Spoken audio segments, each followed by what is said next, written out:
American comic, I'm lost, I'm surrounded by superheroes with father issues. This video is purely for entertainment and does not infringe on copyrights or laws. The rights to the novel and image belong to the original author. We do not claim ownership. Don't like waiting and want to listen to this fanfic in full now? Subscribe to our Patreon, where you'll find the best fanfics. Chapter 551. Dad is my own Santa Claus. Is this a boxing glove? Wei was surprised to take out a beautiful boxing glove from her stocking.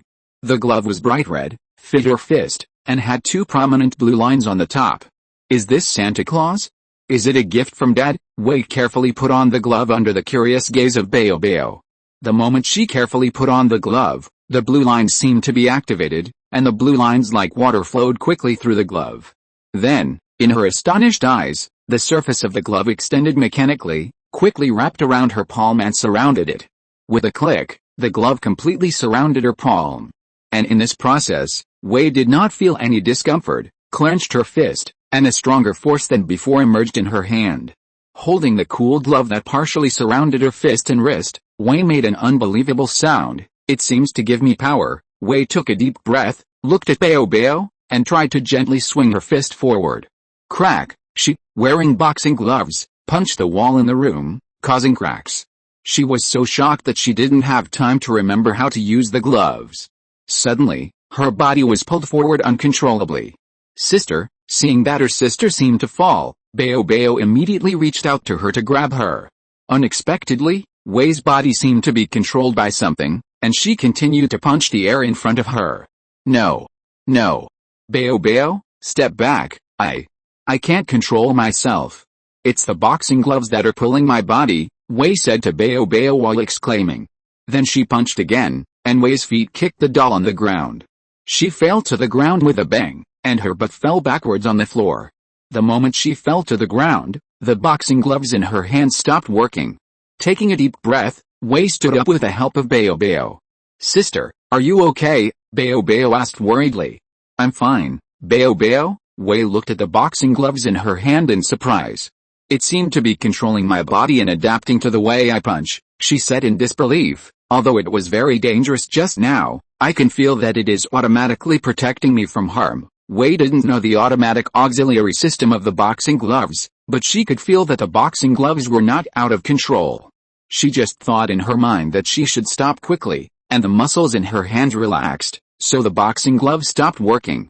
Wow, so cool. Bao Bao looked at her sister's cool boxing gloves with envy. Looking at the socks she prepared, Bao Bao came over and quietly opened the socks behind Wei Aole. At this time, Wei was immersed in the joy of receiving the boxing gloves gift and did not notice Bao Bao's little action. She opened the socks with expectation, and Bao Bao's closed eyes quietly opened a gap. The socks were a little deep, and Bao Bao didn't see the gift inside. Carefully, she reached out and reached into the bag. What appeared in her hand was a strange-looking little monkey. The little monkey in blue and red felt very comfortable when held in the palm of her hand. A little monkey doll, although not as cool as her sister's boxing gloves, she also liked the cute little monkey doll. Holding the little monkey in her palm, Bao Bao found that there was a switch behind the little monkey. Why is there a switch behind it? Puzzled, Bao Bao tried to press the switch behind it. The little monkey moved in her hand, which scared her. With a bang, the little monkey was thrown directly onto the bed. Wei, who heard the sound, put down the boxing gloves she was studying and looked at Bao Bao. What's wrong, Bao Bao? Sister, the little monkey seems to be able to move. As soon as Bao Bao finished speaking, the little monkey suddenly spoke to her. Hello, I am Milo, nice to meet you, my master. Wei was also startled by the little monkey who suddenly could speak. Bao Bao asked in surprise, you can speak? Yes, my master, I am your voice-intelligent butler. Is there anything I can do for you? The voice-intelligent butler who called himself Milo said to Bao Bao.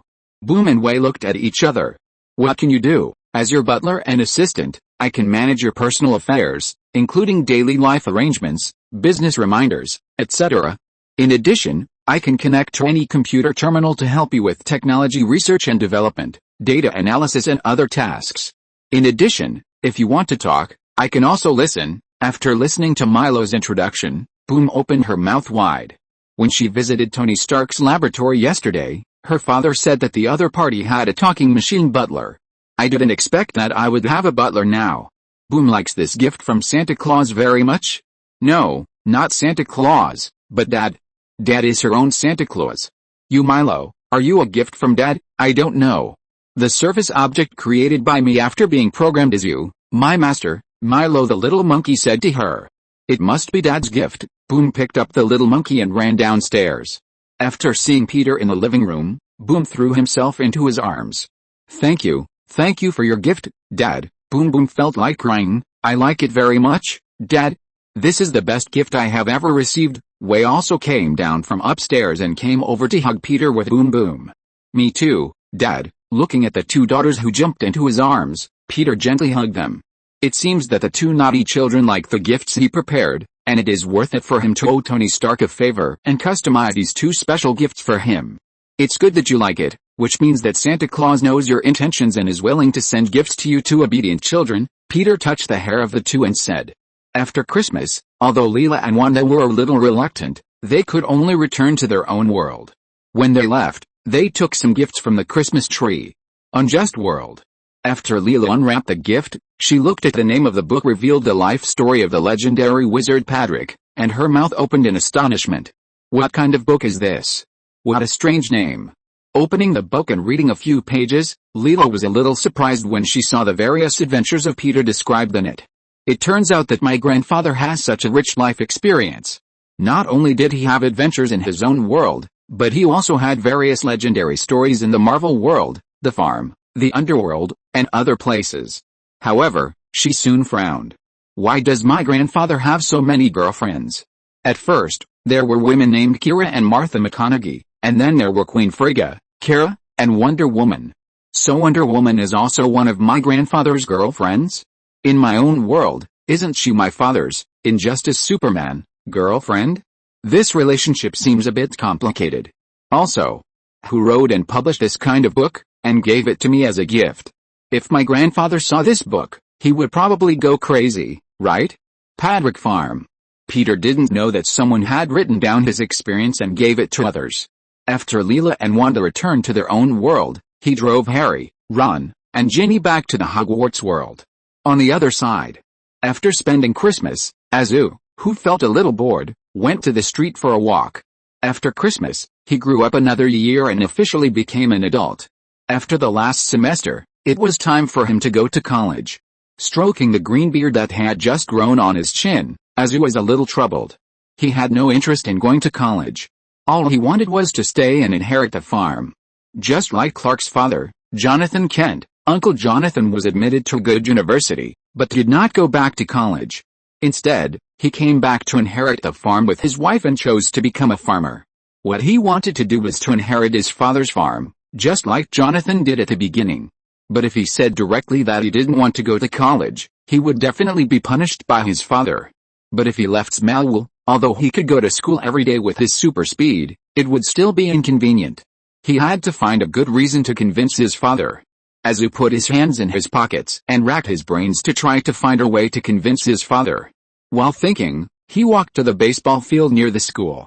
Christmas had just passed, and the streets were still filled with a festive atmosphere. Several high school students were playing baseball on the playground. They were running and chasing the baseball, and there were several girls who were cheerleading in the sidelines. Bang! With a dull bang, the baseball flew towards Azu. Seeing that the baseball was about to hit Azu's head, while the people hitting the baseball screamed, Azu stretched out his hand and caught the high-speed flying baseball. Holding the baseball, Azu looked at the people playing baseball with a bad face. He found that the one who hid him was still an old acquaintance in the school, Whitney. When Whitney saw that it was Azu, she was so guilty that she didn't dare to look him in the eye. "Hey, kid, throw the baseball over here," the high school student next to him who didn't know Azu shouted to Azu rudely. Azu took a deep breath and a fake smile appeared on his face. "Okay. You must catch it." As he said that, he threw the ball over in Whitney's horrified eyes. Bang! The high school student who was shouting at Azu was hit in the stomach by a baseball. The guy groaned and fell to the ground, holding his stomach. "It seems that your skills are not very good. You need to practice more," Azu said with a smile. But his smile looked evil in Whitney's eyes. Chapter 552 Clark, who is better, you or Azu? Seeing that Azu had just thrown the baseball and made his people fall to the ground, everyone on the baseball field was stunned. A bunch of idiots. Azu shook his head, whispered and turned away. He was in a bad mood and didn't want to bother with this group of ordinary people. If it was a superpower or a guy who could do magic, he would be interested in fighting with the other party to vent his energy. Whitney, who had been standing still, finally breathed a sigh of relief after Azu left. Seeing his nervous look, everyone helped the guy who was hit in the stomach up and asked Whitney in doubt, "Who is he?" "John Patrick." Whitney swallowed and said. "Is he John Patrick?" Some of the people who had heard of Azu showed surprised expressions on their faces. Azu's name was already quite famous in Smallville. He often failed to clean up, and it seemed that he had never lost a fight, which led to Azu's reputation in this area. "Yes, he is John Patrick. Don't mess with him or the Patrick family. They're all freaks." Before Whitney finished speaking, a whistling sound suddenly came from the air. Whoosh, a white light flashed in front of everyone's eyes, and then in the astonished eyes of everyone, Whitney fell to the ground holding his stomach. Next to him was a bouncing baseball. Obviously, someone threw a baseball over. Ugh, holding his stomach, Whitney felt that he might faint at any time. He used all his strength to say to his stunned companion, "Take me to the hospital quickly." The companion woke up from the dream and immediately came over in a hurry to lift Whitney up. After completing all this, Azu, who had hit Whitney from a distance, turned around with a cold face. If it weren't for the fact that there were so many people on the baseball field, he would even want to teach this guy a lesson that he would never forget. At the same time, in the backyard of the farm, Clark was teaching Wei boxing. Clark used to watch boxing matches with Azu, and now he knows a little about boxing. The two stood in the center of the backyard, while Bomb and Mark sat on the ground next to them, acting as spectators. "When I was your age, the Godfather often let me jump around on the haystack," Clark said to Wei. "To be honest, I kind of miss that feeling. Why don't you turn around, Wei? I can give you a surprise." "Surprise?" "Yes, you can turn around." Bomb, who was acting as a spectator next to him, raised his hand. "Do Mark and I have to turn around too?" Of course. Hearing Clark say this, Bomb and Mark had to turn around, and Wei followed them around. When the three of them turned around, Clark immediately activated his super speed. Swoosh! After a few seconds, Clark clapped his hands. "Okay, you can turn around, Wei." Bomb and Mark turned around and were surprised to see a haystack as tall as an adult in front of them. "How about it? This is a good surprise, isn't it? This way, you don't have to worry about getting hurt if you fall while practicing," Clark said with a smile. "Thank you, Brother Clark." Wei took a deep breath and thanked Clark. Compared to Azu, who often had an unhappy expression, she still preferred Clark, who spoke softly. "You're welcome. So, are we going to practice boxing next?" Clark took a look at the strange-shaped gloves in Wei's hand that almost covered her entire hand, and said to her, "If you're ready, Wei, you can punch me." Wei heard Clark's words and turned to look at Bao, who was sitting on a small stool. Bao saw his sister's eyes and gave her a cheering smile. "Yes, I'm ready." Study her breathing. Wei raised her fists to her chest. She already understood part of the function of the gloves. The gloves given to her by her father can not only accumulate powerful kinetic energy inside, but also help her fists to swing the most suitable and reasonable attack route for herself. "I'm going to go." Wei just finished speaking and threw a punch. Clark didn't take it too seriously and moved forward casually. Unexpectedly, Wei, who was not tall, swung her fist and attacked his arm first. A powerful force burst out. With a bang, Clark was knocked back a step. Taking a step back, he looked at the glove in Wei's hand with some surprise. He didn't expect the power released by this thing to be so strong. And Wei's punch itself looked very powerful. Seeing that the punch was effective, Wei was immediately encouraged and continued to attack Clark. She completely avoided Clark's punch, and while looking vertically downward, she swung her fist at the opponent with a large amplitude. Clark dodged backwards and took the opportunity to grab Wei's arm. Wei wanted to struggle, but Clark pushed her back lightly. With a bang, Wei fell on the haystack. "No, Wei, you should understand that actual combat is different from practice." Clark stretched out his hand to pull Wei up, while instructing Wei, "You didn't make any defensive moves just now, and your eyes were completely avoiding my attack, looking vertically downward, which made it impossible for you to make an effective counterattack." Clark demonstrated the action of swinging a fist to Wei and continued, "In an actual 1v1, the opponent is a person who can move. As a result, if you only practice some offensive routines without integrating defensive footwork and evasion for systematic practice and actual combat drills, you will not have the muscle memory and experience to make the right reaction when facing the opponent's punch. Finally, as a human instinctive reaction, it is to get entangled with the opponent at close range, and the eyes will naturally avoid the opponent's punchline, and then the practiced defensive routines will not be able to be used. Then Clark came over and demonstrated her swinging punch to Wei. This kind of extremely inefficient large-scale swinging punch will give the opponent a lot of counterattack opportunities, so this is also not feasible. Listening to Clark's words, Wei exhaled a sigh of frustration. You and Dad said the same thing. Dad said that my footwork is not right and I will encounter difficulties in actual combat. What should I do? Brother, Clark made a tentative offensive step. First of all, you should get ready when you attack, slowly slide to approach the opponent, and be prepared to dodge, instead of rushing over and fighting with the opponent at zero distance like before. Then, on defense, your eyes should always be fixed on the opponent's attack line, Wei, instead of subconsciously avoiding the opponent's attack line like before. After Clark finished his patient explanation, he asked Wei to try it according to what he taught. Wei, who has superb talent, easily understood the trick. After trying to attack Clark a few times, the previous problems were improved by more than half, and the more he fought, the better. I have a question. When Clark and Wei took a break, Bao raised his hand and asked Clark curiously, Clark, who is better between you and Azu? Oh, Clark was speechless after hearing Bakugo's sharp question.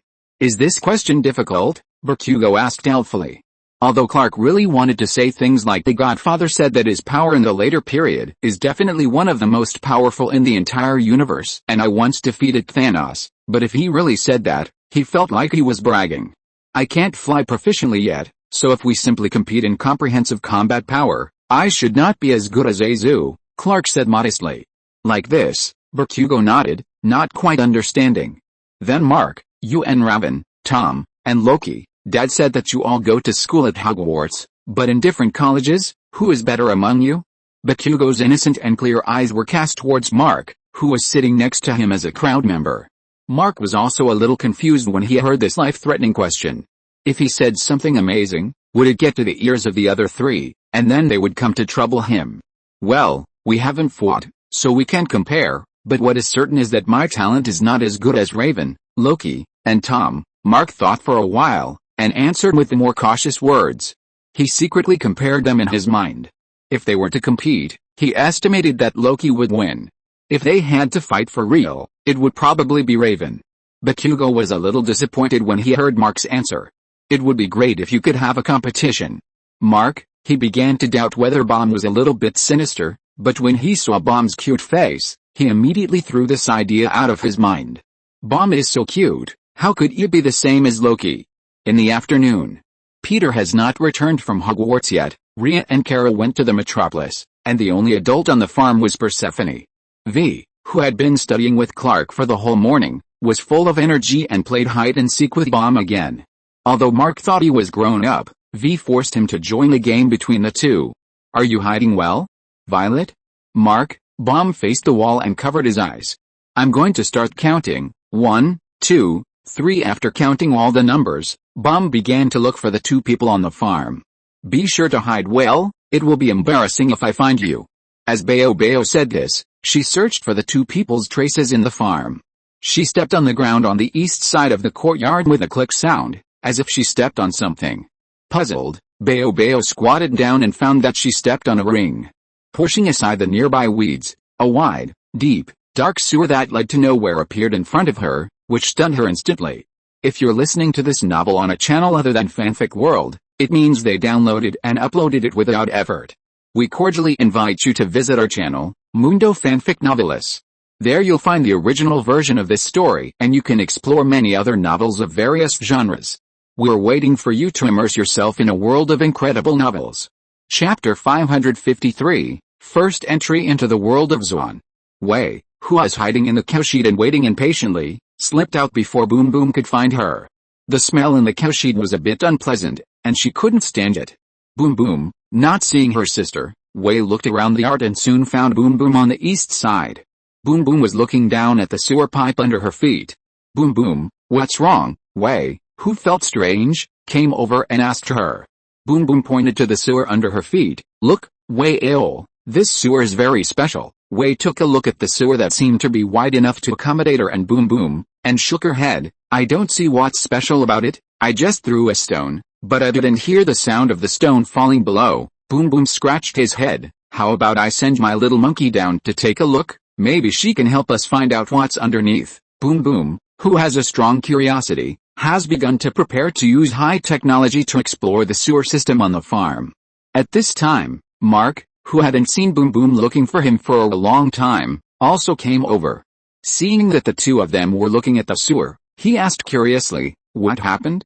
Bao Bao, Wei? Bao Bao said that she found a sewer that she didn't know where it led to. Bao Bao immediately added, maybe it leads to the Rabbit Kingdom in Alice in Wonderland.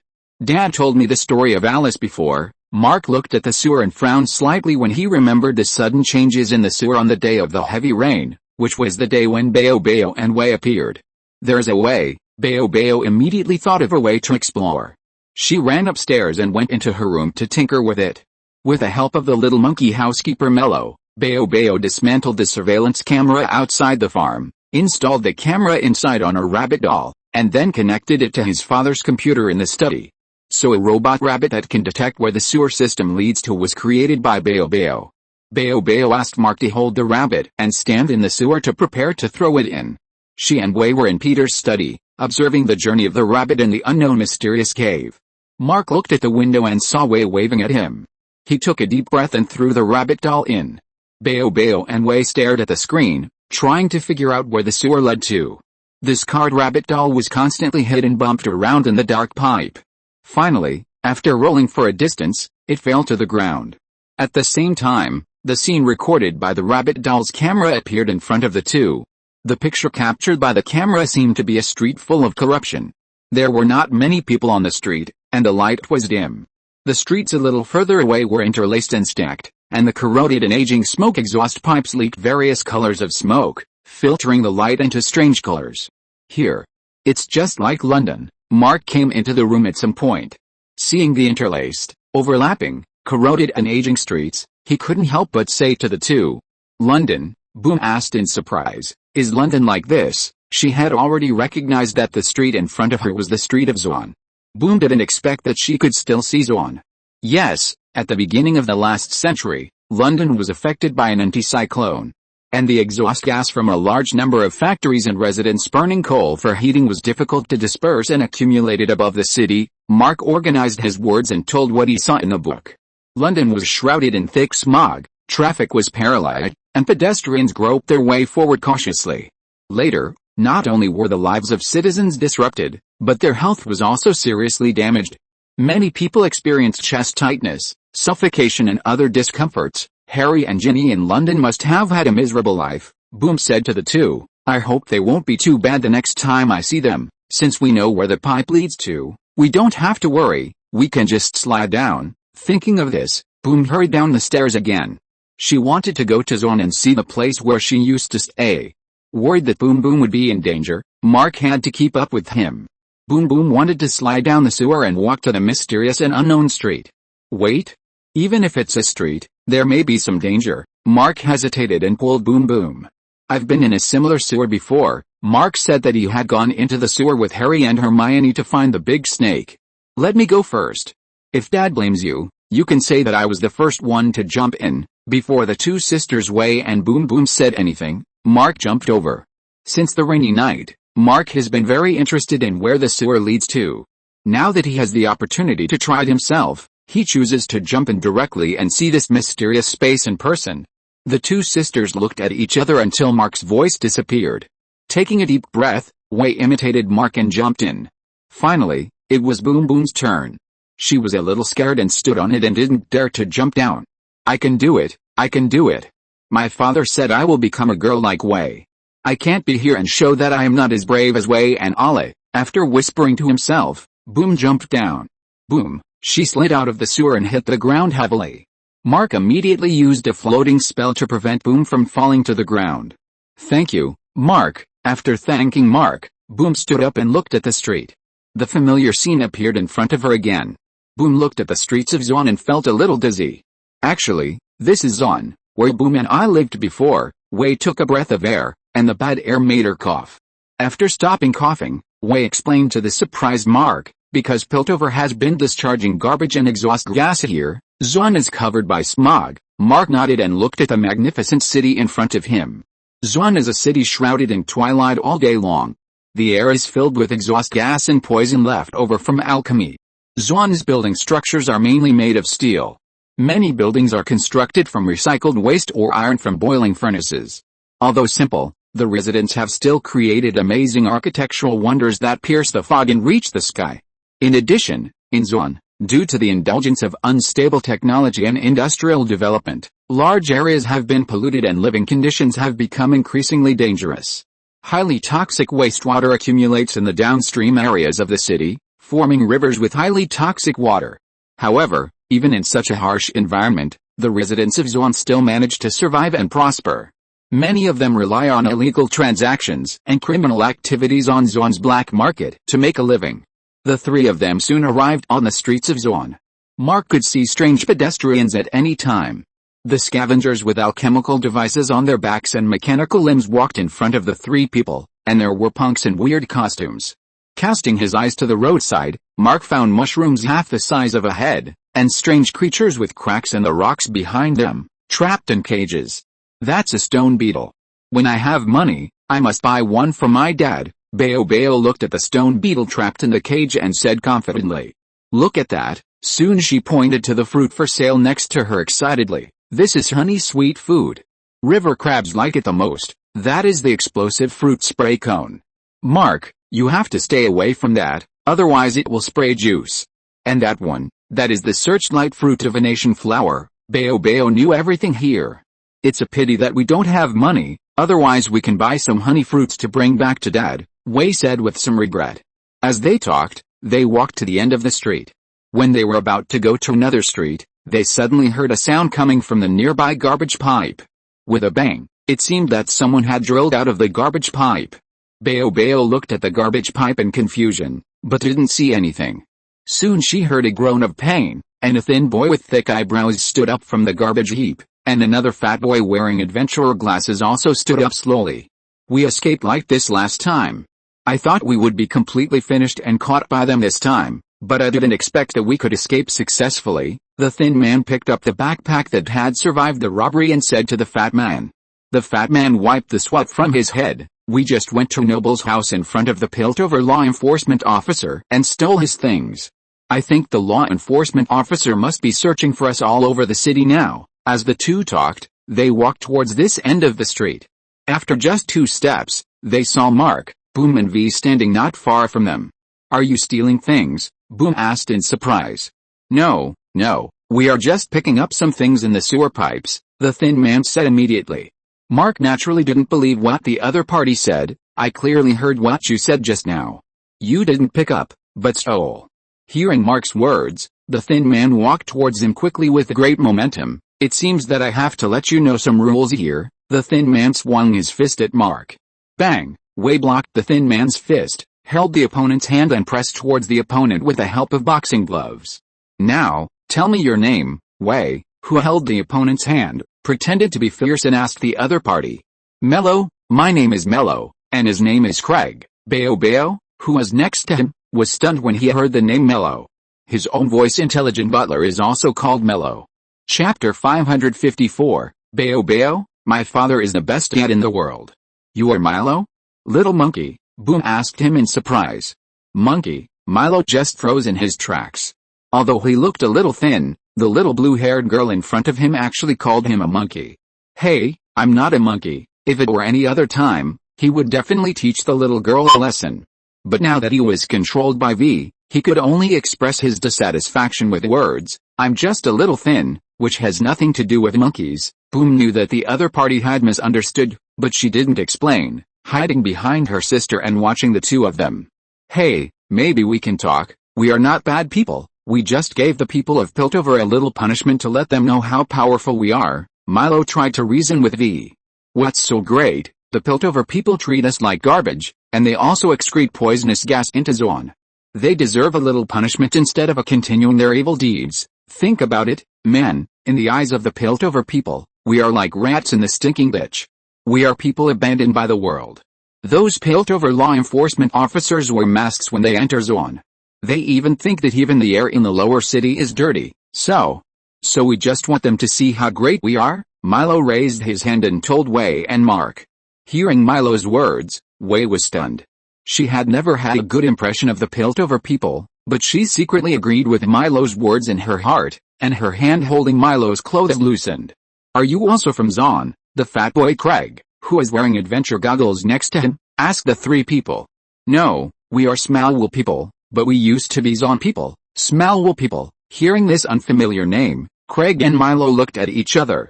This is the first time I've heard of this name. Milo glanced at Wei and whispered to her, since you are from Zon, you should know Fandel, right?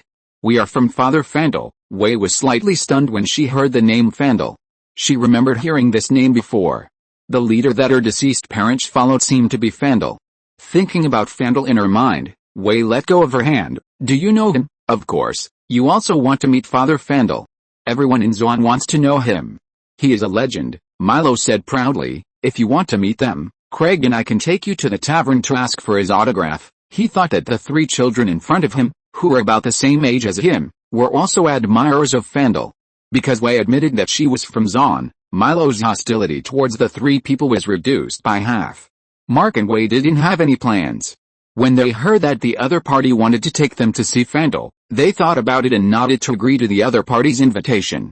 Boom stood there, and after everyone left, she found a sparkling crystal on the ground that was gleaming with a sky blue light. After hesitating for a moment, she walked over and picked up the crystal that might have fallen from Milo's bag. Boom. Hearing Wei calling her, Boom immediately put the crystal away and quickly followed her sister's footsteps. Black Alley, Fulgrim Tavern. Following Milo into the crowded tavern, looking at the various people around, Boom grabbed Wei's clothes with some fear and followed her. Various people gathered here, bustling, talking and laughing, and clinking glasses one after another. Mag brought everyone to the bar. The bespectacled bartender glanced at Milo, who was walking in front, and said, You have caused a lot of trouble. Now the law enforcement officers are tracking down the two people who broke into the Piltover mansion. SHH. Milo made a hushed gesture to the other party and whispered to the bartender, Is Father Fandel here? I'm here. You two little guys are really bold. A voice suddenly came from the shadow of the tavern. Wei and the others looked over and found a burly middle-aged man walking towards them. Old Father, seeing Fandel, who exuded a capable and powerful temperament, coming over, Milo and Craig were shocked by his eyes and dared not look at each other. Okay, you go hide in the back first. The law enforcement officers will definitely come to investigate. Don't let them see you. Hearing Fandel's words, Milo and Craig breathed a sigh of relief. Fandel walked over and rubbed Milo's hair. Milo and Craig were orphans in Zon and were later adopted by Fandel. Although the two had caused trouble in Piltover, as a father, he could not hand them over, so he had to tell them to hide. Then he looked at V and Boom. The moment he saw V and Boom, he was stunned for a moment. Who are you? He suddenly remembered the battle with the Piltover law enforcement officers on the bridge. That battle caused him to lose countless comrades who fought together, and also caused many Zon children to lose their parents. He remembered that he had seen these two little girls on the battlefield. Two lonely and helpless girls, crying for their dead parents on the messy battlefield after the end. He originally wanted to go forward and take the two little girls away. Unexpectedly, the two disappeared in the blink of an eye. Seeing the two here now, he felt a trance. Hello, I'm V. V took the initiative to introduce herself to Fandel. Mark also imitated Peter's usual behavior and stretched out his hand to Vander. I'm Mark, the brother of Boom and Wei. Boom hid behind Wei, quietly poked his head out and said to Vander, My name is Boom. Soon she added, My father is Peter Padrick. Peter Padrick. Vander repeated the name in a low voice, lowered his head and asked her with a smile, Is this your new father? Yes, Dad is our father, and he will always be our father in the future. He is the best father in the world now. Boom puffed out his chest and said proudly. Vander immediately understood. It seems that someone has adopted the two sisters. Now that you say that, I would like to meet him. Vander looked at Mark. Is your father also in Zon? No, we sneaked out. Mark said a little guilty. Some places in Zon are very dangerous. If you wander around the streets alone, you will be in danger. Vandal said to Wei and the other two, I'll take you back. Kids, no, thank you, Mr. Vandal, we can go back by ourselves. Mark quickly refused the other party's help. He wanted to go back along the underground water pipe, and he must not let the other party discover this secret. Vandal wanted to continue to say something, but there was a commotion outside the door, and then he turned around and saw the law enforcement officers wearing masks coming. You can walk around here for a while, but don't try the wine that adults drink. After instructing Bomb and the others, Vandal walked towards the law enforcement officers. I always feel like I've seen him, sister. Bomb grabbed the corner of Way's clothes and said to her. Although Bomb in this life was not adopted by Vandal, he still felt a sense of familiarity with him. Way nodded and said nothing. She also had the same feeling as Bomb. After staying in the tavern for a while, Mark, Way and Bomb came to the pipe where he slid down. Using the levitation spell, Mark sent Boom and V up one after another. Finally, he used the levitation spell to rise up along the pipe. Padwick Farm. Dinner time. Peter looked at Boom's dirty clothes and her guilty expression with suspicion. Reaching out, Peter touched her head and found a big bump. Boom, why is there a bump on your head? Where did you hit it? Peter put down his knife and fork and asked his daughter in confusion. I accidentally hit a tree, Boom said guilty. When Mark used the levitation spell to send her up along the pipe, due to his lack of skill, he hit her head on the pipe and caused a big bump. Really? Peter looked around at V and Mark's faces. Mark lowered his head to eat, while V was trying to say something, but couldn't say it for a long time. He could naturally see that Boom was not telling the truth. But he didn't expose her. Peter pretended to be indifferent and said, don't be so careless next time. He put his hand on Baobao's head and activated the healing power of rune magic to help Baobao's big swelling go down. Feeling the warmth, Baobao unconsciously stretched her head to Peter's palm, closed her eyes and snuggled like a kitten. She wanted to secretly tell her father about her daytime experience at night when no one was around. There were too many people at dinner, and she was a little embarrassed. Just as she was thinking about it, Baobao heard someone calling her outside. Opening her eyes, Baobao said a little embarrassedly, Dad, my new friend next door wants to invite me to go out and play. She met a girl next door who was about her age a few days ago. It's okay to go out and play, but you have to finish your meal first. Although she nodded in agreement, Baobao just ate 2 bites and ran out. After Boom Boom left, Peter asked everyone, Boom Boom has made new friends so quickly. Azu put down the chopsticks he was using skillfully and said to Peter, I remember it was a family not far from here. The single mother adopted a girl. Peter became interested after hearing this. He asked Azu, when did it happen? About half a year ago. I don't remember exactly, but I remember the girl's name was Maddie. I never saw her talk. Azu thought for a while and said. Peter nodded after hearing this. Boom Boom was able to make friends, which meant that he was gradually opening up his mind. The next day, at night, Peter had just returned home from the bar in Metropolis when he heard Azu say to him, Dad, something happened. What happened? The girl I talked about yesterday, Maddie, she had an accident. Chapter 555, The Superpower Who Kills His Mother? An hour ago. Maddie's home. Maddie, with her golden braids and cute face, looked at her adoptive mother who was on the phone, gently pushed the plate on the dining table away, and then walked to the desk to start drawing.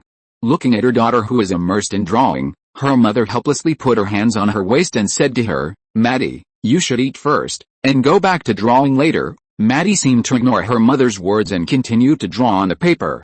Maddie, be obedient and eat first. I hope we can live together like a family. The mother came over and said angrily. Seeing her daughter still scribbling on the art paper and ignoring her at all, she became even more angry. It's okay if you don't want to talk, but you have to be good and put the book away. As she said that, she came up to snatch Maddie's art book. Seeing the art book being snatched away, Maddie immediately reached out and grabbed it. No, Mom, don't, give it to me. The mother grabbed the art book with force. No, just as Maddie was expressing her emotions fiercely, the water cup on the table broke into 2 pieces with a crack. The water in the cup flowed directly onto the table and flowed down the wet notebook. Maddie's mother looked at the cup that was broken into 2 pieces by an invisible force in shock, and asked her in disbelief, Did you do it? Maddie, she knew that the girl she adopted was a little special, but she didn't expect her to be so special. Reaching out, the mother picked up the broken pieces of the cup and looked at Maddie in shock. Maddie, who knew she had done something wrong, got down from the chair and lowered her head towards her mother. No wonder there are some broken glass at home. It turns out it's not an accident. No one warned me about this. The somewhat flustered mother shook her head at Maddie and walked quickly towards the phone. I have to call the doctor and tell him that you need treatment. Seeing her mother was frightened and wanted to send her to the hospital, Maddie immediately stepped forward and said, "No, Mom, don't send me to the hospital." Just as Maddie was speaking emotionally, the glass lens of the photo frame on the cabinet shattered with a click. The glass of the photo frame produced spider-web-like marks and spread to the surroundings. The frightened mother stepped back and looked at her with horror. "I'll call the emergency center right away. I can't stand it anymore." Maddie, full of guilt, stepped forward and tried to get close to her mother, but was avoided by her. "No, don't touch me, Maddie." Seeing her daughter's sad expression after being rejected, Maddie's mother softened her heart again. She took a deep breath and said to Maddie, "Go back upstairs, Maddie, now." Seeing her mother pick up the phone, Maddie had to go upstairs and enter her room and close the door with a bang. In the living room, Maddie's mother was about to call the hospital when the glass window of the room suddenly shook. Confused, she put down the phone, and heard a bang explosion. All the glass in the room exploded in an instant. The fish tank, glass cups and other glass products made a deafening sound. Countless glass fragments that were thrown into the sky fell to the ground with a clatter. The light bulb in the room also exploded in an instant, and the whole room was suddenly plunged into darkness. After a while, Maddie's mother came out from under the table where she was hiding, gasping for breath and looking around. Her face was covered with the glass fragments, and there were countless blood marks from scratches. What happened? Covering her face, she looked around in shock. In the room on the second floor, Maddie, who was hiding under the bed, seemed to have a premonition of something, and closed her eyes and covered her ears. Crash! With a scream of awe, Maddie's mother in the living room looked at the glass fragments flying towards her. Blood spurted out immediately. An hour later, in front of Maddie's mother's house, several police cars were parked outside. After hearing the news, Peter rushed to the scene with Azu and Tom. "How is it, Chandler?" Peter asked his old friend who was in charge of the scene. Chandler shook his head and said to Peter, "I found Naomi's body at the scene. There were broken glass everywhere, and her body was a bit miserable." After hearing this, Peter looked at the little girl Maddie who was sitting on the corridor at the door with her arms folded. Who would be so cruel? No matter who he is not a normal guy. The neighbor Downs heard the noise and came over. "The criminal probably ran away after hearing the noise," Chandler said to Peter. He shook his head with some regret and said, "Naomi is a good person. She adopted orphans and managed a youth center. We don't want this to happen." Peter was talking to Chandler here, and Tom walked into the room and squatted in front of the body. After taking a look at the wounded body of the deceased, Tom's eyes became a little more solemn. Although he was young, Tom at this time had already shown an indifferent attitude towards death. Even though it was a corpse with a miserable death, he did not show any fear. Instead, he analyzed the cause of death. After Peter finished talking to Chandler, Tom came over and said to him, "Dad, Ms. Naomi seemed to be hit by countless glass fragments in an instant, and the force was so strong that it almost pierced her skin. So, it was not an ordinary accident." "I guess so. Maybe there will be new discoveries after dissecting the body. At present, it should be an external force that controlled countless glass fragments to pierce her body." Listening to Tom's words, Peter looked at him with doubtful eyes. Why is this kid so interested in corpses? He remembered that in the original world line, this kid also did something unusual with corpses. Old Tom Riddle, who had Voldemort as his son, could not rest in peace after his death. Voldemort, who had lost his physical body, did not hesitate to dig up his own father's grave for his plan to resurrect the Dark Lord, and used his father's bones as the raw material for his own physical reconstruction. "Aren't you afraid of corpses, Tom?" Peter asked him. "No, I'm not afraid of death, Dad. Death is just a big corpse feast," Tom said to Peter in his London accent that he hadn't completely changed. "Well, that sounds reasonable." Peter was about to remind Tom not to be too obsessed with death, but Chandler came over and said to him, "People from the Children's Service Center will come tomorrow. We have to send her to the shelter tonight. This girl's experience has always been a nightmare. She has been adopted by several families." Chandler cast an inquiring look at Peter. "Peter, you have many children at home. Can you let her rest at your place tonight?" Peter looked at Maddie, who was folding her arms and feeling a little cold, and nodded and said, "Of course, She is my daughter's friend. She can live on the farm if she wants. Peter walked towards Maddie and held out his hand to her. Maddie, can you stay at my house tonight? Maddie hesitated and looked at her house and held out her hand to Peter. She knew that the other person was Bao's father, and she thanked Peter quietly. Thank you. Tom didn't say anything, but looked at Maddie, his eyes narrowed. The next day, Bao, Wei, and Maddie were playing together in the farm barn.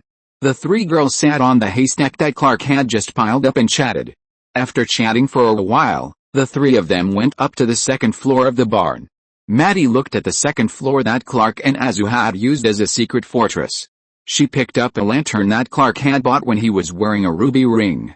I really envy you, Bao, Wei, your father likes you very much, Maddie said with a bit of discomfort. Unlike everyone else, they don't like me. Bao didn't know how to comfort her, so she could only say, don't worry, one day, you will find someone who likes you. I don't know if I will meet him. Maddie put down the lantern in her hand. Maddie, what happened last night? Wei asked her question. I don't know. Maddie lowered her head and didn't look at Wei and Bao.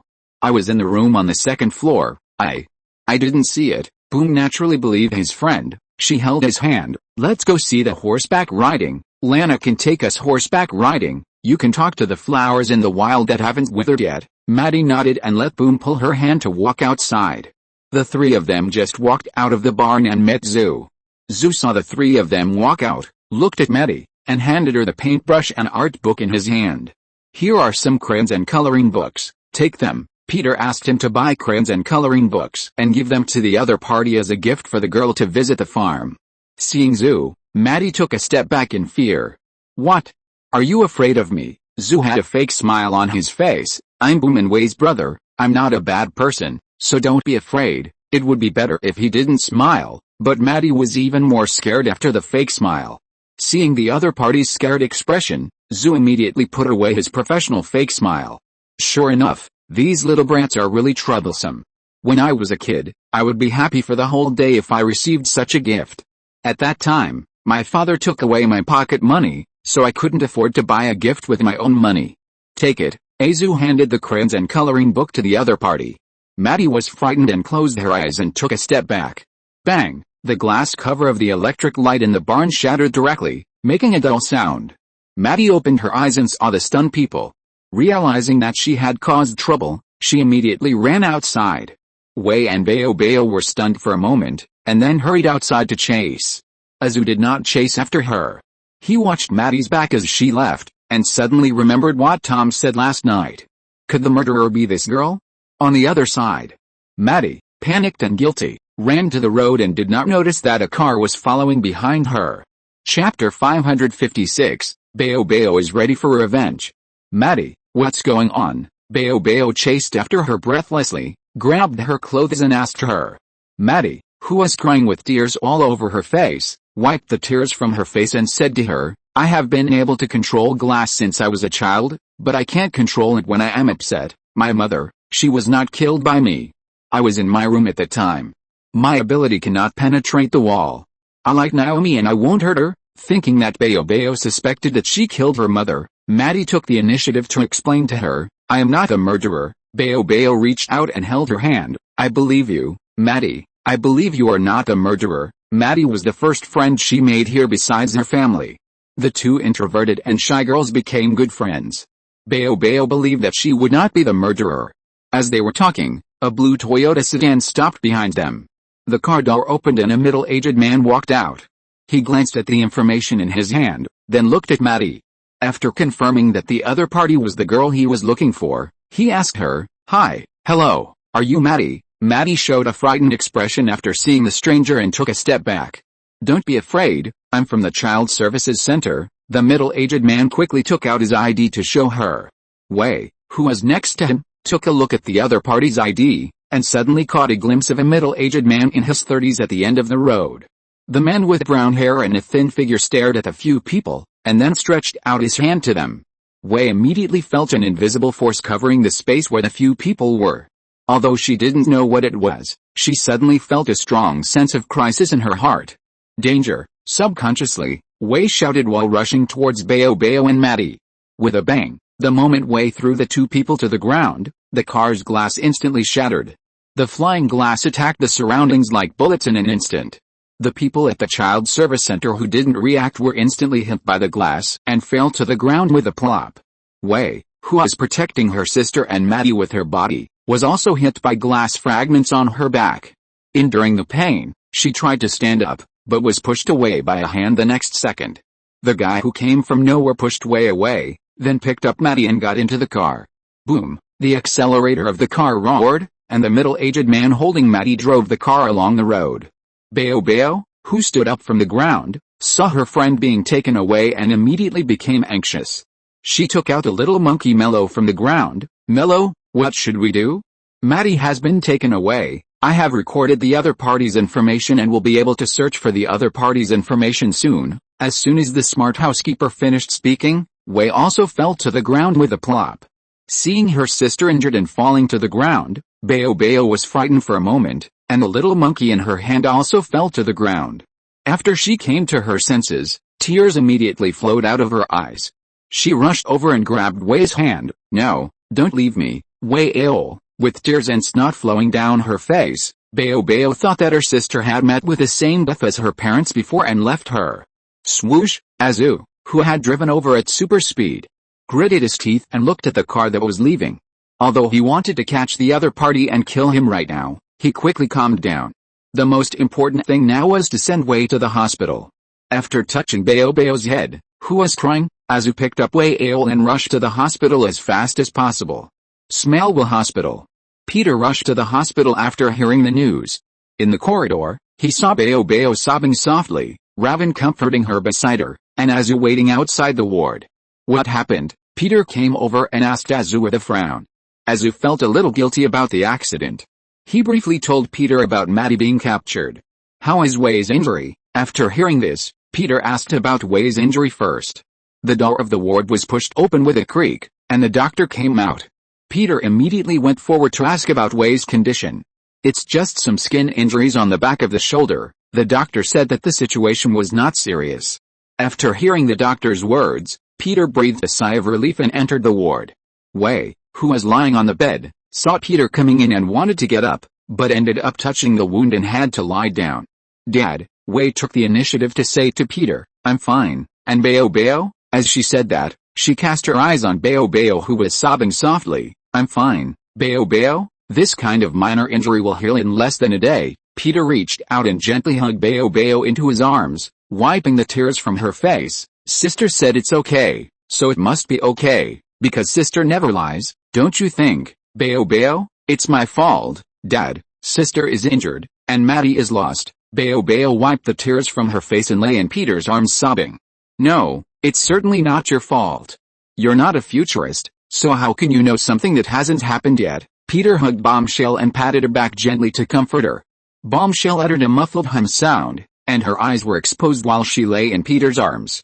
A flash of blood red flashed across her eyes. Police station. Peter brought Azu, Raven, and Bombshell to the police station. He handed the character information analyzed by Mello to the police system, and the police station soon found the other party's information. Tyler McKnight. He may very well be Maddie's long-lost father. Chandler brought the information over and said to Peter and the others, a year before Maddie was born, he was Maddie's mother's boyfriend in college. Raven asked Chandler puzzledly, what does this mean? Chandler continued, 12 years ago, he was imprisoned in Bellerive because of his superpowers that allowed him to control glass. This means that Maddie may very well be the second generation to acquire superpowers from a meteorite. Bellerive, Smallville's Arkham Asylum, which was funded by Peter and co-built by the government. Almost all of the people in prison there are meteorite monsters captured by the father and son. After working with Peter for a long time, Chandler already knew the origins of these meteorite monsters in the town. During the first meteor shower, he was unfortunately in the stained glass workshop. It was probably during this opportunity that he acquired superpowers. Zu folded his hands over his chest and asked, so Maddie has never seen her father because he has been in prison? Chandler nodded. He used his superpowers to rob a jewelry store, so he ended up like this. Later, he was caught, but the 7 5-carat diamonds he stole have not been found yet. Peter pondered for a moment and asked him, how did she get out? He is a model patient. The doctor gave him a certificate of mental health. Mental health? That doesn't seem like it. Peter shook his head. We must find Maddie as soon as possible. By the way, find this mentally healthy guy and have a good time with him. Because it was already late at night, Peter asked Zoo to take Boom back to the farm to rest first, and he and Raven were waiting for news here. Although he didn't want to leave his father, after being comforted by Peter, Boom had to follow Zoo back. Padwick Farm. Zoo took Boom back to the farm, and after Boom fell asleep, he was ready to go out and look for Tyler McKnight. Although he was always on guard against his younger siblings trying to seize power, this was an internal conflict. If this guy dared to hurt Wei, he wouldn't mind shooting his head into a bowling ball. As soon as he walked into the corridor, he was stopped by Tom. John. Zoo turned around in surprise and was a little surprised to see Tom. He didn't like this kid very much, and always felt that he was not a good person like Rocky. Is there something wrong? Yes, about Tyler McKnight, Tom said to him. You want to find out where he is, right? Zoo looked at him in shock. How did you know? This guy didn't go to the police station with his father, so how did he know about the existence of Tyler McKnight? It's very simple. I can access the internal computer system of the police station. I know they have been investigating this name today, and they have mentioned Maddie's name many times, Tom said in a mixture of his special London accent and Peter's accent. He stole 7 diamonds, and his previous job was to make stained glass. I have seen all his works. In the Talon Club, I have seen a stained glass that may be his work. You can go there to have a look. Talon Club. Hearing this name, Azu was stunned for a moment and asked him, why don't you go? Because I am not interested in being a savior. Tom shook his head and went into his room. Azu stared at the others back and complained, yes, you are not a savior, you are the Dark Lord. At the same time, in the room, the barefoot Bao had his back against the door. The conversation between Azu and Tom was heard by her completely. Hearing that the murderer who took Maddie away was likely in the Talon Club, Bao clenched his fists. I must rescue Maddie and avenge my sister, Boom said to herself quietly. I also want to prove to my father that I can be the kind of brave person he expects, like my sister. Walking to the drawer and opening it, Boom took out the simple pistol she made with a reactor that Tony Stark gave her. She likes to study weapons, and with the help of the robot butler Mello, she made a weapon that can fire bullets based on the weapons she saw in Tony Stark's company. Although she hasn't tried it yet, she doesn't know if this weapon works. At the innermost part of the drawer, a blue crystal was exposed. It was the crystal that she picked up in Zwan and fell out of Milo's bag. Milo said that he stole a bag of such crystals from Piltover, and one of them accidentally fell out and caused an explosion. Maybe she can use it. After thinking about it, Boom took out the crystal. Chapter 557, Bao sends someone to heaven for the first time. Talon Club. Taylor McKnight stood in front of the stained glass window, with his daughter, Maddie, behind him. Pointing at the stained glass, he said to Maddie, this is what I made before I was imprisoned in Bellarive. I always believed that I would get out and that we would be reunited. Maddie looked at the man who claimed to be her father and pinched the corner of her clothes in fear. Seeing that Maddie didn't say anything, Taylor McKnight turned around and stretched out his hand, pointing it at the stained glass.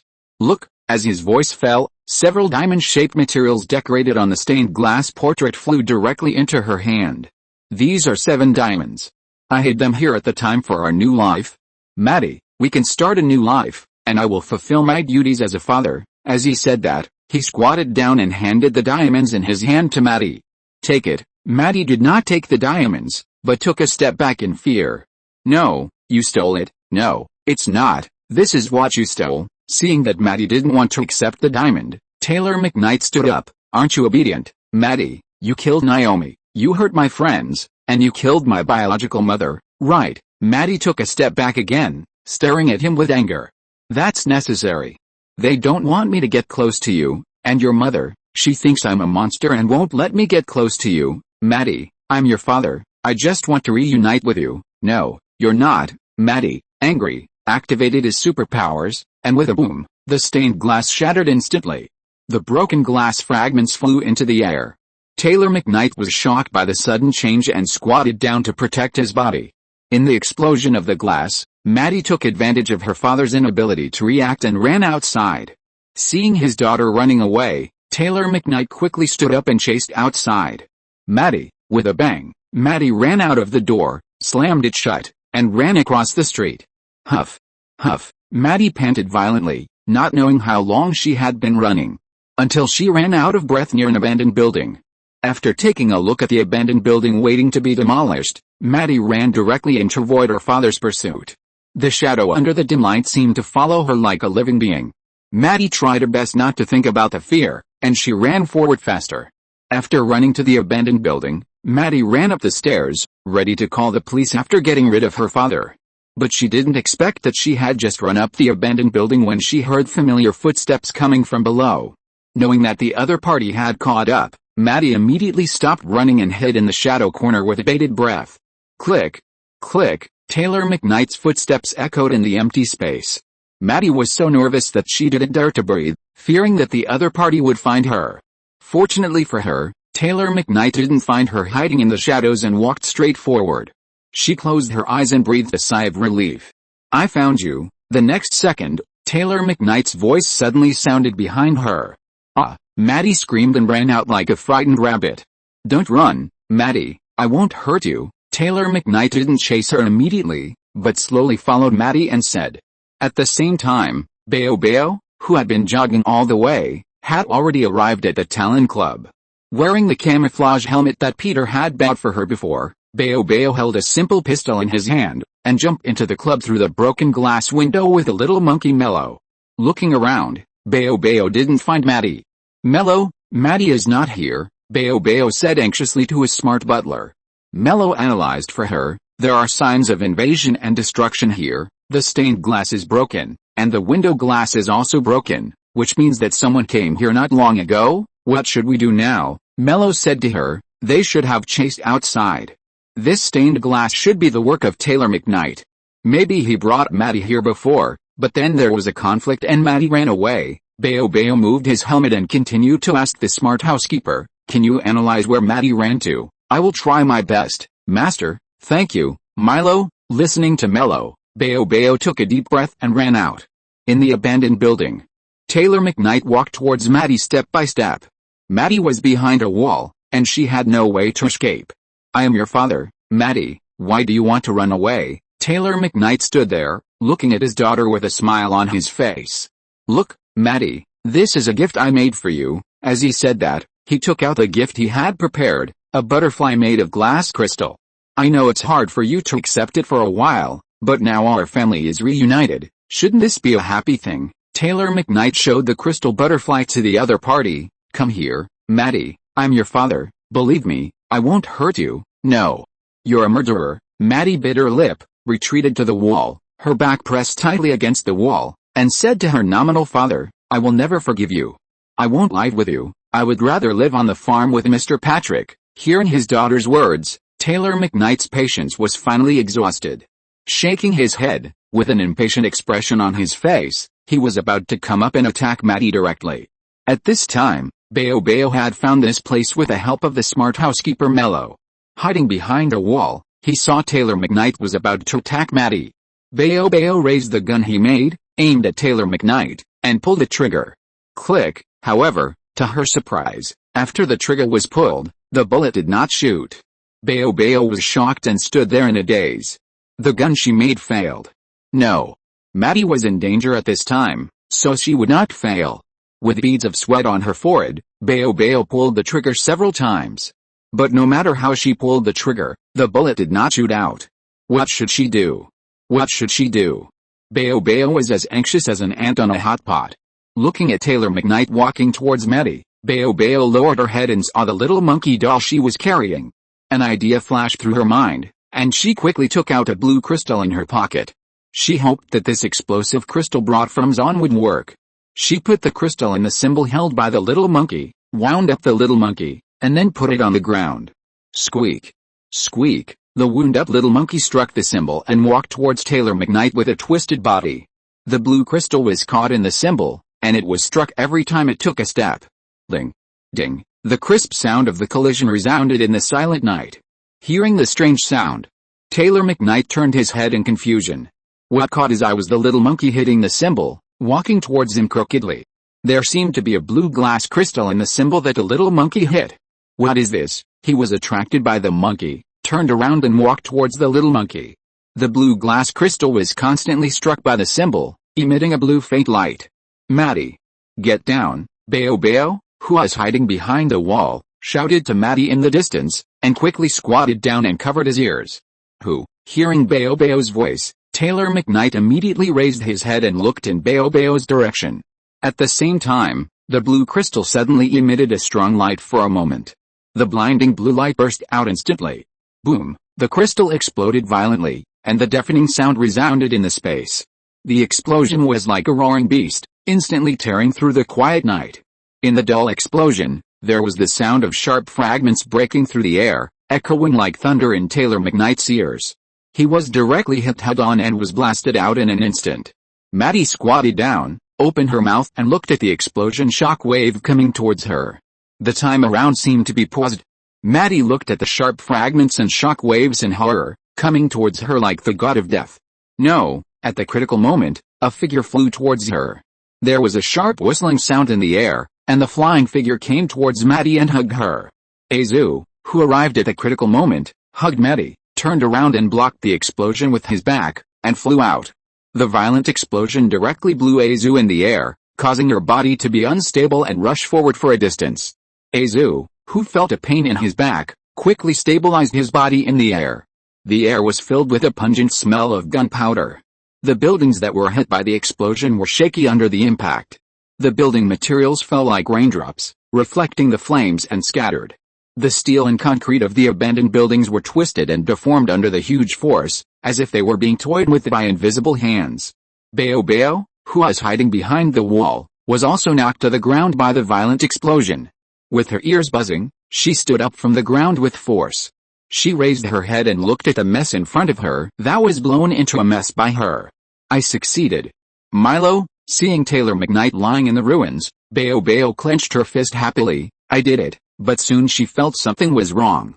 The bad guy fell, so what about Maddie? Bao was stunned in place, with an expression of disbelief on her face. Maddie. Chapter 558, Azu goes to Piltover to go to college?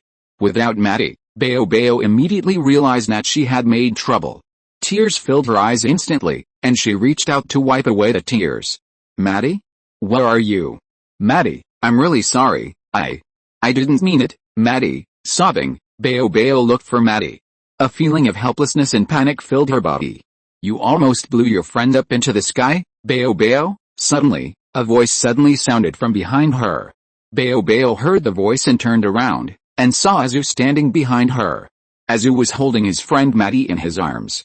Maddie, after getting her good friend back, Bao ran over with tears of joy and hugged Maddie, who was put down by Azu. That's great, you're okay, that's great, Maddie, I even thought I made a big mistake just now, I thought I was going to lose you, Bao said while wiping away tears. I'm fine, thank you for helping me, Bao. Maddie hugged her good friend and whispered to comfort her. Azu held his hands in front of his chest, looking at the two girls comforting each other. He touched the wound on his back and cast his eyes on the messy ruins that were blown up. The bomb used by Bao should not be an ordinary bomb. He guessed that the energy body that exploded might be mixed with some magical energy. However, looking at Bao with a surprised look, Azu couldn't help but complain in his heart, this naughty child can create such a big explosion at such a young age. If she grows up in the future, won't she blow up the whole farm? He now understands why the other party is called Bao. A few minutes later, Peter rushed to the scene.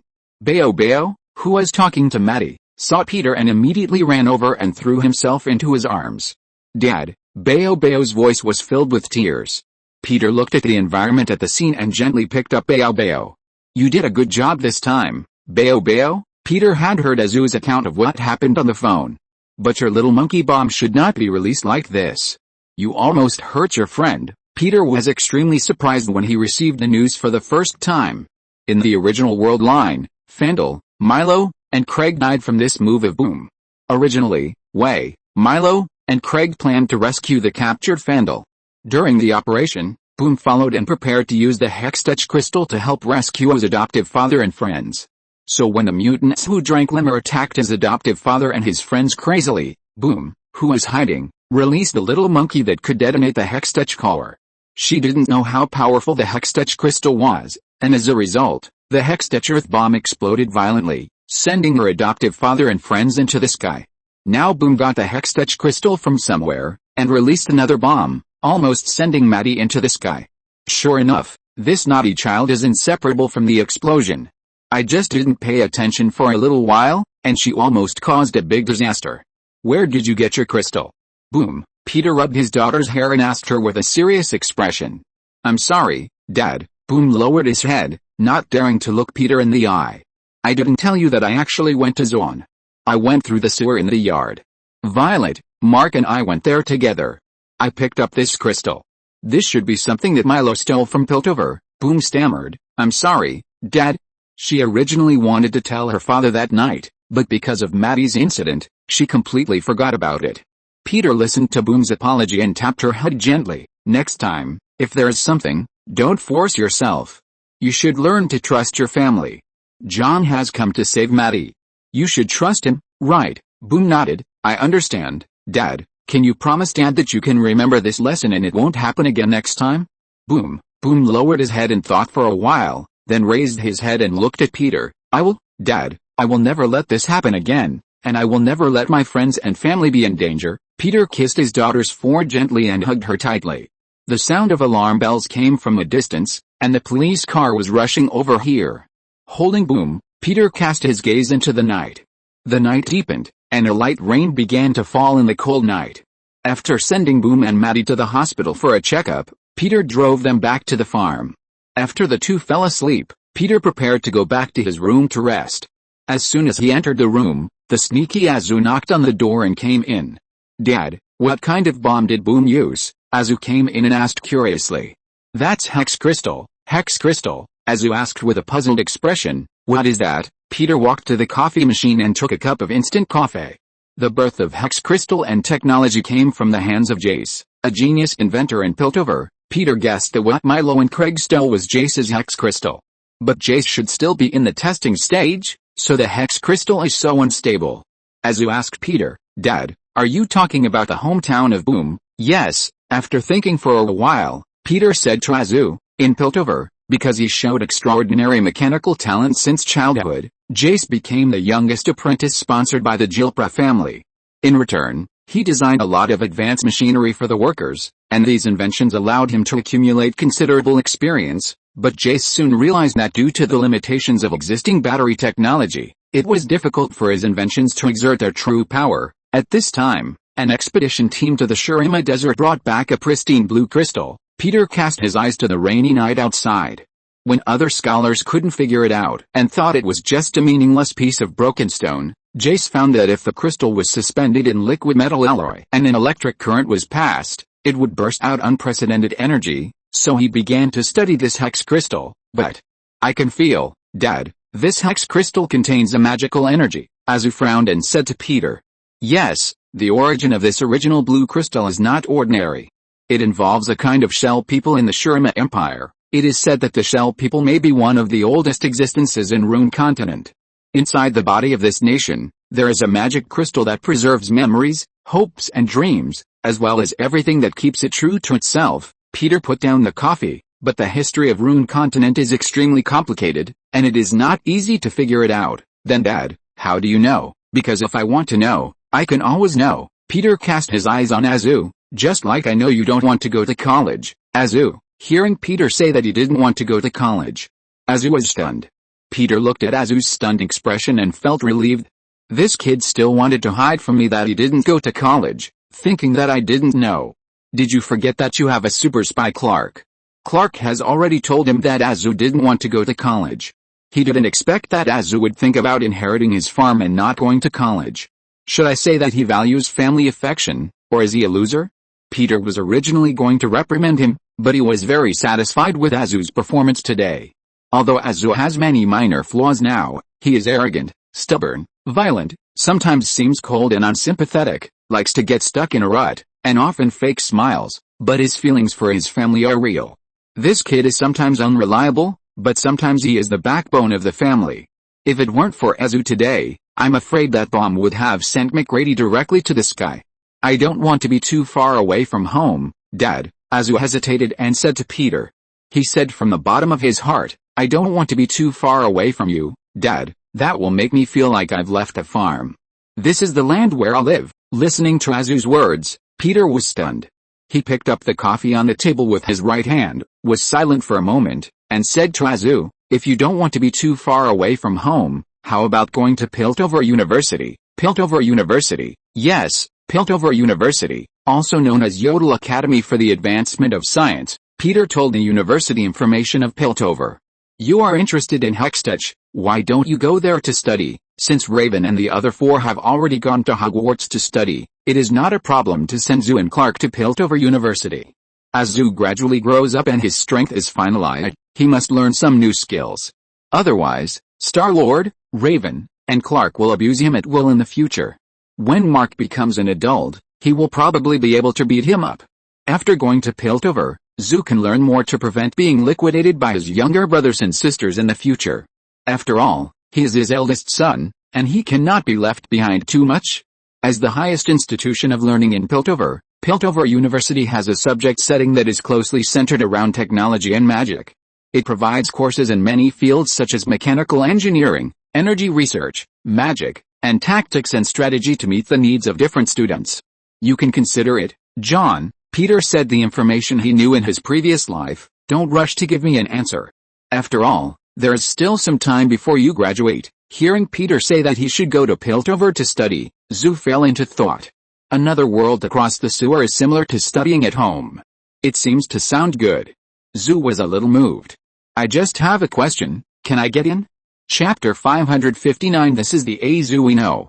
Half a month later. At Padrick Farm. Maddie, Boom, and Wei said goodbye. One of Maddie's relatives was willing to adopt her. They were a couple living in Smallville, who liked Maddie very much, and Maddie was willing to live with them.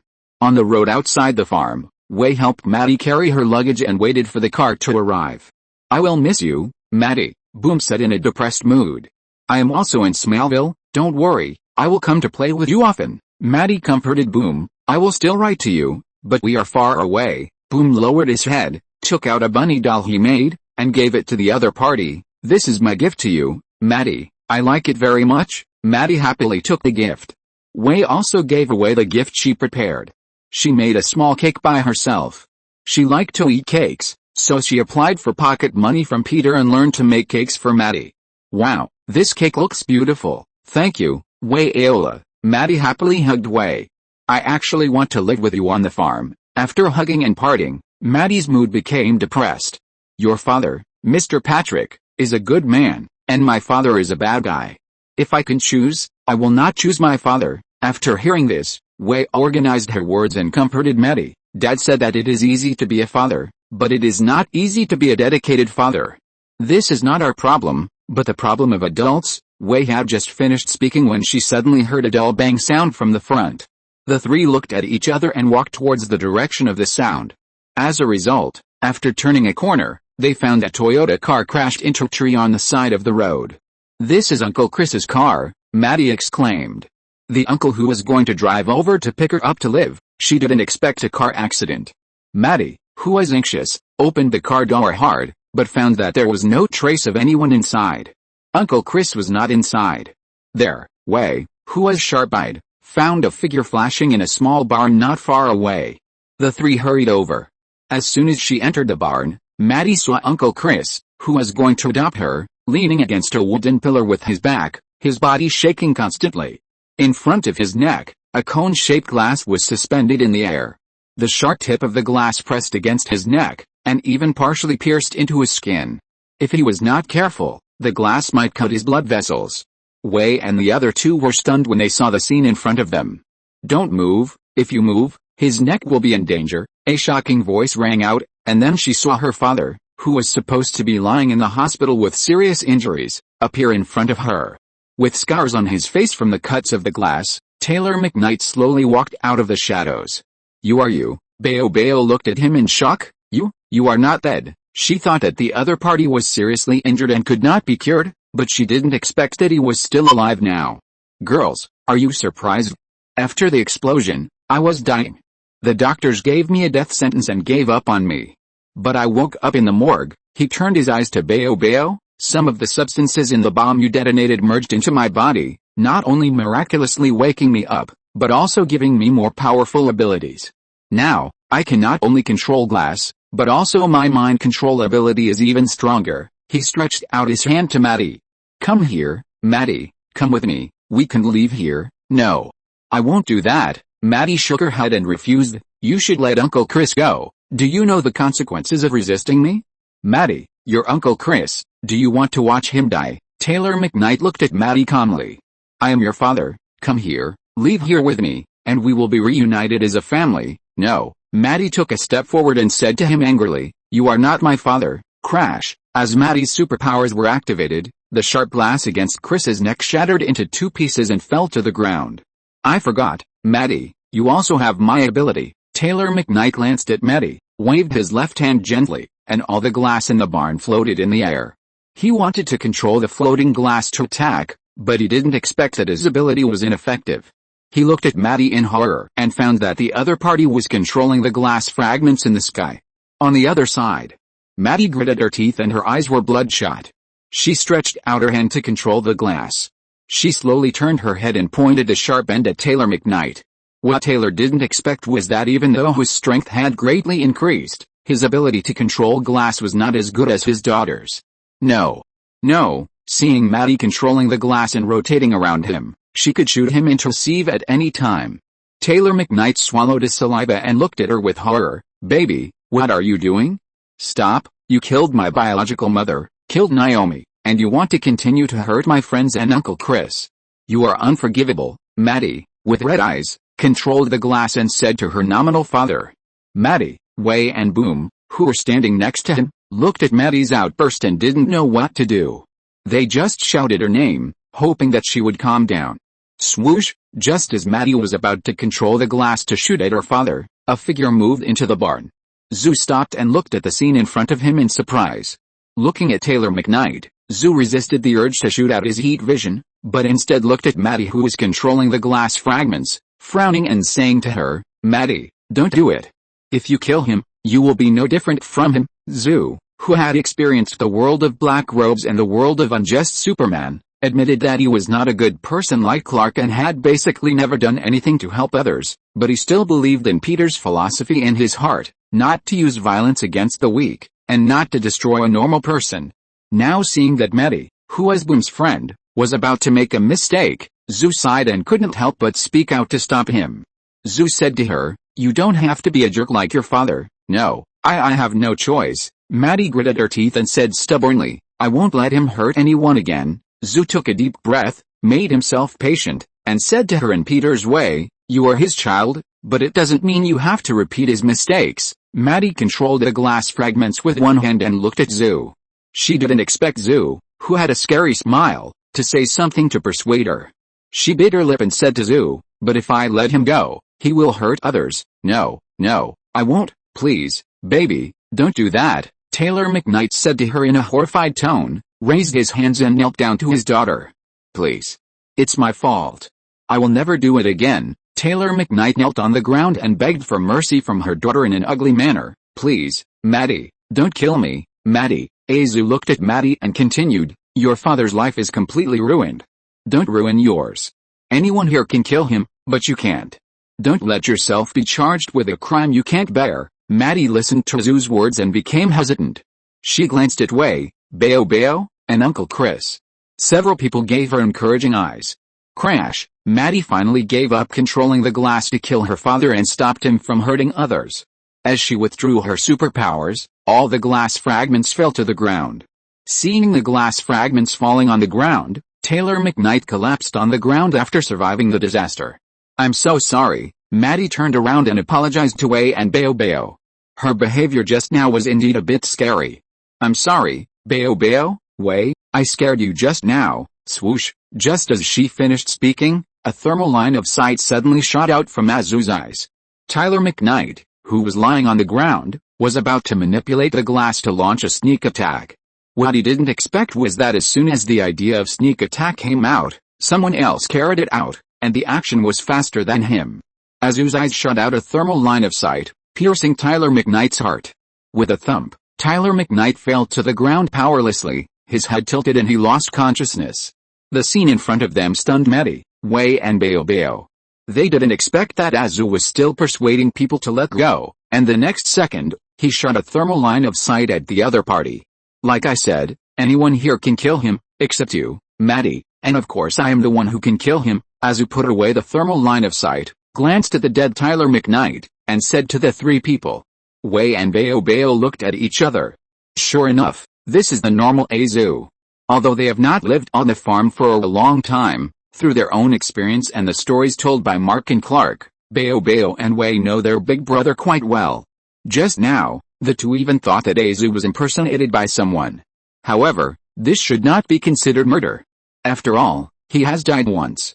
He is just a corpse. Azu found another excuse for himself. When Peter returned to the farm, what he heard was that Azu killed Maddie's father. He didn't expect that Taylor McKnight was still alive. He wanted to deal with him before, but the doctor said that he was dead, so he gave up. Unexpectedly, this guy was reborn and came back, and then he was killed by Azu at the speed of light. If you're listening to this novel on a channel other than Fanfic World, it means they downloaded and uploaded it without effort. We cordially invite you to visit our channel, Mundo Fanfic Novelis. There you'll find the original version of this story and you can explore many other novels of various genres. We're waiting for you to immerse yourself in a world of incredible novels. Chapter 560 Wei, I will protect the weak against violence and be loyal to my loved ones until death. Outside Patrick's farm. But next time, John, don't kill in front of children. Peter still criticized Zoo's behavior. The three children faced the bloody death scene. What if they had any psychological problems? Although these three little guys are not ordinary people. Sorry, Dad, Zoo admitted his mistake very frankly. But I tried not to let that bastard die by bleeding. The scene shouldn't be too bloody. Zoo also said that he was very restrained at the time and only used thermal vision to pierce the other party's heart. If it weren't for the fact that Bomb and the others were around, he probably would have used thermal vision to shoot through the other party's head. So, I don't think it will have any effect on Bomb and the others, Zoo explained for himself. When I was as young as them, I had already seen blood. Peter, are you still proud? But Peter touched his chin and fell into deep thought. When Zoo was just born, he took him to the supermarket and met Martha, and then encountered robbers robbing a bank. At that time, in order to escape from the robber, I pinched Zoo's buttocks, activated his thermal vision, and cut the robber in half. Speaking of which, this should be Zoo's first time to see blood. This kid is right, he saw blood on the second day of his arrival, which is indeed earlier than anyone else. Do you think everyone is the same as you? Peter glared at Zoo and said. Dad, Peter was talking to Zoo about the issue of not suitable for children when Bao and Wei came over. After seeing off Maddie, Bao looked a little depressed. Did Maddie leave? Yes, Maddie left. Bao took out a crayon drawing. The picture showed three little girls playing in a barn drawn with crayons. This is the drawing Maddie gave me, Dad. Bao handed the drawing Maddie gave to Peter. Maddie said that she no longer has friends to talk to. As she said that, a sad expression appeared on her face. No, of course not. Peter squatted down and said to Bao and Wei, didn't you leave the home phone number with her? If she wants to, or wants to talk to someone, she can call you. You can tell Maddie that if she loses control of her emotions, she can call the farm and we can all help her. Listening to Peter's words, Bao nodded, indicating that he understood. Dad, why do people have to separate? Wei on the other side asked Peter in a depressed mood.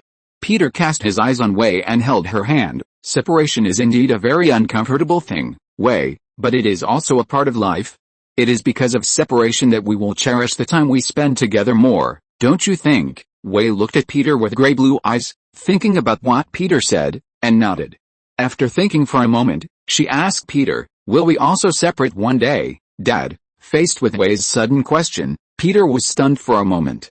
Bao, who was next to him, heard his sister's words and also cast his eyes on Peter.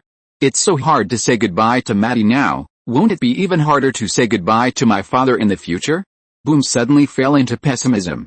Although there will be such a day, it should be very far away, so far away that we can't even imagine it. So, Peter gently touched Wei's face. Instead of worrying about our separation in the future, Wei, it's better to cherish every day now. This is the most important thing. Wei felt the warmth of Peter's hand passing to her, and sullenly said I will, Dad, if we have to separate.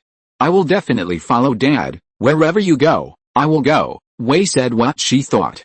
although she didn't know what she would encounter in the future. Me too. Hearing her sister say this, Boom next to her also said loudly to Peter. Peter listened to the confession of the two sisters and happily picked up the two little girls.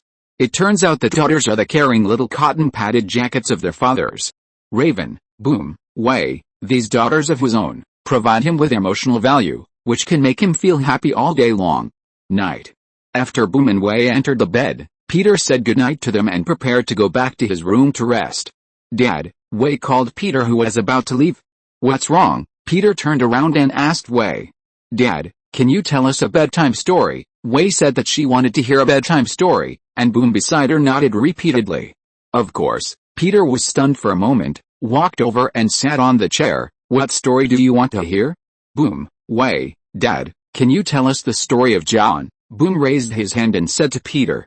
Boom was deeply impressed by what Zhu said today when he stopped Maddie from killing her father.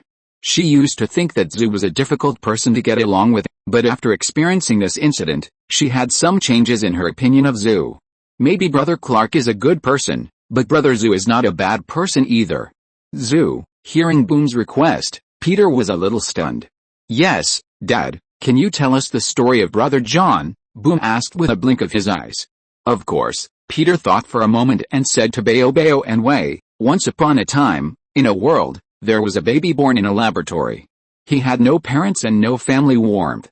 His existence was only to meet the needs of the company and become a cash cow and a living signboard for the company that created him. No one cares about his loneliness, and no one cares about his feelings. Listening to Peter's story, Wei asked, Dad, is that John? You can guess who he is. Peter continued, his life is surrounded by carefully arranged lies, parents in the photos whom he has never seen once, a home where he has never lived for a day, a bed in the room where he has never slept for a night, and a book on the bookshelf where he has never read a page.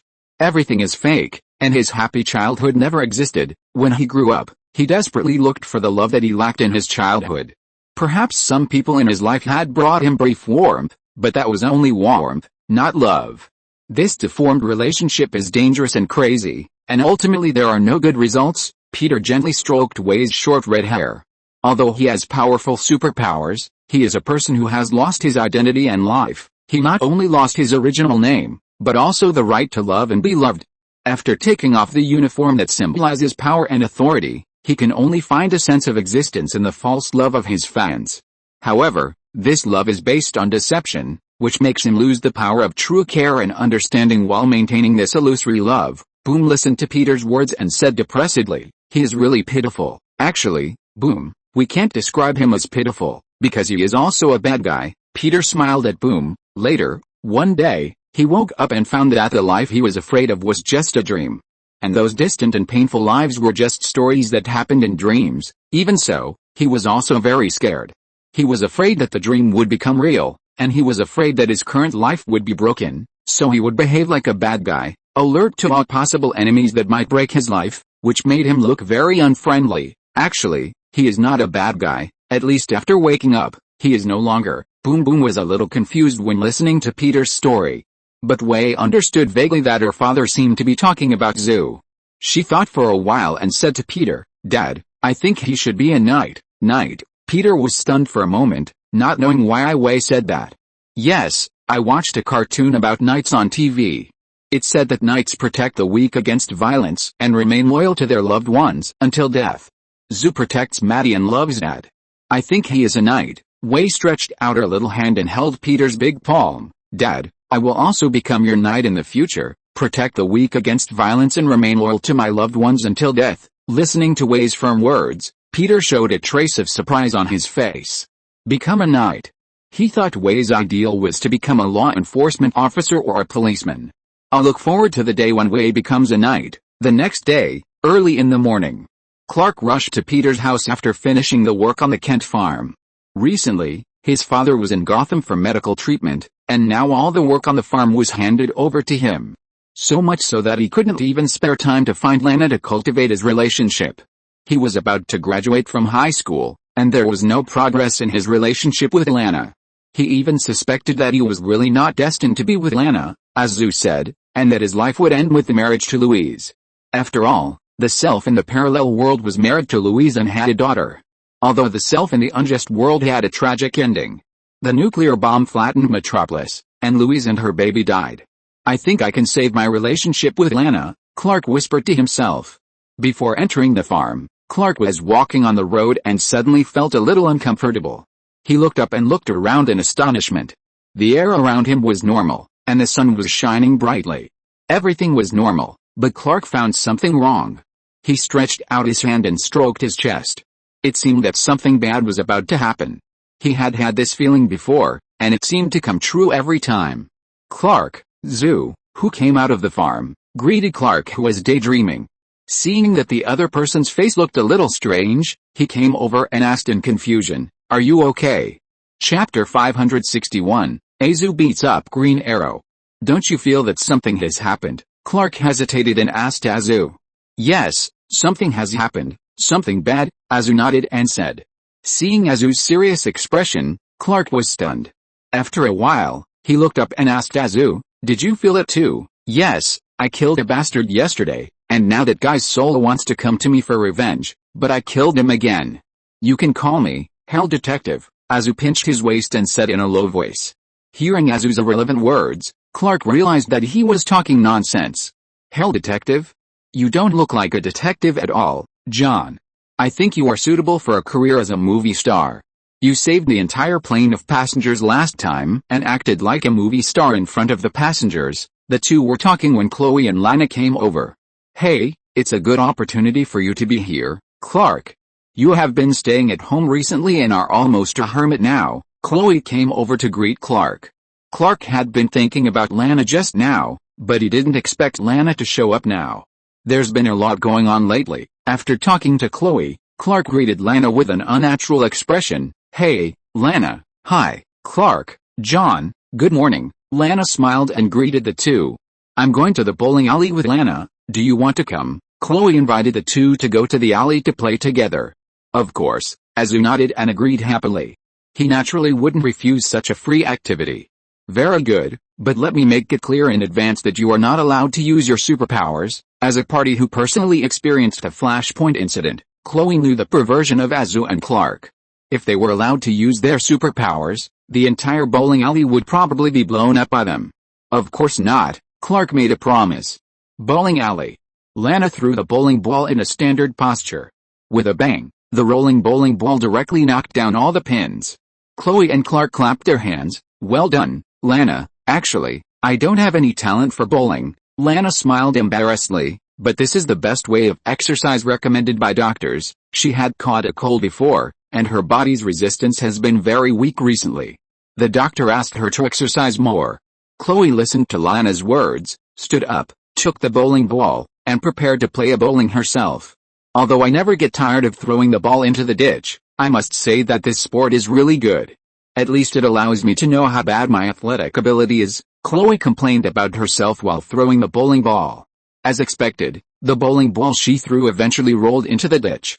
After throwing the bowling ball for a while, Clark finally found a chance to talk to Lana alone.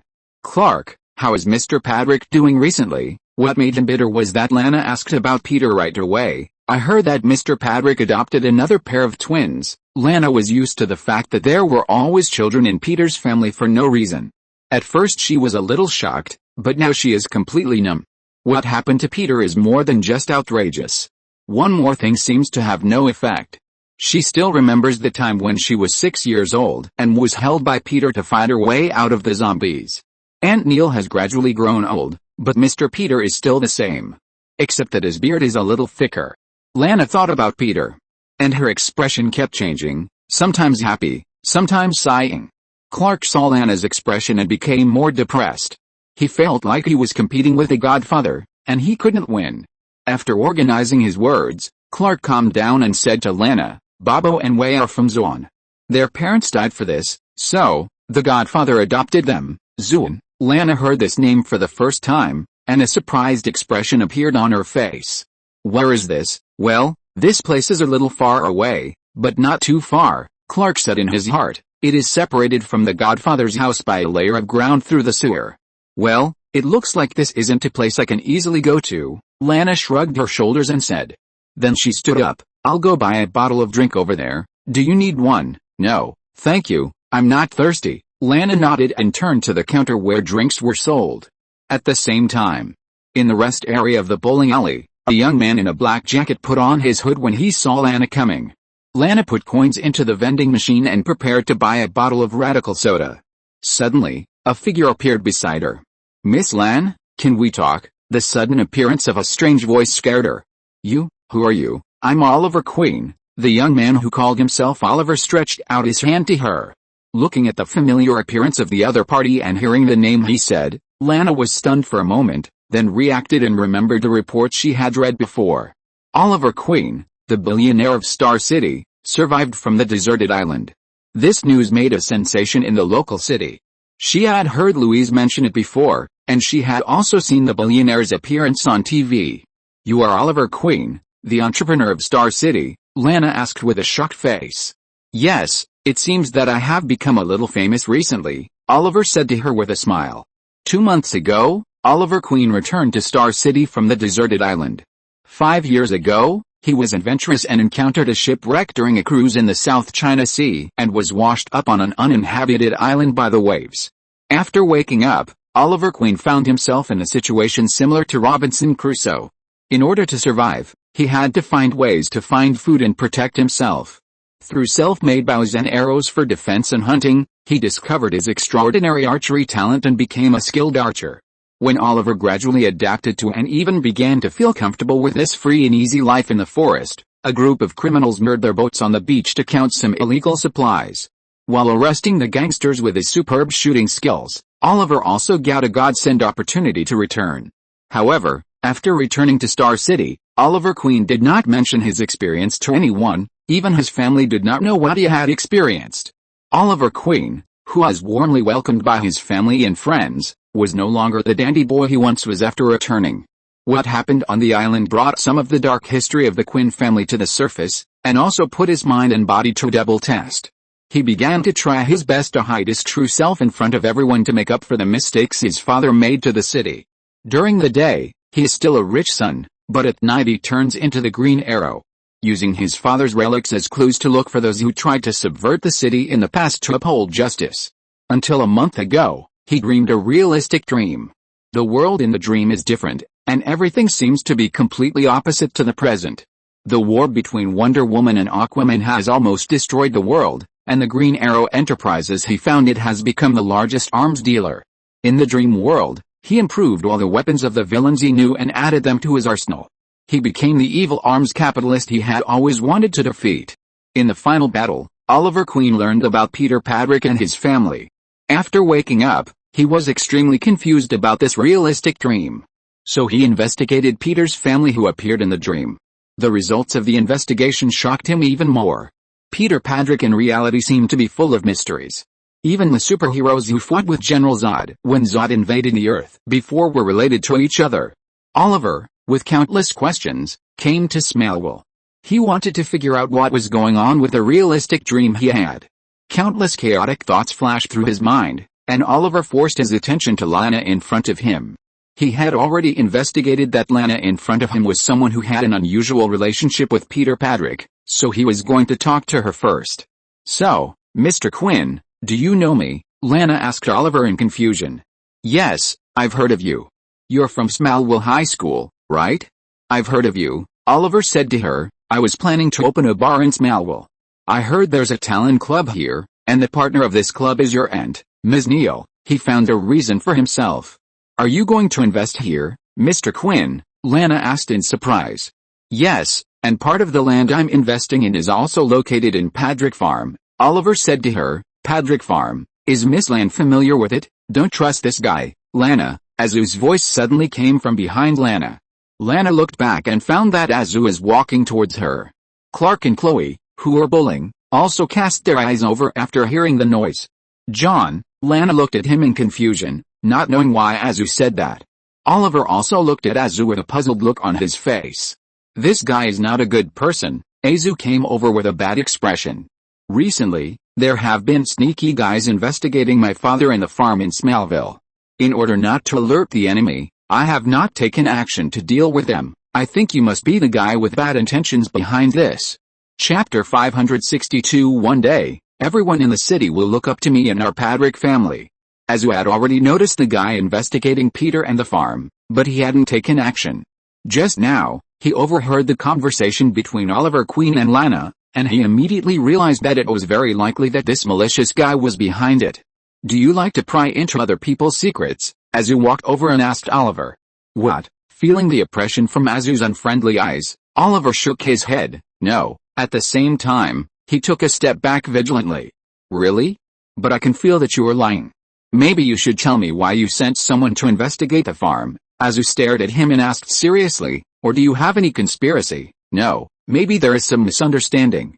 I have no ill will towards you, Oliver explained to Azu. Of course, there will be no conspiracy. Do you think I will believe you? The next second, with a bang, Azu suddenly stretched out his hand without warning, grabbed Oliver's neck, and grabbed him into the air. Azu looked a bit angry and said to him, don't think about denying or lying in front of me. I can hear your heartbeat. Azu has always been ruthless to those who dare to covet his farm or harm his father. Oliver felt suffocated by Azu's neck in midair. At the same time, what made him even more unbelievable was that he didn't see how the other party attacked. During the time of surviving on the deserted island, Oliver Queen's ability was not only improved by bows and arrows. In fact, he already had a weapon that was comparable to his bows and arrows, fists. His excellent fighting skills, combined with bows and arrows, allowed him to cause powerful killing effects. Oliver Queen did not specialize in various martial arts like Batman. His fighting skills were more like the accumulation of experience over a long period of time, which made his formal training smoother. During the days on the deserted island, his wilderness survival skills, instincts, and lurking were honed to a relatively high level. In close combat, he even knows how to use a sword, and can fight with Deathstroke for several rounds. But what he didn't expect was that he didn't even see how Azu grabbed him just now. I don't have any bad intentions, Oliver uttered this sentence with difficulty. At the same time, he gathered strength into his arms and tried to fight back against the bastard in front of him. However, what Oliver didn't expect was that Azu knocked him against the wall with a bang. He felt a sharp pain in his back, but he didn't expect that he couldn't use any counterattack power in the opponent's hands. Grabbing Oliver's neck, Azu grabbed the ribs under the opponent's belly with his other hand. Oliver's body was in great pain again. It seems that you don't want to tell the truth. Azu pinched the opponent's ribs and continued to exert force. I can tell you that I'm not a good person. If you don't want to suffer more pain, now, tell me your purpose. Seeing Azu's series of actions, Lana was shocked on the spot. She didn't expect Azu to suddenly take action. Clark hurried over, grabbed Azu's arm with one hand, and shook his head at him. No, John, not here. Azu glanced at the people in the bowling alley and found that everyone was looking at him in astonishment. After hesitating for a moment, he put Oliver down and showed everyone a fake smile as if in spring breeze. I'm joking with my friend, don't worry, in order to maintain a good impression in front of Peter.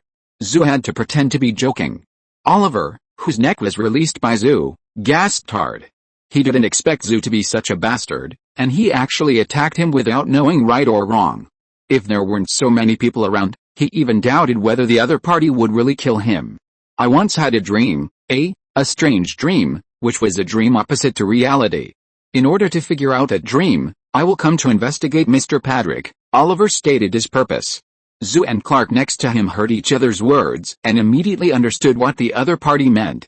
In the Flashpoint incident, Peter once made 1,000 people have the same dream. 1,000 superheroes and supercriminals all dreamed of the story of the Flashpoint world line. You want to see my father? Azu frowned and asked him. Yes, he's not here, Azu said coldly. He hated billionaires, especially young billionaires. Peter, who didn't know that Green Arrow was beaten up by Azu, was in Piltover at this time. He brought Bombshell and V, as well as Raven and Mark to this city of technology and progress. Wow, is this Piltover? Bombshell held Peter's hand, stood on the street, and looked at the scene in front of him in shock. In the distance, the architectural style standing in the city is full of high-tech elements. The towering steel towers, exquisite decorative details and shining sense of technology make everything in front of you extremely futuristic. In addition to the sense of technology, you can also clearly feel the magic atmosphere.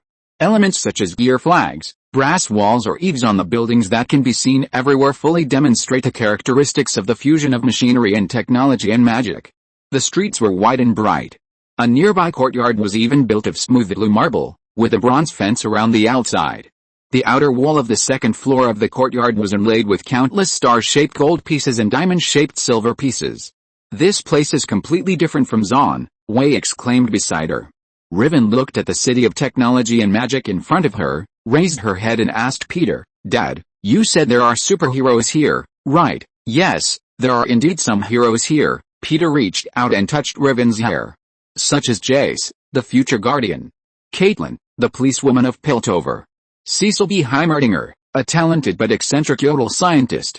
Life mentor Blue Steel Shadow Camille, in order to protect the entire Piltover power class and maintain the order of the city, transformed herself into a Hextouch-powered killing machine." Riven listened to Peter talking about all kinds of heroes in Piltover.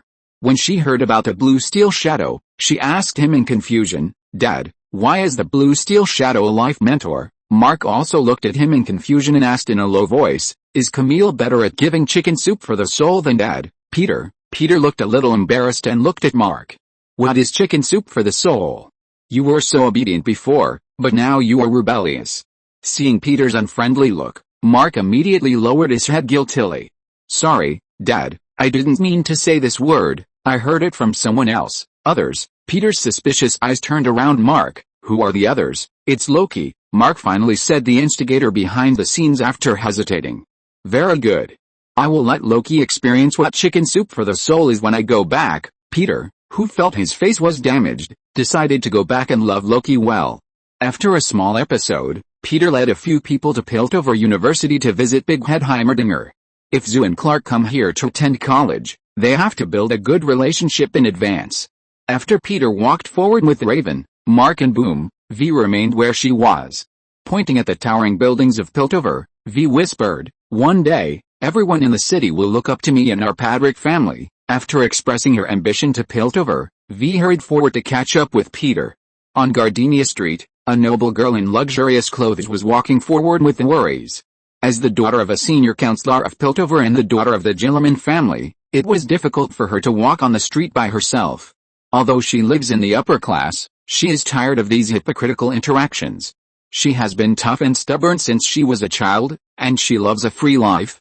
Her relationship with her mother is not very harmonious. The reason why she ran out secretly was because she had a quarrel with her mother during the day. "It's not my fault. I just want a little freedom," the girl muttered in a low voice and looked up at the magnificent city in front of her. "Piltover is full of temptations. The sweet words of gold-plated sugar can make even the kindest heart become cold and ruthless," she repeated in a low voice what her mother had warned her, and shook her head indifferently. To her, Piltover was not that scary. It was just an extremely beautiful city. Crossing a street, the girl suddenly saw a sneaky guy. The guy wearing a black hood kept looking around at the pedestrians around. Until he saw a woman wearing gorgeous jewelry and carrying a bag, his eyes were completely locked. The black hood looked left and right, and after confirming that no one noticed him, he ran over quickly and snatched the bag from the woman's hand. After snatching the bag, the black hood immediately fled the scene at the fastest speed. The robbed woman screamed and immediately chased after the other party. But because the robber was too fast, she couldn't catch up at all and was directly pulled away. The girl who saw this immediately chased after him without hesitation. She was lively and active, and often followed a law enforcement officer in training. Although she was young, she ran fast. Bang! She jumped into a nearby street and saw that the other party had already run away. The girl looked at a shortcut nearby, the roof of a high-rise building, where she could jump to another street to block the other party. She gritted her teeth and went directly to the roof. Bang! She took a step and jumped directly to the roof opposite. Chapter 563, Catherine, the Piltover policewoman, my daughter's girlfriend? There was a whirring sound in her ears, and the girl's body fell rapidly, jumping towards the roof opposite. With a bang, her feet stepped on the edge of the opposite roof. She thought she had successfully jumped over, and she breathed a sigh of relief. Fortunately, she succeeded. However, the next second, her feet slipped, and her body lost balance and fell downstairs. With a click in her heart, she stretched out her hands to grab something. In vain, she grabbed a piece of air, and the girl's body fell rapidly downward. No, she made a desperate sound, and in an unbalanced state, she watched her body fall to the ground. A few minutes ago, the robbers running on the streets of Piltover, robbing the property and then fleeing, happened to be encountered by Peter and his group at this time. Seeing the other party running away in a panic, Riven immediately guessed that the other party must not be a good person. Without hesitation, Riven condensed a ball of black magic energy in her hands and attacked the other party. The black and obscure magic energy rushed directly to the robber's feet. Bang! The robber felt a pain in his feet while running. Then he fell forward uncontrollably. After knocking the robber to the ground, Raven rushed over and took out a magic wand from her clothes. The unlucky robber wanted to stand up, but Raven pointed the magic wand at his throat. "Don't move." Raven pointed the magic wand at the other party and said rudely. Feeling the strong and palpitating power emanating from the tip of the magic wand, the robber swallowed his saliva and handed the bag in his hand to Raven. "Don't kill me, I will give you everything." Feeling the threat of death, he said to Raven in a horrified tone. Raven took the exquisite bag from the other party. "This is someone else's bag that you robbed, right?" "Yes, I won't dare to do it next time. Don't do it, please let me go." He raised his hands and begged for mercy when Raven pointed the magic wand at him. "As expected, there are people like you in any city," Raven said to the other party speechlessly. She thought that in a place like Piltover, there would be no thieves and robbers who would openly steal and rob on the streets. On the other side, it was not until Riven used her magic wand and pointed at the throat of the fleeing guy that Bombshell and V reacted. "Wow, Sister Riven is so amazing." Bombshell opened his eyes wide and looked at Riven in admiration. "If only one day I could be as amazing as my sister." Peter reached out and rubbed Bombshell's hair. He looked in the direction where the robber ran. As a result, he saw the girl jumping over from the roof. No, the girl felt desperate in her heart, feeling the weightlessness of falling, and shouted in despair. Whoosh! The next second, she felt a strong wind blowing on the roof. At the critical moment, a pair of outstretched hands grabbed her wrist. Snap!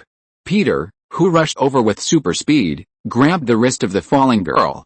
The girl's body leaned back and looked at Peter in astonishment.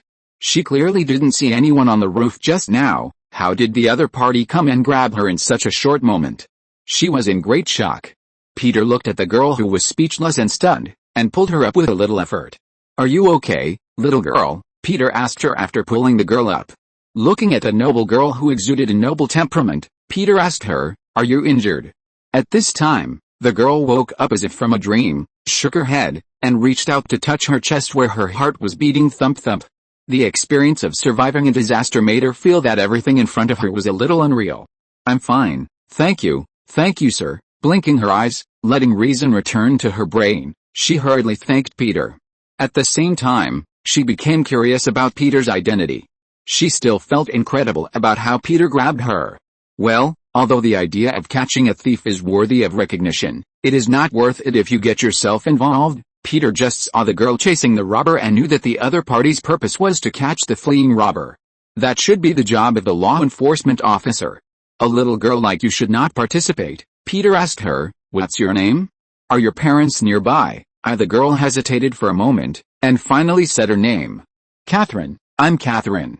"Gilliman," the girl said her name. Peter was stunned when he heard the other party say that her name was Catherine. "This is the Piltover policewoman, nicknamed Little Cake, and also Way's girlfriend Catherine." Peter stared at her in surprise, recalling the information about Catherine that he knew in his previous life. As the daughter of the counselor Gilliman's family, this daughter has a tenacious personality and a firm will.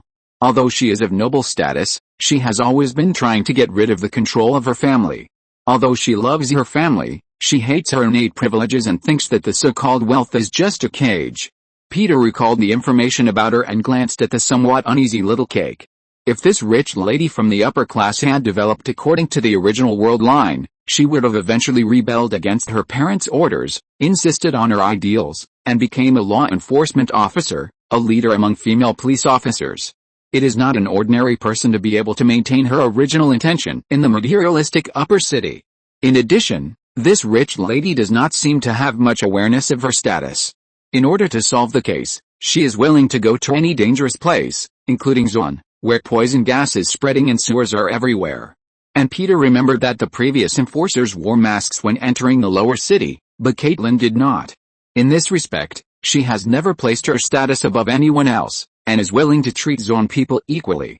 More importantly, the rich lady in front of her is the girlfriend of her daughter in the future.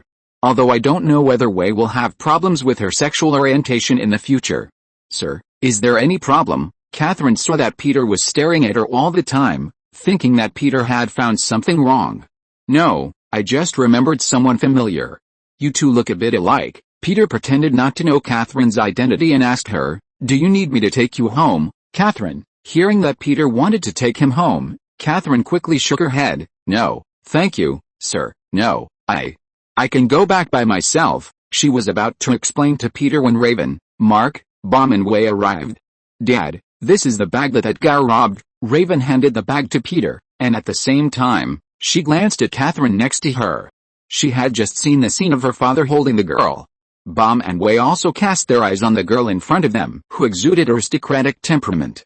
You should know who this bag belongs to, right, Catherine? Peter handed the bag to Catherine. Catherine was stunned for a moment, then looked at Raven next to her, and took it a little unnaturally. She didn't expect that the robber would be caught by the gentleman who saved her. Yes, I saw the lady's bag being robbed. Catherine thanked Peter and Raven. Thank you for your help. You're welcome. After Peter took the bag, he asked, Catherine, you should be familiar with this place, right? Are you talking about Piltover? Yes, sir, I'm very familiar with it. I usually follow the law enforcement officers around the city. Catherine, who was determined to protect the city, was strictly disciplined by her mother, but she would sneak out and patrol the streets with the law enforcement officers she was familiar with. Do you know where Piltover University is? Peter asked her where Piltover University was. Catherine was stunned for a moment, then nodded and said, yes, I know where Piltover University is. Seeing that Peter seemed to want to go to Piltover University, Catherine volunteered to lead a group of people there. After handing the bag to the robbed lady, Catherine took Peter to Piltover University. Several girls of similar age quickly became familiar with each other. Especially with Wei, the two of them quickly started to talk familiarly. You said you were from Smallville? Catherine looked at Peter who was walking in front of her and asked Wei in a low voice, where's Smallville? She had never heard of this name. Smallville is a small town. Wei did not tell the secret of her family. She vaguely skipped a location of the town and said to Catherine, Dad is the most powerful person in the town, and more powerful than everyone in Piltover. She proudly told Catherine that her father was the most powerful. I believe you, and Smallville must be far away. I have never left Piltover. My parents always think that I should be like a virtuous lady and should not run around. She looked at Peter in front of her and said with some envy, although I don't know if your father is the most powerful in Piltover, he must be the most open-minded. He will at least bring you away from your hometown to Piltover. Catherine, who was a little sighing, said to Wei and Bao. Actually, I also want to see a bigger world. Wei thought about it and moved closer to Catherine. For some reason, she always felt that the girl in front of her made her feel particularly close. If you want to see the bigger world, Dad can take you to our house, Wei suggested to Catherine. Bao and I will tell Dad, we invite you to our house, but you have to keep it a secret and not tell anyone else. As she spoke, she glanced carefully at Mark next to her. Chapter 564 Peter meets Big Head and kidnaps Little Cake. She had to be careful of Mark. Mark had just directly revealed the secret of Loki behind him. Wei suspected that Mark was not a person who could keep a secret. If Mark ran over and told his father that he was the one who gave Catherine advice, his father would definitely have a problem with him. Wei looked at Mark warily, then turned around and talked happily with Catherine. Half an hour later, Peter entered Piltover University. The buildings in the university were tall and complex, and the lines of the golden window frames outlined the complex fusion of technology and magic. After entering Piltover University under the guidance of Catherine, Peter told the person in charge that he wanted to meet Professor Heimerdinger. Professor Heimerdinger, a scholar from Yodel, has extremely high scientific talent. He is kind and cherishes talents, and never hesitates to praise talented people. Although he is a conservative scholar, his love for science and vigilance against magic make him have an important position in Piltover. Moreover, this small scientist is the dean of Piltover University and the chairman of the Piltover Council. Dad, who are Yodels? Raven asked Peter curiously in the waiting room. Before Peter could explain, Catherine, who came with him, explained to her, Yodels are a rare race. Yes, they are not tall, about 1 meter tall. Although they are not tall, they are warm and friendly, and like to live in isolation. It is said that the Yodels have the oldest civilization, older than Dalmatia and Ionia. Raven listened to Catherine's explanation, nodded and continued to ask, "Then where do they live? I heard from my mother that their capital, Bandle City, was built in an isolated canyon in the southeast surrounded by the Sable Mountains. It is the oldest city-state in Roomland, but humans basically cannot enter Bandle City. Only through magic or through special opportunities can the entrance to Bandle City be discovered." Raven and Mark listened to Catherine's explanation and became more and more curious about the Yordles. Ahem, although the entrance to Bandle City is rarely discovered, the adventurous Yordles appear all over Roomland. A voice suddenly came from outside the door. Everyone turned around and looked outside, and found that a big furry head suddenly appeared from behind the door. The big furry head with pointed ears, a curly goatee, and a curious look poked his head out, glanced at Peter and others, and then showed his whole body. Raven looked at the small man in scholar's clothes, and looked at Peter in astonishment. "Is this the Yodel?" Peter looked at the great inventor Heimerdinger, who suddenly appeared, and was also stunned. "Hello, Professor Heimerdinger." After reacting, Peter took the initiative to greet the big head who came over. "Hello, Mr. Padrick." Peter had already told his name to the person in charge of reception. Professor Heimerdinger looked at Peter curiously. "Mr. Padrick, you are not from Piltover, right?" "Yes, I am not from Piltover, nor from Zon," Peter said to him. "I come from a very distant continent." Distant continent? Heimerdinger's curiosity for adventure began to work again, and he couldn't help but ask curiously, "How far away?" "A place that no adventurer from Bandle City has ever reached." "Yes, the continent I live in may also be like Bandle City, requiring magic or special opportunities to enter," Peter said half-truthfully. Listening to Peter's words, Heimerdinger showed a thoughtful expression on his face. "I think, as long as our thinking can transcend, no matter how far away the place is, we can reach it." Heimerdinger put his hands behind his back and said to Peter. His previous research topic was parallel worlds. He has been able to enter distant parallel worlds that are even separated by a dimension. And he has profoundly changed the future of another parallel world. "That makes sense, Professor Heimerdinger." Peter did not continue to talk about the topic of world, but turned to other aspects. "I am visiting you today because I hope my two sons can come to Piltover University. I admire the teaching methods of Piltover University, and I hope my two sons can study with you." Peter directly stated his purpose. Peter was worried about the schooling of Zoo and Clark. Heimerdinger heard Peter's intention and said hesitantly, "This is not a decision made by me, Mr. Padrick. Piltover University recruits students who have a heart for scientific exploration and a spirit of diligent learning." Peter listened to Heimerdinger's words and nodded. "I understand, Professor." Although the Yodel scientist said so, Peter believed that there were still many descendants of counselors in the school.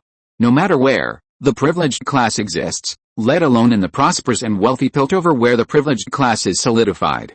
"Of course I won't make things difficult for Professor Heimerdinger," Peter said to him slowly. "Professor, you have been researching technology that can make people more convenient, right?" "Yes," Heimerdinger nodded. "Technology is to make people progress, although we must also be vigilant about the crises that technology brings to us." After listening to Heimerdinger's words, Peter said to him, "I can provide you with some scientific and technological materials, which may give you some inspiration." As he spoke, Peter stretched out his right hand. In the astonished eyes of Professor Heimerdinger and Catherine, Peter's right hand was instantly covered with nanomaterials. He took the nanotech armor from Tony Stark and covered his arm. Then Peter pointed his hand outside the window and fired a palm cannon with a boom. There was a sudden explosion, and the vibrating floor shook slightly. Heimerdinger, who was startled, looked at the nano armor on Peter's arm with a dull look. Catherine looked at Peter, who suddenly fired with shock in her eyes. "Maybe we can communicate with each other and share what we have," Peter turned around and said to Heimerdinger with a smile. "Anyway, Tony Stark's company has a lot of stuff. Just give some high-tech to this big-headed scientist.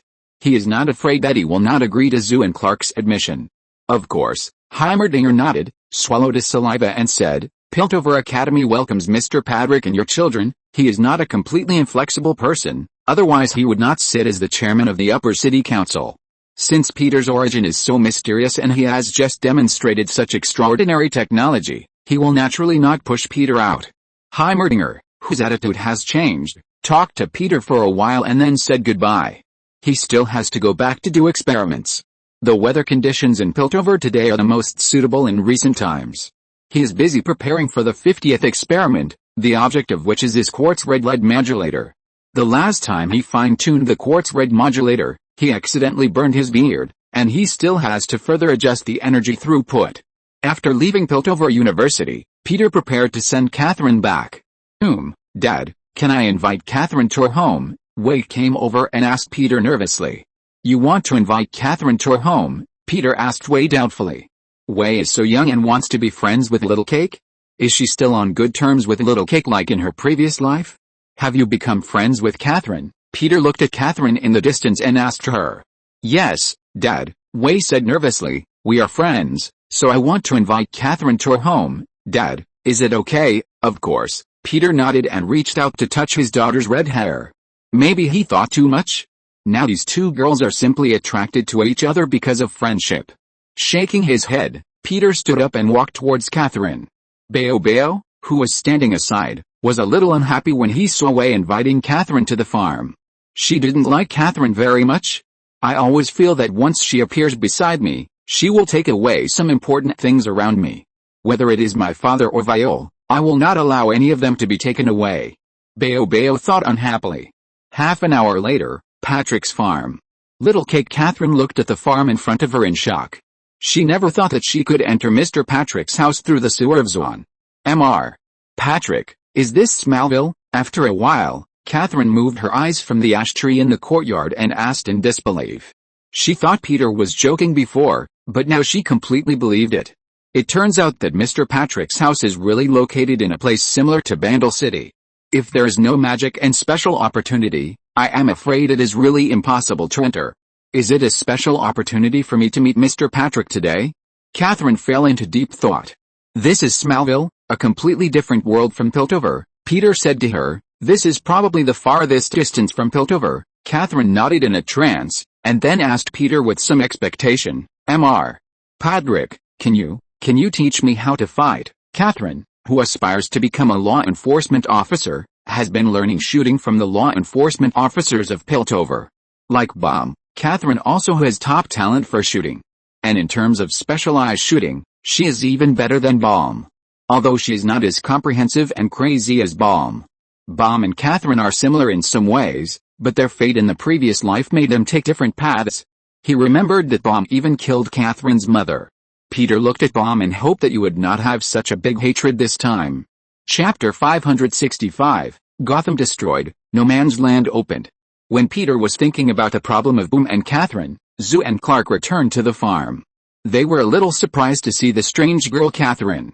Dad, I just met a guy. Zoo looked at Catherine, walked over and said to Peter, he said his name is Oliver Queen, and he is a billionaire in Star City. Star City? Oliver Queen. Peter was slightly stunned when he heard the name.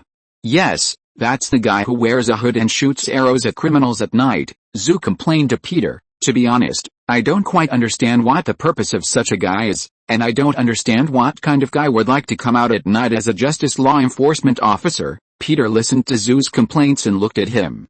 You don't know that Oliver Queen is the hooded man. He wanted to investigate the farm, but I beat him up. Zoo told him about his beating up Oliver. Why did he investigate the farm? Peter asked Zoo. He said he had a vivid dream and wanted to know if the dream was true. I think it was about Flashpoint, Zoo said his guess. So you beat him up because he wanted to investigate me and the farm? Yes, Dad. Usually rich guys like him are malicious and self-righteous, so it's not unfair to be beaten up, Zoo said confidently. Just like Bruce Wayne, Peter, he didn't realize that this kid still holds grudges. He still remembers the conflict with Bruce when he was a child and still feels resentful. Next time when he comes, don't do it. The purpose of this guy's investigation should not be malicious. Peter asked Zoo to be more friendly. However, Peter stroked his chin and fell into deep thought. Zoo was right about one thing. Oliver Queen was indeed a bit perverted. Before executing a bad guy, he would say to him, "You have failed this city." Such a guy is not only perverted but also a middle school student. Every night, Oliver would come out and transform into a superhero. He decides the life and death of others based on what he thinks is justice. When it gets dark, a bunch of bad guys die in Star City. When it gets light, Oliver Queen has a few more lives on his hands. The Godfather. Peter was thinking about Oliver, and Clark came over and asked him, "Do you think the behavior of the hooded man in Star City is correct? He killed a lot of people." "Well, It's a complicated question. Peter thought for a while and said, "It's complicated, Clark. The world is neither black nor white, but a delicate gray. Who he is does not depend on whether he kills people. Every time Green Arrow kills a criminal, there seems to be one more corner of the city that welcomes the long-lost sunshine. But things will not always develop in the direction you hope. When you fight against the dark forces, there will always be someone coming out of the dark to give you a taste of your own medicine. You use anger to fight evil, and it will respond with hatred. A superhero driven by anger and a sense of responsibility can only use violence, and this violence will ultimately lead to the fate of death." He remembered the ending of Green Arrow, who eventually died. After his death, the people of Star City erected a statue for him. The man in the statue wore a hood, held a bow and arrow, and looked down at the city. However, that might just be one of the endings of many parallel worlds. Peter shook his head and withdrew his thoughts from it. After lunch, Peter turned on the TV to watch the news. When he turned on the TV, a piece of news caught his attention. There is an outbreak of a filovirus epidemic in Gotham City. It is said that the origin of this virus comes from the mixture of Ebola virus and needlehead virus. So far, the virus has caused more than 600 deaths. After hearing the news broadcast, Raven, Way and Caitlin also came over. Caitlin, who had enjoyed a sumptuous lunch, looked at the TV screen in surprise. It was the first time she saw a machine with moving people inside. She quickly realized that this machine should be a tool for recording images. Mr. Padrick, where's Gotham? What kind of city is that? Catherine asked Peter curiously. A city across the river from Metropolis. Peter kept his eyes on the TV and replied to Catherine, "That is the city of hope and darkness and chaos." Little Cake asked curiously, "The city of hope and darkness and chaos?" "Yes." He reached out and touched Catherine's long hair. "It is also a city full of drama and tension, always shrouded in haze, with towering steel buildings, and the smell of decay and sin permeating the streets. It is a hotbed of crime, and all kinds of evil forces are breeding and spreading everywhere in dark corners." Hearing this, Catherine frowned slightly. "Is it a city like Zon?" "Yes, it is as chaotic as Zon." Peter continued, "In the night of Gotham City, gang fights and crime sprees are common. The gloomy alleys may hide countless unknown secrets and dangers." However, Peter paused and continued, "This city also breeds hope. Batman, a knight in the dark, guarding justice under the night of Gotham, fighting against the so-called evil in his own way." Dark Knight. Catherine was stunned and asked Peter, "Is he the law enforcement officer of Gotham City?" "No, he is not a law enforcement officer, he is just a vigilante." Peter shook his head and said, "But he is like a law enforcement officer, guarding a city in his own way." He pondered for a moment and looked into Catherine's eyes. Caitlin wanted to learn from her the combat experience of the law enforcement officer. Compared with herself, Bruce was obviously more suitable to be the teacher of Little Cake. Imagine if a Piltover policewoman could carry a long sniper weapon in the future, fight crime in Gotham with Bruce, and shoot criminals to death from a distance of 1,000 meters. This picture is a bit weird. Coughing, Peter retracted his wild thoughts. After seeing the news reported on TV, Peter took out his mobile phone and called Bruce. "Bruce, is there an epidemic in Gotham?" "Yes, sir. A new type of filamentous virus with a higher mortality rate has attacked Gotham, and more than 1,000 people have died so far." "When did it start?" Peter frowned and asked Bruce. 3 days ago," Bruce's voice came from the microphone.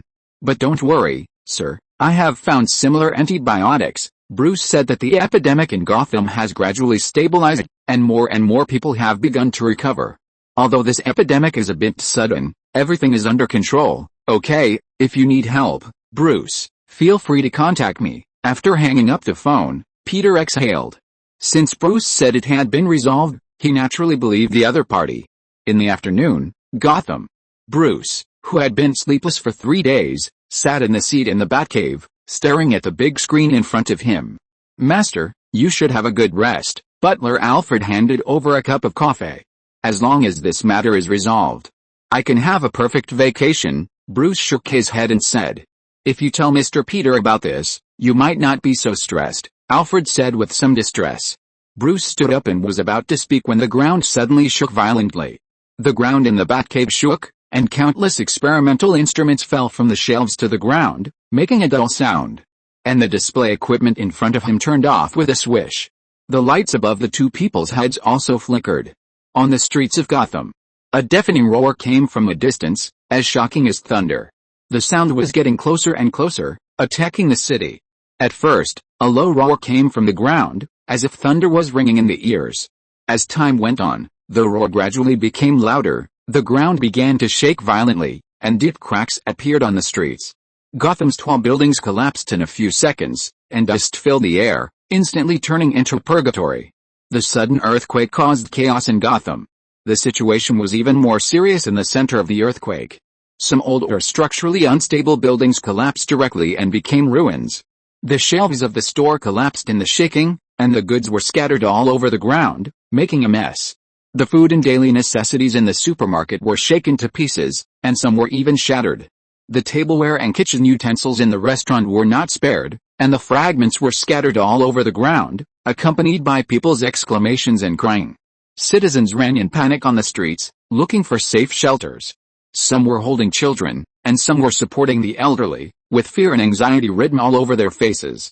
The vehicles on the road also lost their usual order, some stopped on the roadside, and some hurriedly drove away, trying to stay away from this dangerous place. However, due to the road damage and traffic congestion caused by the earthquake, many vehicles were trapped on the road. "What happened?" In the Batcave, Alfred asked Bruce in shock. "It should be an earthquake." The expression on Bruce's face became a little ugly. There was an earthquake in Gotham City, and many buildings were damaged. "It is estimated that thousands of people will die." Sitting down, Bruce said while operating the computer that was not yet finished. The earthquake was probably 7.6 on the Richter scale. As he spoke, he operated the computer and said to the butler, "Gotham has suffered a lot of trauma, and there will probably be even bigger troubles in the future." As soon as he finished speaking, there was a click and the lights in the Batcave went out, and it was suddenly plunged into darkness. Chapter 566, The Urban Legend of Peter Arresting All the Criminals in Gotham in One Night. Padwick Farm. Peter soon saw the news of the earthquake in Gotham on TV. A news helicopter flew over Gotham City, showing the devastated scene after the earthquake. The earthquake lasted for 22 seconds and almost completely destroyed Gotham's infrastructure. Thousands of people died in this earthquake. Countless people were displaced and lost their homes. Gotham is crying. Our reporters will learn more about the specific situation of Gotham after the earthquake, the news reporter on the live TV reported.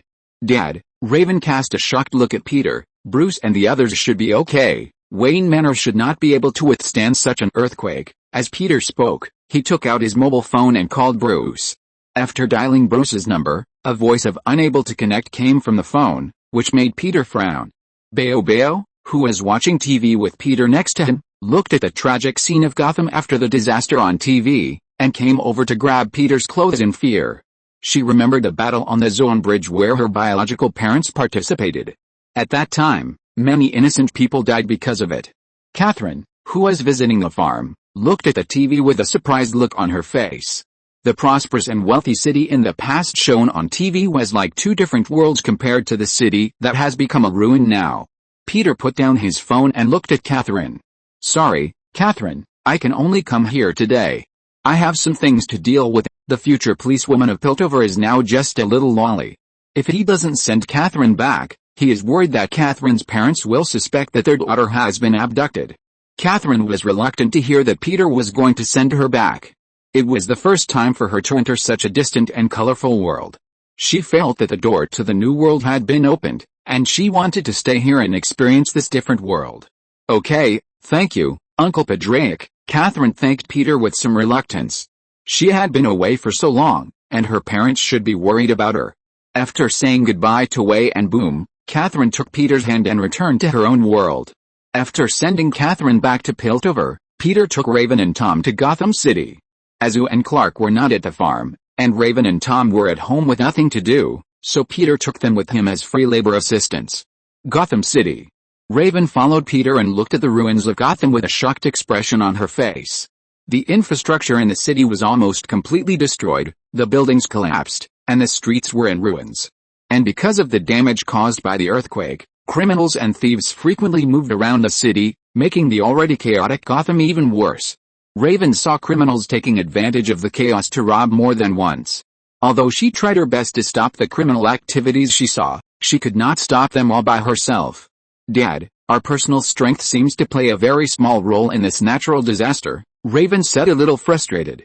Peter nodded. Natural disasters require people to work together to overcome them, and the role played by so-called superheroes is indeed very small. Tom, wearing a Hogwarts school uniform, frowned slightly as he looked at everything in front of him. Disasters like this require assistance from the federal government, not heroes. Tom also said that Raven could not help much. After the earthquake, the living conditions of residents will be extremely bad. They may face shortages of food, water and basic living supplies. At the same time, they need to deal with various safety hazards caused by the ruins of the city, such as collapsed buildings, broken wires and gas pipelines, etc. In addition, due to the social disorder caused by disasters such as earthquakes, criminals and thieves may take the opportunity to frequently move around in the city, making the safety of citizens more threatened. All these require the government to step in to assist. Although Tom can use Restore to Original to restore some of the collapsed buildings, such a huge workload, if he really uses magic, it is not certain whether he can complete it. Even if he really has the ability to restore all the buildings, he will not do such a thankless task. In his bones, although he is not as extreme and cruel as Tom Riddle in his previous life, he has always paid little attention to things that have nothing to do with him. Peter frowned and took Raven and Tom through Gotham after the earthquake. The three of them soon arrived at Wayne Manor. The solid Wayne Manor was hardly damaged in the earthquake. Alfred in the manor opened the door and welcomed Peter and the other two in. "Is Bruce okay?" Peter asked the butler. "Master is fine.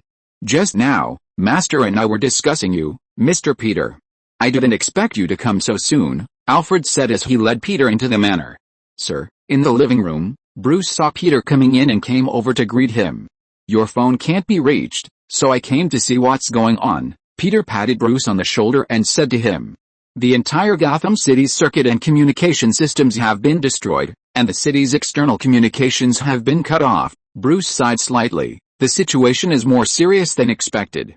I have asked Wayne Enterprises to mobilize all employees and call on the entire group's security forces to start disaster relief work, but this is not enough." Bruce, with a tired look in his eyes, sat down on the sofa and said to Peter, "Raven and Tom, we need assistance and post-disaster reconstruction from the Federal Reserve, and the prisoners in Arkham Asylum and Blackgate Prison have escaped after the earthquake. I need to rearrest these guys." Peter saw that Bruce looked tired, took the coffee from Alfred, thanked him, and said to Bruce, "Your power is limited, Bruce. On the surface, you are the president of Wayne Enterprises and you are doing disaster relief, but at night you transform into Batman to arrest those criminals. Your body can't take it." Bruce is the most popular character in the DC world, and Peter has always doubted how strong this kid is. When he was dead, he beat Clark, went to Apocalypse alone, wore a lantern ring, fought with cold weapons for hundreds of years, and it was like playing to fight the army alone. However, sometimes, he was stabbed by gangsters and almost died. The only thing that Peter personally verified was that Bruce's body recovery ability was absolutely strong. After being broken back, stabbed in the kidneys, slapped in the face, turned into a zombie and so on many times, he was still suave and handsome, almost catching up with his own handsome guy. However, even if Bruce had a strong recovery ability, Peter did not think that he could handle all the problems in this earthquake with two identities. "You go to act as Bruce Wayne, and all the criminals in Gotham will be left to me." Peter asked Bruce to leave the arrest of Gotham criminals to himself. After hearing this, Bruce looked at Peter in surprise. "No, Godfather, I can do it myself. I can arrest these criminals." Bruce thought about it and finally declined Peter's proposal. "Don't be so stubborn, Bruce. Sometimes, you have to learn to trust your family, don't you?" Peter put the coffee on the table and said to him, "Besides, this is just a piece of cake for me. It's not difficult." After hearing what Peter said, Alfred also looked at Bruce. He hoped that the young master would trust Mr. Peter this time. Looking up, Bruce looked at Peter. The letter written to him by his father in the Flashpoint world appeared in his mind again. He was indeed not fighting alone in this world. Taking a deep breath, Bruce said to Peter, "Thank you, Godfather." After making a decision in his heart, he asked Peter, "Godfather, how long will it take if you catch everyone?" Peter turned his eyes to the slightly dim sky outside the window. The sky gradually darkened. He glanced at his watch, and the hands of the watch pointed to 6 o'clock. He looked up and said to Bruce, "One night, catch all the criminals in Gotham in one night." Bruce looked at Peter in shock after hearing this. Tom, who was a bystander next to him, also showed a look of astonishment on his face. Can my father really do it? Even if hundreds of pigs escaped, it would be difficult to catch them all in one night, right? Although he wanted to ask his father if he needed his help, he consciously chose to shut up when he thought of his father's face-saving character. At night. Gotham's Nye Island area. After the earthquake, the buildings and public facilities of Nye Island suffered serious damage. There was no pedestrian on the road, and the whole street was surrounded by the cold night wind. Frost Killer, who escaped from Arkham Asylum, stood on the street, her long sky-blue hair blowing in the wind. Raising a gun that could fire freezing air, she walked towards a jewelry store in front. She was arrested for robbing this store in the first place. Now that she has escaped, she will naturally rob it again to wash away her shame. With a bang, she pushed the closed door open and walked into the jewelry store. A few minutes later, Frost Killer, who had a lot of harvest, walked out of the store. Just as she was about to leave, she suddenly heard footsteps behind her. Found you. After hearing the voice, she turned around suddenly, and what she saw was Peter, who was wearing a black woolen windbreaker and walking towards her with a calm expression. She, who had met Peter in the phantom space before, was stunned. Bang! The next second, she felt a black screen in front of her eyes and fell to the ground. After an unknown amount of time, when she woke up, she found herself locked up in Arkham again. She found out all the prisoners in Arkham were in a similar situation as her. How did he do it? Since then, an urban legend began to spread in Gotham. Peter Padrick arrested all the prisoners and put them into a mental hospital overnight. If you're listening to this novel on a channel other than Fanfic World, it means they downloaded and uploaded it without effort. We cordially invite you to visit our channel, Mundo Fanfic Novelis. There you'll find the original version of this story and you can explore many other novels of various genres. We're waiting for you to immerse yourself in a world of incredible novels. Chapter 567 Gotham has become hell. At the same time, Bruce didn't know that someone had already completed the Gotham speed record before him. At this time, he had already rushed to Washington. As the billionaire Bruce Wayne, he met the head of the Federal Reserve. Hello, Mr. Hanks. Bruce stretched out his hand to shake hands with the other party. Hanks, who was bloated and had a gleam in his eyes, shook hands with Bruce in a friendly manner. I didn't expect to meet a young and promising young man like you here. Thank you, Mr. Hanks. After Bruce exchanged a few pleasantries with the other party, he directly stated his purpose. In response to the plot earthquake in Gotham, I hope the Reserve Committee can immediately launch rescue and post-disaster reconstruction for Gotham. Hearing Bruce's purpose, Hanks did not answer directly, but asked him, Mr. Wayne, what do you think Gotham is? Bruce was slightly stunned after hearing this. What is Gotham to him? Is it the sound of rain in Gotham City, the roar of the train carrying the gangster clown rolling over the rails? Or is it the triumphant laughter of the Riddler when he tells the answer to the riddle? Or was it the whispers between Gordon and the police in the police station? These seem to be all, but they seem to be none. Let me tell you what Gotham is like now. Hanks walked to his desk and picked up a form from it. Gotham is now the city with the highest crime rate in the United States. Oh, by the way, I heard there is a vigilante Batman in it. He has been busy for so long and successfully turned Gotham from the city with the highest crime rate to a city that has not been destroyed by those criminals. Hanks took the form and glanced at Bruce. The huge gap between the rich and the poor is particularly glaring in this city. The rich enjoy a comfortable life in luxurious areas, while the poor can only survive in narrow and dilapidated slums. The crime rate remains high, and heavy industry is gradually declining. Gotham City is struggling in the dilemma of industrial transformation. Factories are closing down, workers are unemployed, and the economic recession has allowed gangs and criminals to take advantage of the opportunity to rise. Hank's words were righteous. Political corruption and power struggles have plunged Gotham City into darkness. Some government officials have embezzled and accepted bribes, turning public resources into tools for personal gain. The city's infrastructure construction is lagging behind, the quality of public services is low, and the lives of citizens are not properly protected. The more he spoke, the more Bruce frowned. Theft, robbery, murder and other cases occur frequently, and the lives and property of citizens are always threatened. Many powerful gangs are entrenched here, dividing territories, competing for interests, and engaging in illegal transactions and violent activities. He cast his eyes on Bruce. Bruce, now we have a way to change all this without spending a penny of taxpayers' money. We can rebuild Gotham City. Bruce frowned and looked at him. I don't know what you mean, Mr. Hanks, you are a smart man, Bruce. Your father and I have known each other since we were young. Now, I can tell you a truth, that is, when nothing can be changed, you can try to start over. Listening to Hank's words, Bruce's face was full of disbelief. Are you saying that the federal government is not going to rescue Gotham? It's not that we won't rescue. The devastated Gotham City has long lost the need for any assistance. You must understand, Bruce, Gotham is the Sin City of the United States. Now that such a serious natural disaster has occurred, we can just tear it down and rebuild it. Bruce would naturally not be deceived by the other party's words. They said it in such a high-sounding way, but their real plan was to use this natural disaster to completely deal with the crimes in Gotham City, through hunger and riots. And most importantly, it would not cost them a penny of taxpayers' precious money. For these politicians, the people of Gotham City would temporarily lose their homes and lives, and these small problems were issues they would never consider. No, this is not the right choice. The federal government should not do this. Bruce suppressed his anger and said to the other party as calmly as possible, Gotham is a microcosm of all cities in the United States. Everyone is born from the void of nothingness, but they cannot explain their lives in pure black and white. They may do evil or good. Gotham City is a microcosm of the world.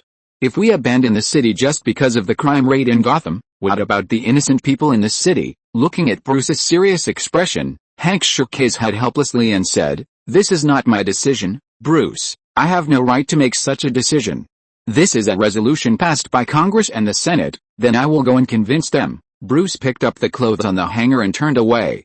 Bruce, Hanks called Bruce, who was about to leave. No matter how you lobby them, you can't change their decision. Then I will keep lobbying, Bruce said, put on his hat and walked out. Watching Bruce's back as he left, Hanks sighed helplessly. 1 month later, a zoo stood outside a barbed wire fence, looking at the sign on it, Gotham City Defense Area. No one is allowed to enter without permission. He looked at the signs on other barbed wire fences. You are about to leave the U.S. border. The federal government declares that the area has been designated as a restricted area. There was also a sign hanging on a barbed wire fence in the distance, which read Gotham City welcomes you, but now it has been changed to Gotham Hell welcomes you by graffiti.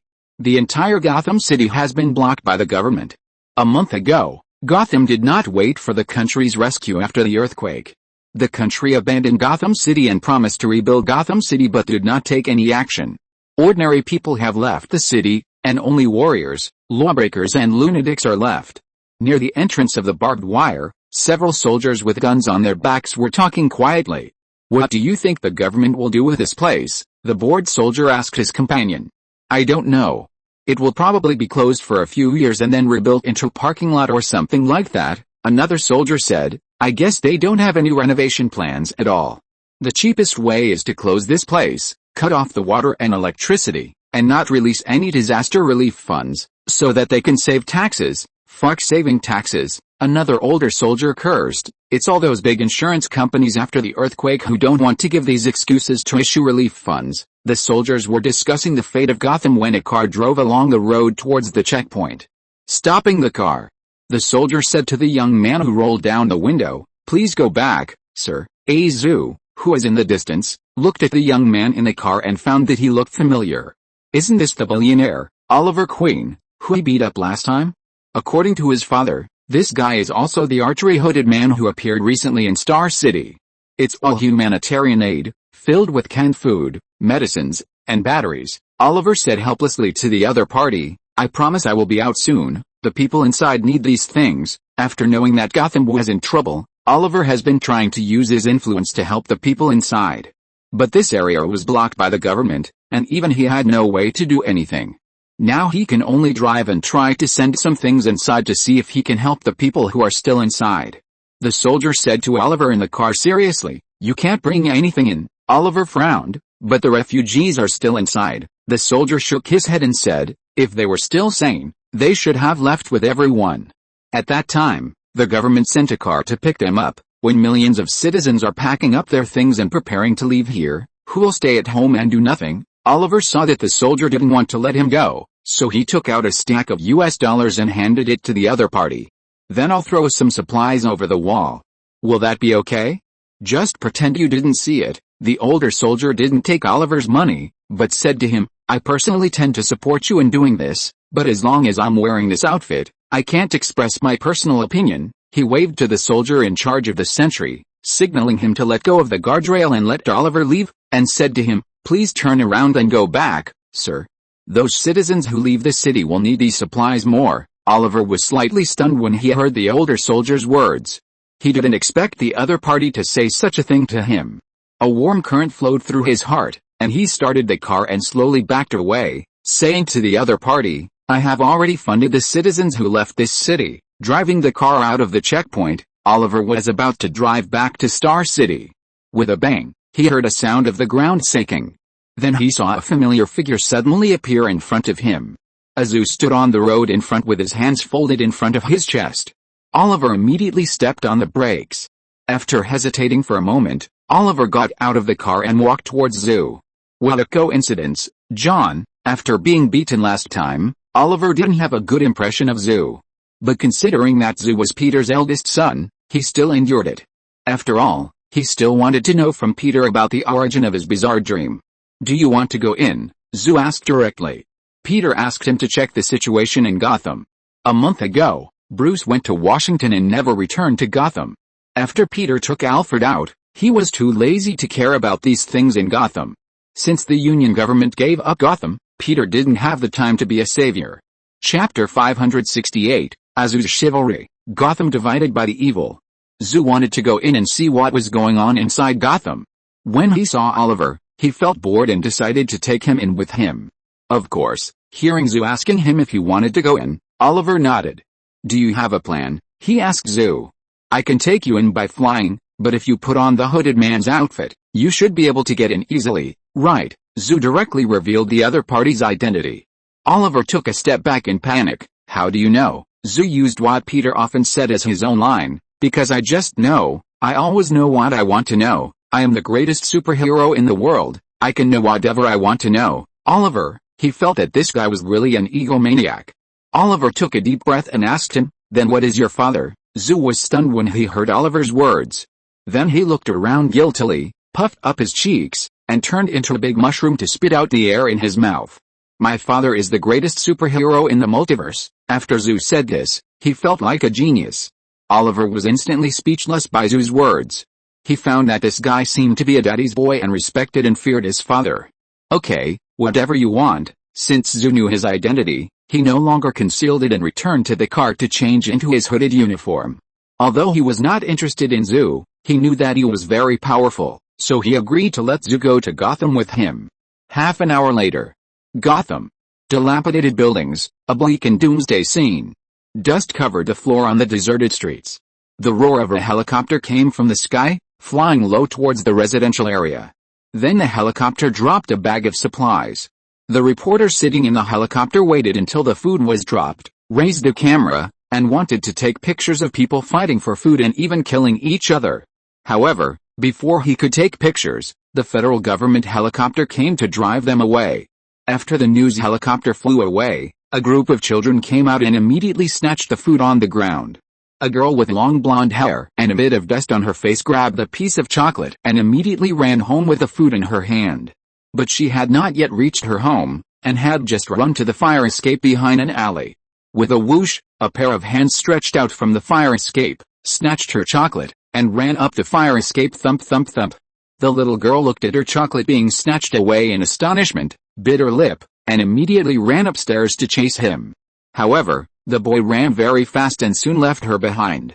With a bang, the boy who snatched the chocolate jumped in front of the fire door and was about to push it open to leave. However, as soon as he pushed the fire door open, he saw a figure blocking him. Azu, who was blocking him, stretched out his hand with a cold face and lifted up the boy, who was unable to react. The boy was caught off guard and was caught in the air with his legs struggling. What kind of beast would snatch food from a little girl? Azu stared at the other person and asked in a bad tone. He took the chocolate from the other person and threw him to the ground. Get lost. If it weren't for the fact that the other person was also a minor, Azu would not mind giving him a hot look. The boy, frightened by Azu's eyes, ran out quickly. Swoosh! Before the boy ran a few steps, a dull sound came from the air. On the ground in front of him, there was an arrow. A bag of bread hung on the arrow. Oliver, wearing a hood, walked over and said to the stunned boy, Take the bread away, don't snatch other people's food next time. The boy glanced at Oliver, picked up the bread on the arrow and ran down quickly. After the boy left, Oliver looked at Azu. Protect the weak and resist violence. He didn't expect Azu to have some chivalry. Azu didn't know that Green Arrow had changed his impression of him, and he returned the chocolate to the golden-haired girl who was chasing him panting. The little girl, with beads of sweat on her forehead, took the food and thanked Azu. Do you know the situation in the city? Azu asked the little girl. No, I don't know, the girl shook her head and said to Azu, but I know someone must know. Who? There's a girl who exchanges intelligence for food. For example, she knows the storage location of the army's freeze-dried food. She will tell some people to take it out and give her some. Green Arrow came over and asked her, how do you ensure that those people will come back honestly and give her the food? The little girl thought for a while and said to Oliver, she said that the army poisoned the food to prevent it from falling into the hands of the enemy. Only she knows how to disinfect it. Oliver listened to the little girl and fell silent. To be deceived by such a rhetoric, he is also a talent. Which army would poison its own food? Even if they are afraid that the enemy will snatch the food, no one will poison their own food. In case they can't finish it, wouldn't it be better to burn it? Can you take us to find her? Oliver gathered his emotions and asked the other party. Sure, the little girl nodded heavily. Soon she brought the two to an iron door. Azu knocked on the door.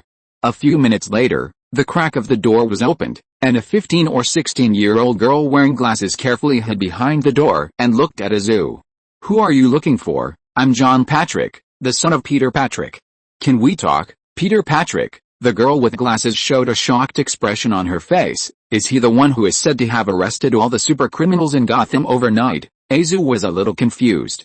Did his father do such a thing? After learning the identities of John and Oliver, the girl led the two of them over. I'm Barbara Gordon. After introducing herself to the two, Barbara started talking. I used the intelligence at hand to exchange for more intelligence and recruited a lot of employees. Do you know? There are 36 telephone terminals equipped with 2-year batteries in the whole Gotham. That is GEMCON Gotham Emergency Communications Network, and 15 of them are still usable. Barbara talked about her experience. I started planning during the infectious disease crisis. So what is the situation in Gotham now? Oliver asked the question that he was most concerned about now.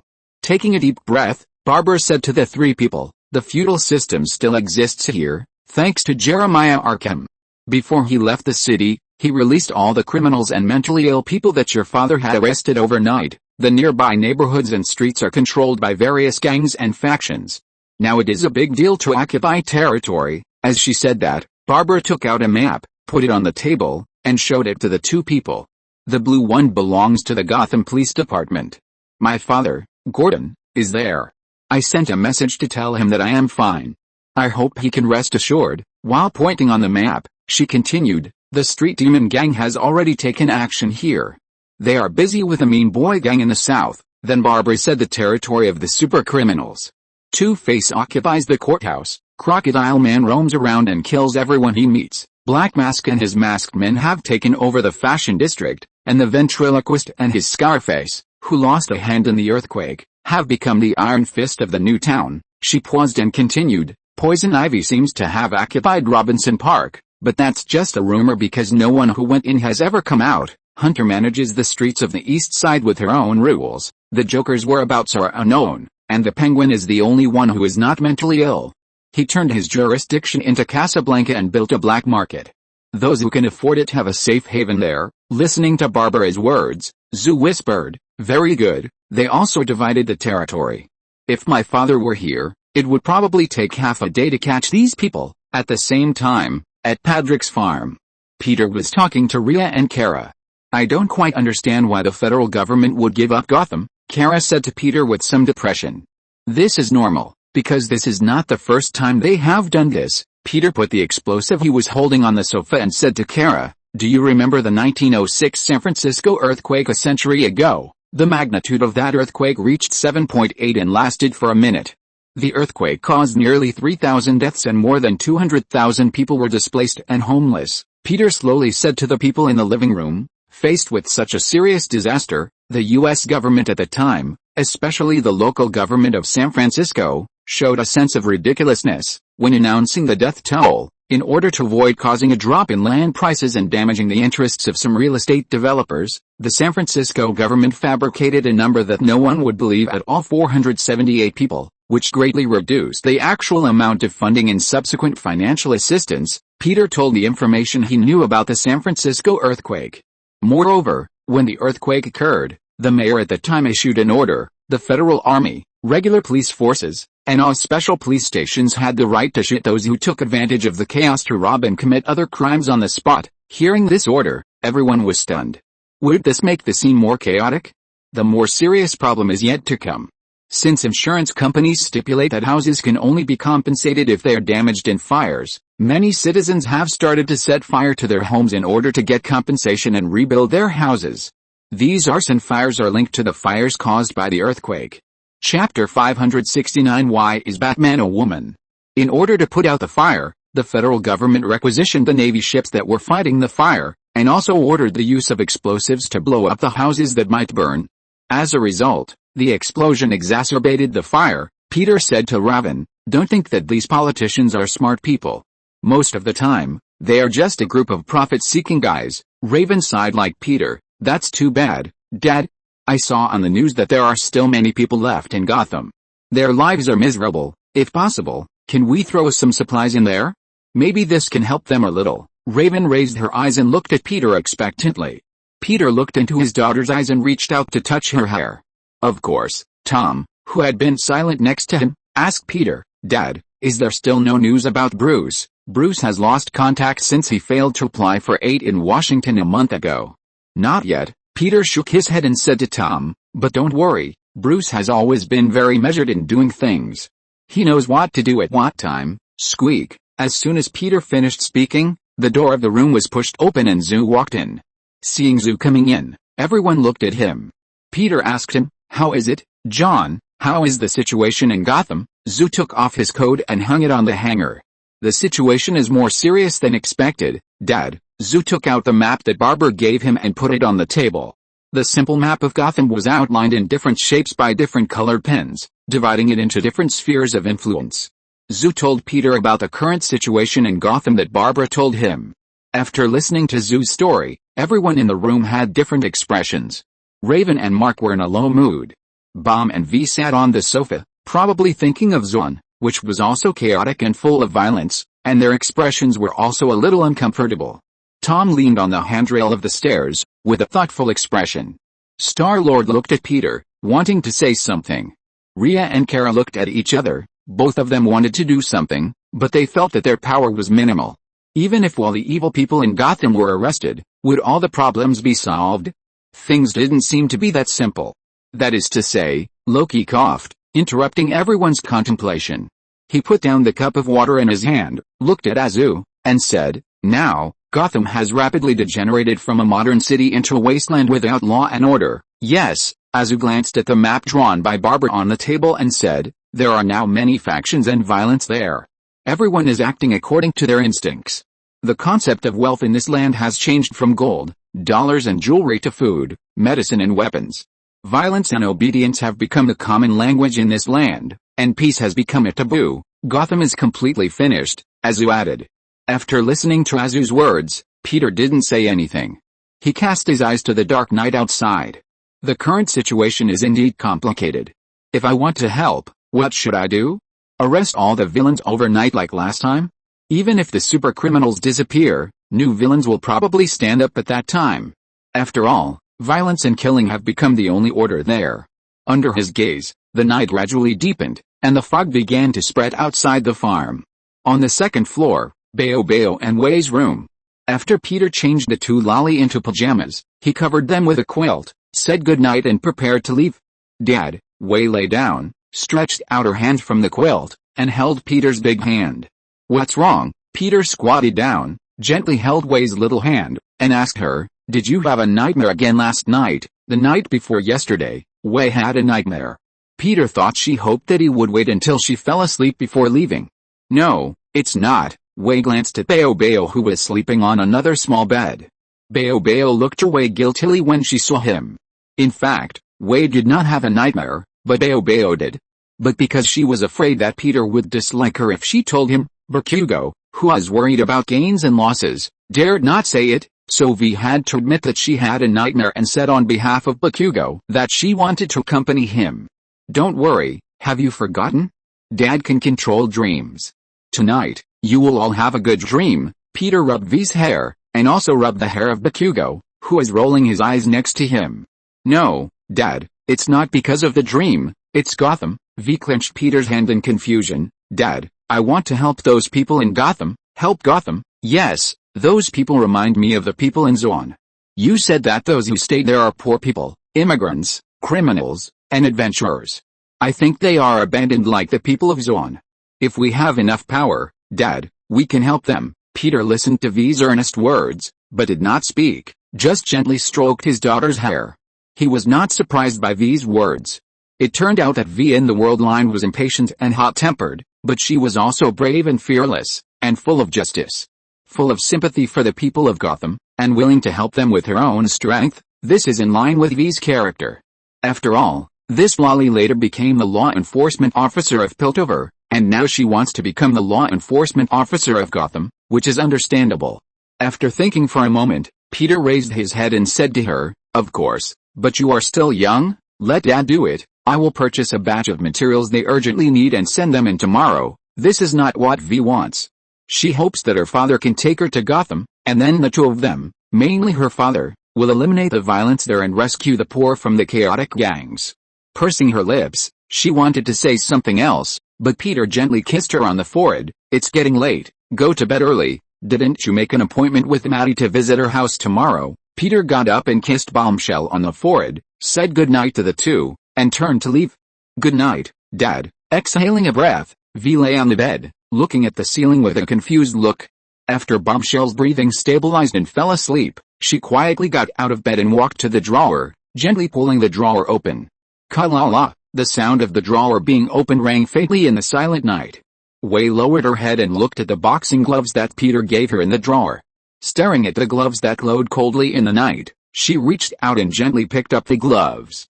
Wei Aole, what are you doing? Suddenly, a voice suddenly sounded from behind her. Wei, startled, turned around and saw Boom Boom standing behind her in My Little Pony pajamas.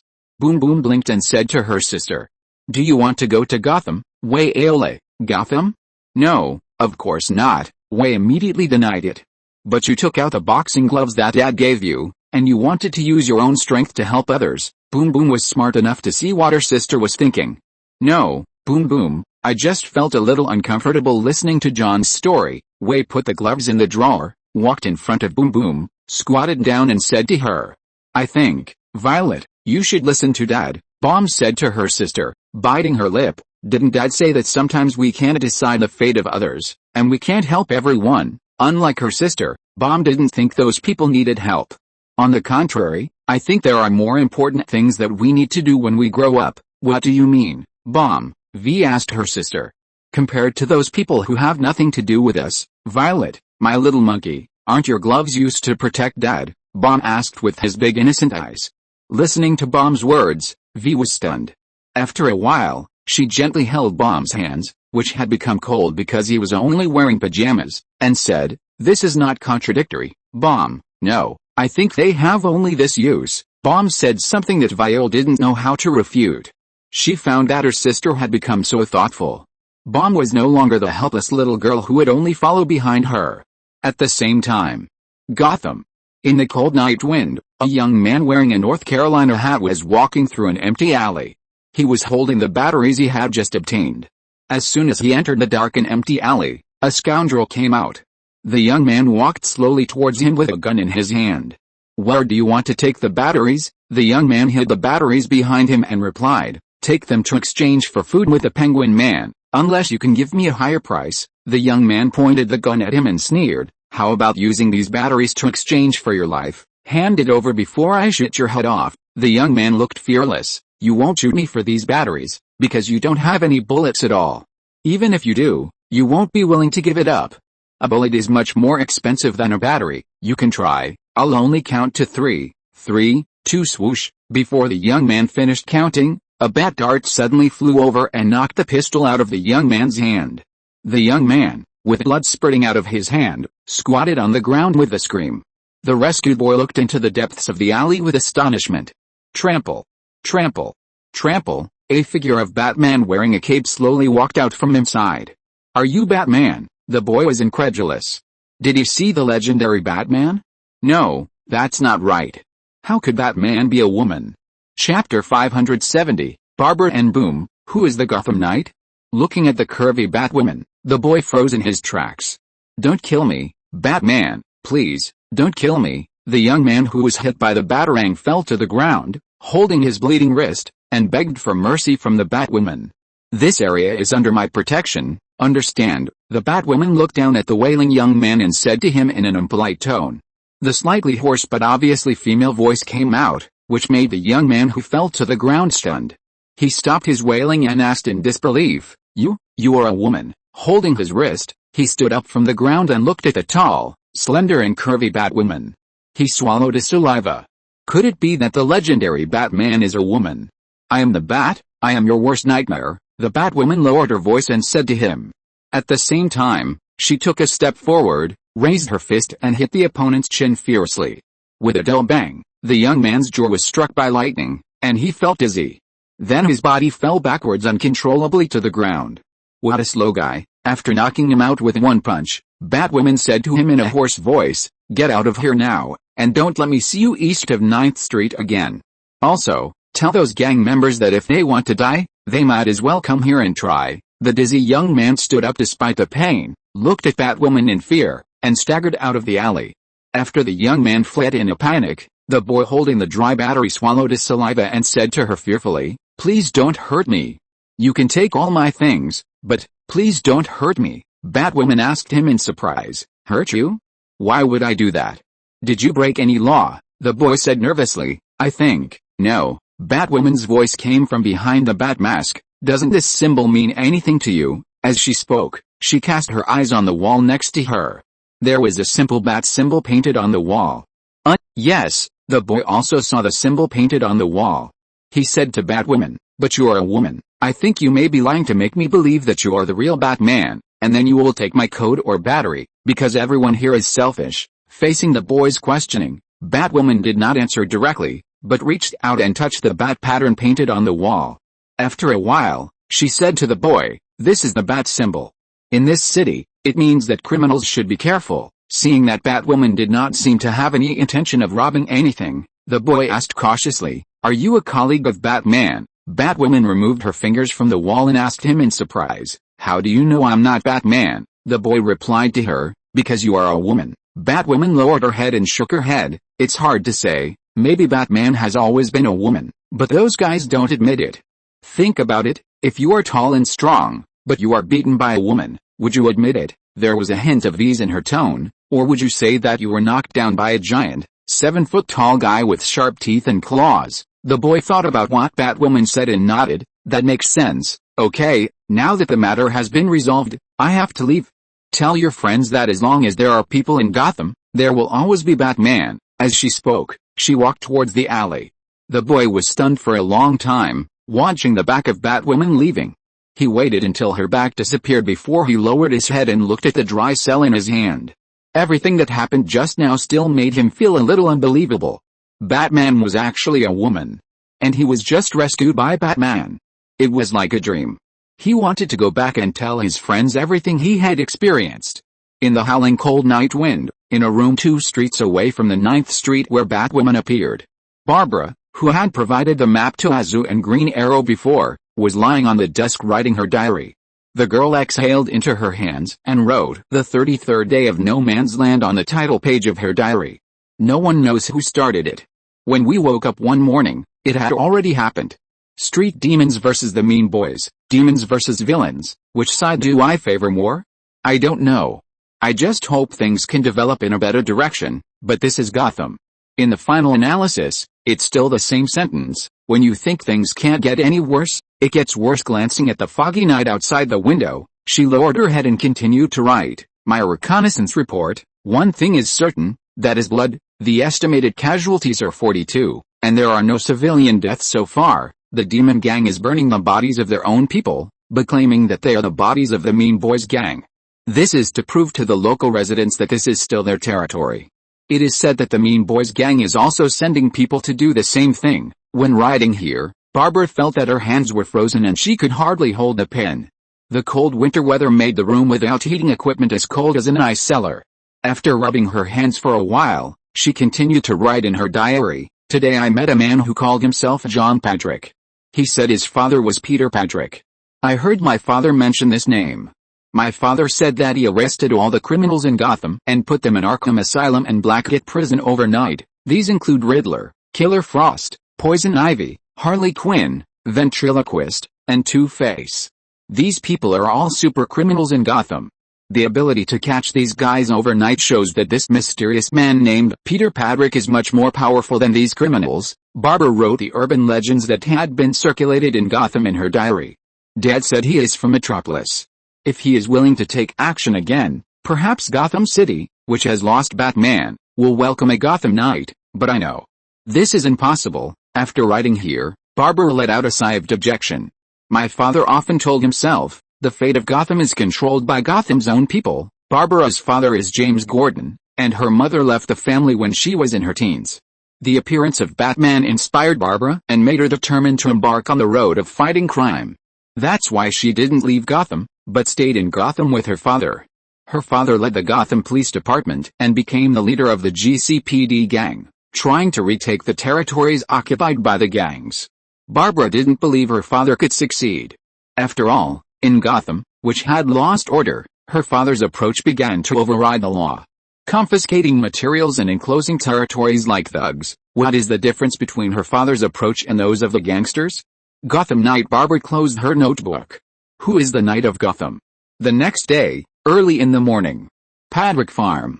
After Star-Lord went downstairs, he turned on the TV to watch the news about Gotham.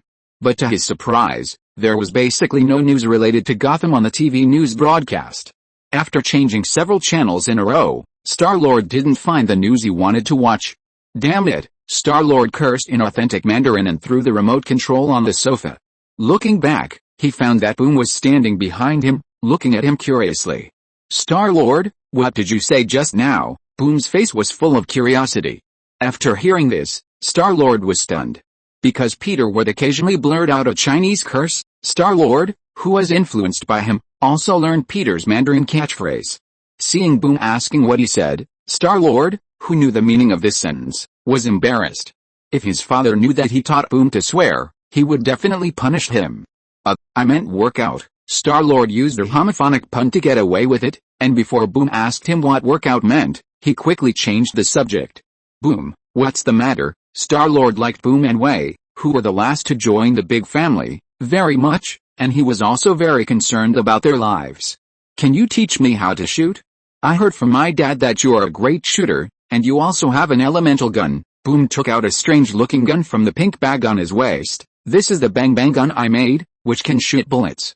Brother, can you teach me how to shoot? You said this is the pistol you made? Star-Lord looked at the gun in Boom's hand with a ding-dong sound in shock. How did you do it? He was a little bit unconvinced that Boom could make a pistol at such a young age. Mello helped me, Boom said to him. Star-Lord knew that the Mello she was talking about was the little monkey machine artificial intelligence. Even though he knew that it was made under the guidance of Mello, he was still shocked that Boom could make a pistol at such a young age. When he was as young as him, he was still driving a tractor on the farm. A few minutes later, Star-Lord took Boom to the backyard of the farm. There were a few cans on the table. Star-Lord took out his elemental gun, shot it away, and asked Boom to try. What he didn't expect was that Boom raised his boom and shot the can away easily. Well, compared with Boom, his shooting and gun-making talents were really mediocre. Chapter 571 Batman returns to Gotham, Little Cake in distress.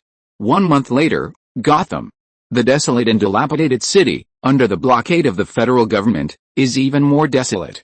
The dark clouds in the sky almost cover the city. My friend on the other side of the river, my cold hands have nothing.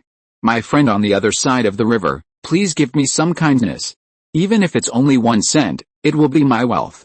Don't worry, I'm not jealous that we can't build a tall building and can only live in a small stone slab. Boom sang the song he knew from memory and walked on the road in the desolate streets of Gotham. Wei and Caitlin walked in front. Boom, hurry up. Wei turned around and shouted to her sister. Hearing her sister's voice, Boom Boom ran a few steps and quickly caught up with her. The three of them secretly climbed over the fence and avoided the guards to enter Gotham. Of course, generally speaking, things would not go so smoothly. When the three climbed over the fence, they were almost discovered by the guards. Because they borrowed invisibility powder from Mark, the three of them were not discovered. Catherine often came to the farm as a guest after being invited by Peter to visit the farm once. This time, at Way's suggestion, the three chose to take an adventure in the blocked Gotham. The three carried their bags and climbed up to the top floor of an apartment along the water pipe. Bayo Bayo, come and see, standing on the rooftop, the Gotham Bridge, not far ahead, suddenly appeared in front of them. The Gotham Bridge, which was blown off, was desolate and bleak, stretching across the river. Feeling the breeze, Wei closed her eyes. Bayo Bayo came over, looked at the spectacular bridge, and made a sound in her mouth. Wow, it's so beautiful, it feels great to be detached, right? Wei put her hands on her waist and said to Bayo Bayo and Catherine. Buzz, a whistling wind passed by the three people. Bayo Bayo looked up and saw a helicopter flying over his head. Watching the helicopter fly away, Bayo Bayo stretched out his hand, made a shooting gesture to aim at the helicopter, and made a sound in his mouth. Swish, while making a simulated shooting sound in his mouth, Bayo Bayo hooked his finger and made a shooting gesture. Wei, is this really okay? Catherine didn't notice Bayo Bayo's gesture. She asked Wei worriedly, will Mr. Padrick be angry if he knows we entered here without permission? As long as we keep it a secret, Dad won't know, Wei said confidently. Catherine nodded and didn't ask any more questions. She changed the subject and said, the situation here is a bit bad. People are killing each other for resources. It seems that violence has become the only rule here. The three of them had seen the gangs killing each other before, and Catherine felt a little heavy. Wei shrugged like Peter, I think this is normal, because Dad said, only warriors, lunatics and villains remain in the city. Catherine asked Wei, then what are we? We are warriors. After Wei finished speaking, she looked at the floor below, took a deep breath, and jumped directly from the rooftop to the balcony on the lower floor, then swung and grabbed the flagpole in the air and jumped to the roof next door.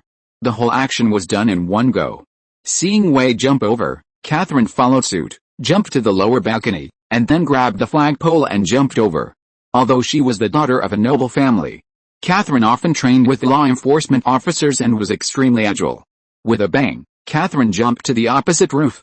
This time, she did not slip and fall like she did last time when she was chasing the thief. When it was Bayo Bayo's turn, she looked down nervously. Come on, Bayo Bayo, believe in yourself, you can do it, Wei encouraged Bayo Bayo. Yes, I can do it. I am my father's proudest daughter. There is nothing I can't do. Bayo Bayo took a deep breath and forced herself not to look down. Jumping to the rooftop below, Bayo Bayo imitated Wei's movements, grabbed the flagpole nimbly, and jumped to the opposite roof. With a bang, she successfully jumped to the opposite roof.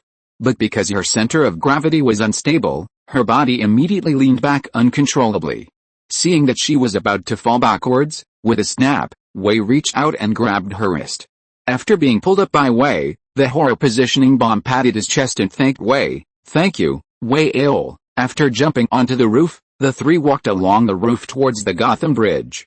Dad once caught all the bad guys here overnight. Bomb talked about Peter's deeds here. One day, I will be like Dad, and become a person that all the bad guys in Gotham are afraid of. I look forward to that day, but forget about today. We have to speed up a little and get back before dark, Wei said while looking at the Gotham Bridge. She saw several figures appearing on the bridge. A few minutes ago, a young man wearing a round hat and covering his face kept pacing under the Gotham Bridge. A dozen members of the Mean Boys gang saw the pacing young man and immediately surrounded him. Where are you going, man? The people of the Mean Boys gang asked him. The young man's face was covered, so people couldn't see his expression. Facing the questions raised by the crowd, he turned around and replied, I don't want to go anywhere. His hoarse voice was a bit cold. A bald gangster stood up and said to him, isn't it a pure waste of time to wander around here meaninglessly? Especially when you can go somewhere to do something. Come on, man, come with us, we have a job for you. The young man wrapped in a windbreaker looked coldly at the strong men and said, what if I say no? Then you should be prepared to be punished. The people of the Mean Boys gang surrounding him took out the daggers in their hands. The bald man held the dagger in his hand. I know what you are thinking. This bridge is broken. It will not lead to anywhere, but you must follow us across the bridge." The windbreaker youth looked at the dagger in the gang member's hand, and finally did not choose to resist, and followed the crowd to the bridge. On the Gotham bridge that was broken by the bomb, the members of the Mean Boys gang let the windbreaker youth stand on the bridge. The bald man coughed and said to him, "Now, I'll give you a chance. You have a chance to leave Gotham now. You just need to swim over." The young man in the windbreaker frowned and said to him, "No, there are mines here." The bald man didn't expect that the young man in the windbreaker knew about the mines, and he was immediately happy. "Hey, you're really not a fool." The smile on the bald man's face disappeared. "Yes, it is said that there are mines in the Gotham River, but we are not sure. Our leader wants to know the situation here, so he asked us to come and investigate. That's why I gave this task to you."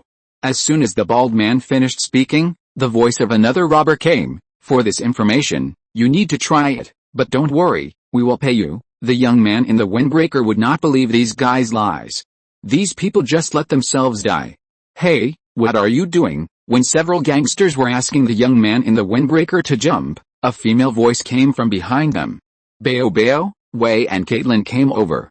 I heard you were forcing innocent people to jump off the bridge." Wei had put on a boxing glove on her right hand and looked at the few people with unfriendly eyes. "You little girls who haven't grown up yet, it seems that you don't know the dangers of the world." The bald man smiled and stretched out his hand to Wei's face. Bang! The air made a dull and violent sound. Wei's iron fist hit the bald man's chin fiercely. The bald man flew up and his body fell heavily to the ground. Seeing Wei's action, the remaining gang members were stunned for a second and immediately rushed towards Wei. Bayo Bayo saw the gangsters attacking his sister and immediately took out a pistol from his waist bag. Bang, bang bang, bullets shot out every time, shooting at the surrounding gangsters. Catherine wanted to take out the sniper rifle in her backpack, but the gangsters had already rushed up. After narrowly avoiding the attack of a guy, Catherine stumbled and fell to the ground. Little Cake, Wei saw that Catherine was in danger and wanted to rush over to save her. But she was soon entangled by the gangsters. Just as the two sides were fighting, something strange happened. Crash! In the astonished eyes of Baku, the guy who was originally wearing a windbreaker directly tore off his windbreaker, revealing the bat uniform inside. Baku and Wei were all stunned when they saw Batman appear. Whoosh! Batman suddenly appeared and knocked away the gangster who was waving a knife at him. Then he shot out the hook-on rope, wrapped it around Catherine's arm, and pulled her away from the dangerous edge of the bridge.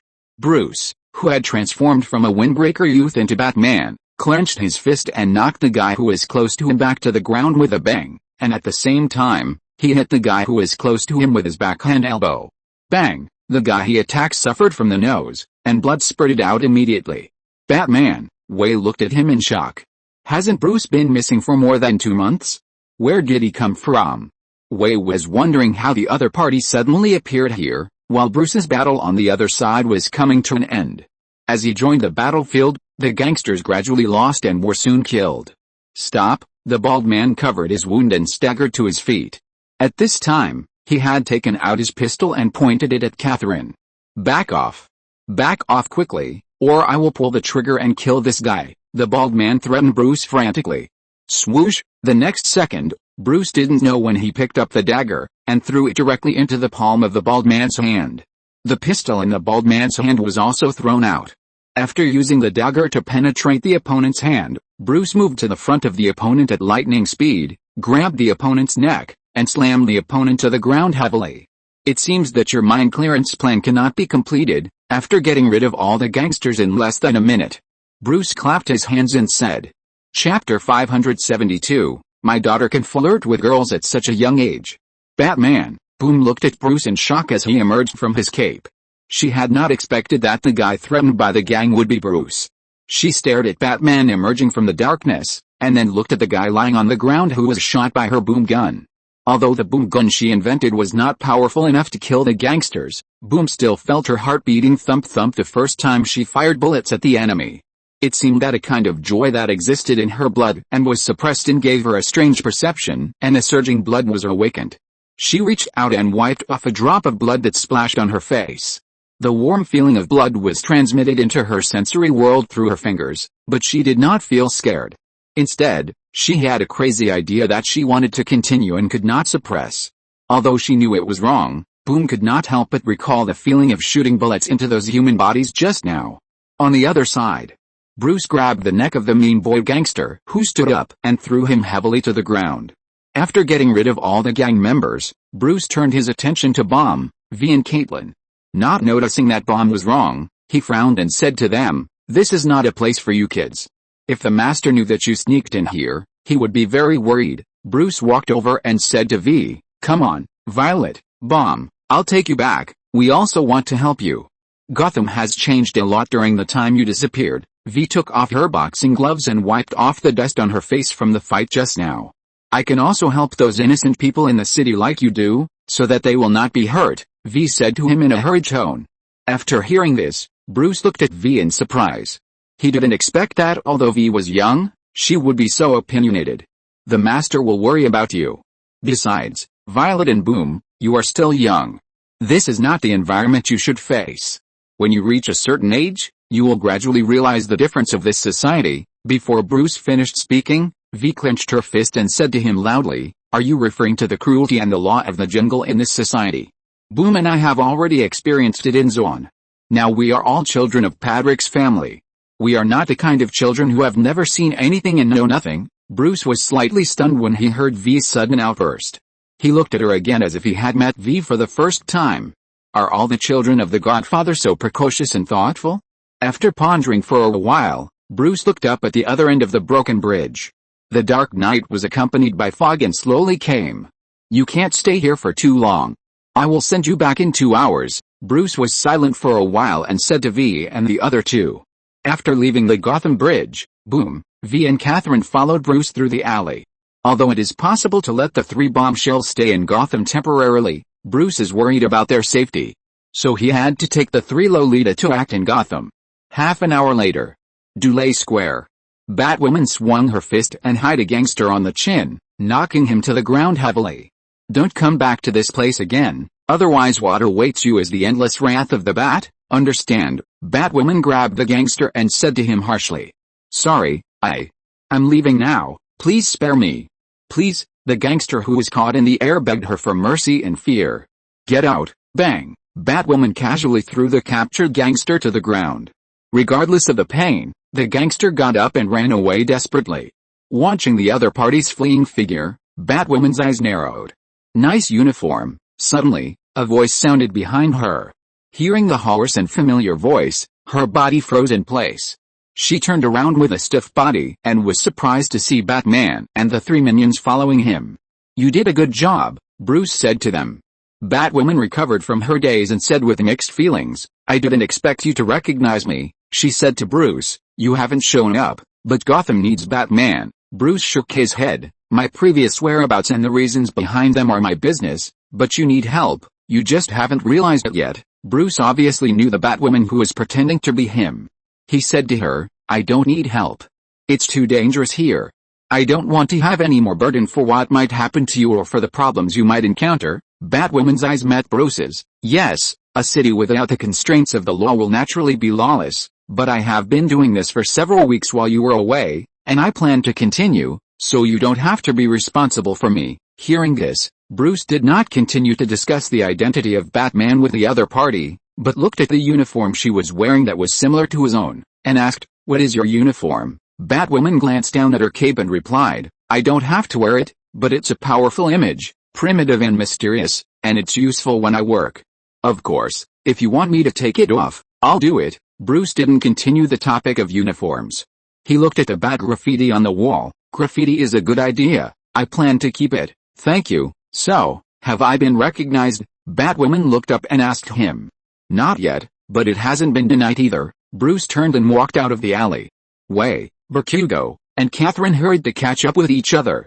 "Batman, who is she?" Bakugo, who was following behind, asked curiously. "It's a girl from the University of East." Bruce looked down and said to Bakugo. "Taude." Bakugo was stunned when he heard that the girl behind the bat mask was from the University of East. "Is it the Taude that his father often said workout and tomato?" "Yes." Bruce recalled the information about the girl from the University of East. The girl, Cassandra Cain, was originally a killer. Her parents were also famous killers. She was an insurance agent placed on the street by Barbara Gordon. She practiced martial arts since she was a child and could not speak. At first, she could only communicate with sign language and drawings. Bruce did not agree with her because of her early experience. But after learning about Kane's past, he let go of his prejudice against the girl. In addition, Kane also helped Bruce many times. What Bruce did not expect was that the other party would become Batman during the time when he was not in Gotham, and also regain the ability to speak. After dealing with Kane's affairs, Bruce sent several people to the entrance of the passage leaving Gotham. Okay, you have to leave. I think you must have a way to deal with those guards, just like when you first came in, right? Bruce asked the three people. Yes. We have the invisibility powder that Mark sent here, Wei nodded and said. Very good, it's up to you next. Remember to say hello to the gentleman for me and say that I have returned to Gotham and everything is fine. Bruce said goodbye to several people. Although they were reluctant, Wei and the other two waved to each other and turned to leave. After leaving Bruce's sight, Catherine said that she wanted to urinate. Letting the two wait for her, Catherine went into the nearby bathroom alone. The dark alley was pitch black, and the street lights had lost their lighting function. After coming out of the bathroom, Catherine walked in the alley and unconsciously quickened her pace. But she was soon attracted by a fluorescent graffiti on the wall. It was a bat graffiti. Catherine stopped and stared at the bat outlined on the wall. I thought you were in danger, Catherine. If you were caught by some gang members, Dad would go crazy. Wei's voice suddenly appeared behind Catherine. Startled, Catherine turned around and took a step back. As a result, Wei came over the next second, stretched out one hand forward, stretched it to the wall, and wall-donged Catherine. Feeling the breath of Wei who is close at hand, looking at Wei's delicate skin, I don't know why, Catherine felt her heartbeat speed up. Although she didn't understand why she felt this way. If you lose yourself, do you know what the consequences will be, little cake? Catherine looked away with a guilty conscience, not daring to look at Wei. I was just attracted by the bat totem, Wei. Wei's voice imitated Peter's, trying to make herself look very mature. Really? But I think you want to run away, or you want to continue to adventure in this city. I can feel that, little cake, your heart is wild. Oh, the way you talk is a bit strange, Wei Aole. Catherine felt that her current mood was also a bit strange. Too big Lolita, in the deserted alley at night, wall-dong and staring at each other. After a while, Wei pulled out her hand and coughed. Okay, I'm just kidding you, Bao is still waiting for us, we have to leave quickly. Catherine subconsciously adjusted her collar, nodded a little guilty, and followed Wei out of the alley. There was no conversation along the way, and the three of them quickly passed the checkpoint guarded by the soldiers and returned to the farm. The lights in the farm were on. Wei stood behind the window cautiously and looked inside. No need to peek outside. Come in, Peter's voice rang out in the room. Wei, Bao and Catherine were a little dejected. Dad was waiting for them, and it seemed that he would be scolded. Chapter 573, Explosion, Love Will Not Disappear Suddenly. Bombshell, V. And Catherine entered the living room with trepidation, and saw Peter sitting on the sofa in the living room. You have been missing for a day today, Bombshell, V. And Catherine. Peter looked at the clock on the wall with a serious look, and the hour hand had pointed to 10 o'clock. After discovering that Bombshell and V were gone in the morning, he immediately asked Azu and Raven to help find them. At the same time, he asked Fukin to help search for the two. Finally, the Crow Fukin found the three Lolita in Gotham. After discovering the traces of the three, Peter did not take the three away immediately, but kept Fukin watching their every move. In order to prevent the three from encountering any accidents, Peter also asked Rhea to wait quietly in Gotham, ready to help them directly if they encountered any danger. What he didn't expect was that Bruce had returned to Gotham and met Bombshell and the other two. Don't you have anything to say to me? Peter turned his thoughts back and asked the three. Sorry, Dad, this is my idea. I want to go to Gotham to take a look. V stepped forward and took the initiative to say that it was her idea. Bobo and Catherine followed me after listening to my advice. This is my mistake, Dad. Peter looked at Wei who was bowing her head. So you put your sister and friends in danger? Peter asked her seriously. You haven't grown up enough to face the dangerous society. The current Gotham is no longer the city you used to remember. Everything is full of dangers.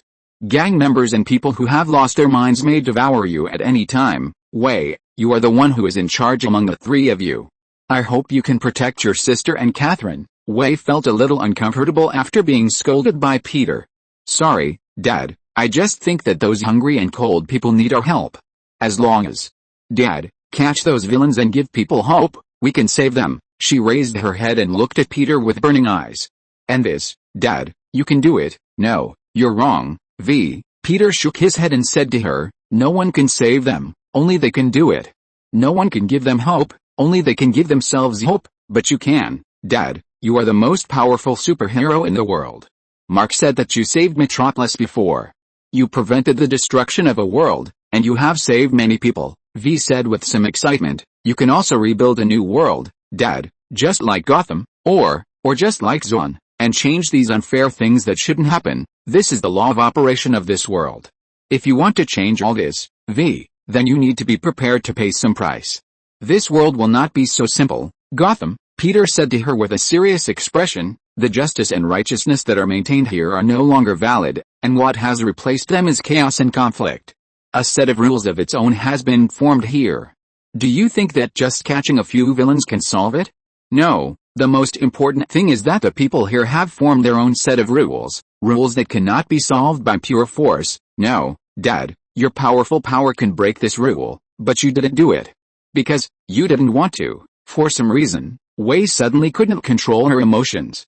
Because Dad, you don't care about the situation of people in another city at all. After speaking loudly to Peter, Wei froze in place.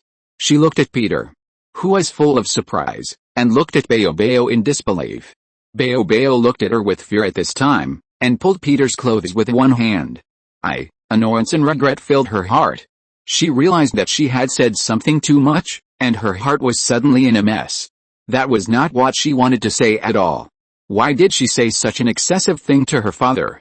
I'm sorry, Dad, Wei's tears suddenly welled up, and she didn't know how to face Peter. She ran to the stairs. After Wei went upstairs, Catherine woke up from her dream. She didn't know what to say, but just looked at Peter in silence.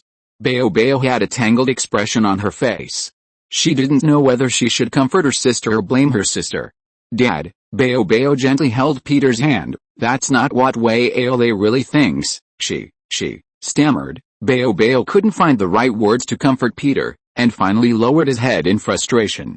Well, I'm really a dumb guy. I thought for a long time but couldn't think of words to comfort my father. I know, this is not what Wei really thinks. She's just a little too tired. Peter rubbed Bao's hair and said to her. He didn't take it too seriously. Azu, who was in adolescence, was even more rebellious than Wei for a while.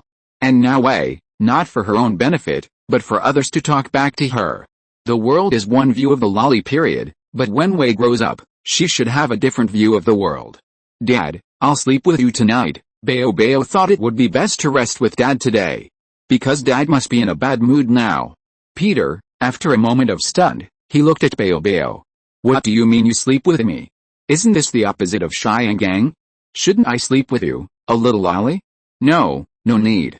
Go upstairs and see Wei, Peter said, touching Bao's hair, and then looked at Catherine. Catherine, you and Bao go upstairs to rest. Okay, sir. Catherine nodded and went upstairs. Second floor. After Bao entered the room, she wanted to lose her temper with Wei. But when she saw Wei lying on the bed with her side, crying quietly facing the wall, her dissatisfaction with her sister disappeared immediately. Wei, are you crying? Bao took off her shoes, got on the bed and asked Wei. No, I'm not. Wei wiped her tears stubbornly and buried her head in the quilt. I'm not a fool. Wei, don't be sad. Dad is not angry with you. Bao comforted her sister. But I said too much to Dad. After Wei's emotions calmed down, she said to Bao in a muffled voice. This is not my intention. What if my dad hates me or is tired of me? Wei, the big sister who always pretends to be very mature, whispered to Bao. Do you love your dad? Of course, Dad loves you too. He won't hate you. I remember it was said on TV that love will always exist and will not disappear suddenly. If you really find that it is gone suddenly, it must be that love has never existed. So, Wei, don't worry. Dad will not suddenly stop loving you, just like I will never stop loving my little monkey. Although Wei's heart was always filled with regret and self-blame, she still complained after hearing this. There is no comparison at all, right? Besides, Didn't you also throw the little monkey on the floor last time? I know that that is not what I said, I just don't know what was going on in my head at that time. Wei helplessly stuck her head out of the quilt and asked her sister, if I go downstairs now and apologize to Dad, will Dad forgive me? I think you should go to sleep. Dad may forget it tomorrow, Wei. She felt that her sister's comfort was treating her as a little monkey who knew nothing. The next day, early in the morning, Wei was nervous, with red eyes, standing in the corridor and looking around, wanting to go into Peter's room to apologize. She was worried all night last night, and she didn't fall asleep until the second half of the night. Before he knocked on the door, it creaked open. Peter looked at Wei standing outside the door and was stunned for a moment. What's wrong with your eyes, Wei? I may not have slept well, Dad, I'm sorry, I shouldn't have said that. Wei lowered her head to apologize to Peter. It's okay, Dad will forget it after a good night's sleep. Peter reached out and rubbed Wei's hair. That's not what I originally thought, Dad. What I want to say is, you are not someone who doesn't care about others. Wei raised her head and said firmly. Maybe. Peter picked up Wei and used rune magic to heal her eyes. Feeling the comfort of her eyes, Wei closed her eyes and leaned her head against Peter's arms. As he carried Wei downstairs, Peter had an idea in his mind. He may have been too protective of these children in the past.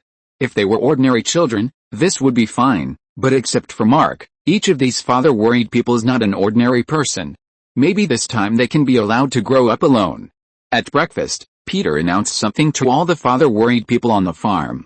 Bruce has returned to Gotham and started to rebuild the Order of Gotham. Except for Rhea, Kara and Persephone, all members of the farm will go to Gotham to help Bruce. Dad, aren't you going? Raven put down the fried egg in her hand in surprise and asked Peter. I will go to Gotham, but it is not convenient for me to take action. I know, Mark said from the side. I know why, because Dad arrested all the super criminals in Gotham by himself last time. If he does it again this time, it will definitely not be difficult for Dad. Star-Lord put down the spoon in shock and asked Peter, Dad, is this true? Almost. Since it is to train these naughty kids, Peter is naturally not convenient to take action. At most, he can protect them from behind. Wei was eating and listening to Peter's announcement. She felt even more uncomfortable. Dad must have changed his mind because of what she said. At the same time as she felt guilty, a warm current rose in her heart. If you're listening to this novel on a channel other than Fanfic World, it means they downloaded and uploaded it without effort. We cordially invite you to visit our channel, Mundo Fanfic Novelis. There you'll find the original version of this story and you can explore many other novels of various genres. We're waiting for you to immerse yourself in a world of incredible novels. Chapter 574, Gotham Knights Gather, Yodel Trap. Gotham, Wayne Manor. Bruce looked at Raven, Azu, Clark and others who appeared in front of him in shock. So, you are here to help me? He didn't expect Peter to let all his children come to help. Yes, if you need any help, you can just ask, Bruce, we are all family. Azu patted his shoulder with a smile on his face. No, it's too dangerous, I can't let you take these risks. Bruce ignored Azu's suspected fake smile, shook his head and said, besides, this is a long process, it won't be over in a short time, but we can do our part. Clark said beside him, I think, if the farm encounters any danger, you will definitely go over to protect the farm and the Godfather with your own strength, right? Bruce pondered for a moment and looked at Alfred. The butler smiled back at him. Okay, but in Gotham, you must listen to my actions and cannot act on your own. Can you accept it? He cast his eyes on Azu and asked him.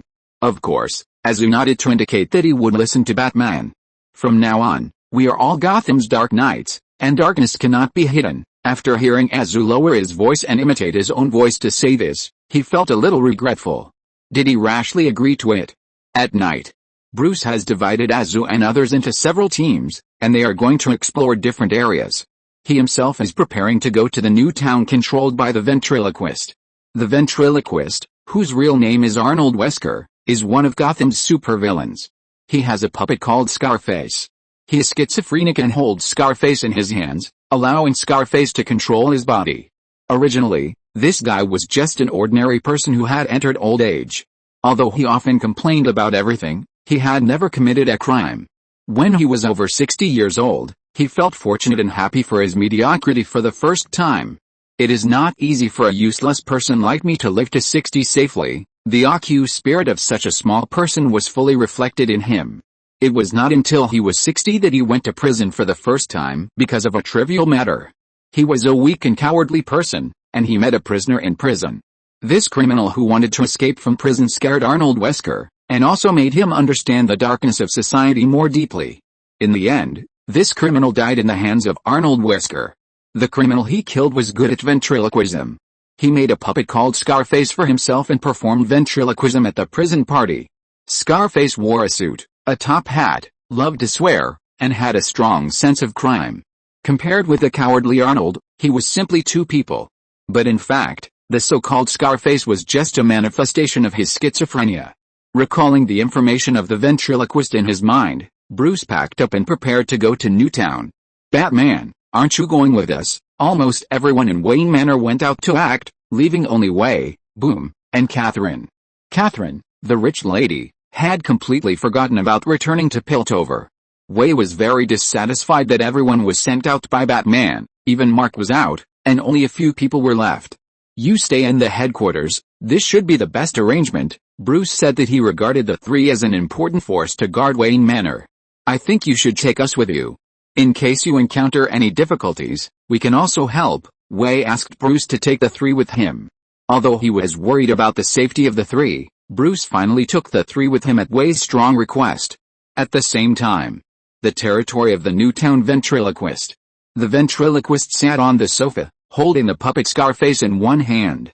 Standing in front of him was a captured teenager. The teenager held a box of biscuits in his hand and looked at Scarface with horror. Scarface held a pistol in one hand and a cigar in the other. "Hand over the biscuits," Scarface roared at the teenager. Arnold, who was holding the puppet, said timidly, "No, Mr. Scarface, we can't take his cookies. This is stealing." "Stealing is wrong." Yes, stealing is wrong," the boy said bravely. Unexpectedly, the puppet glared at him. "These are my cookies, kid, you stole them from me." "No, not me," the boy quickly explained. "I stole them.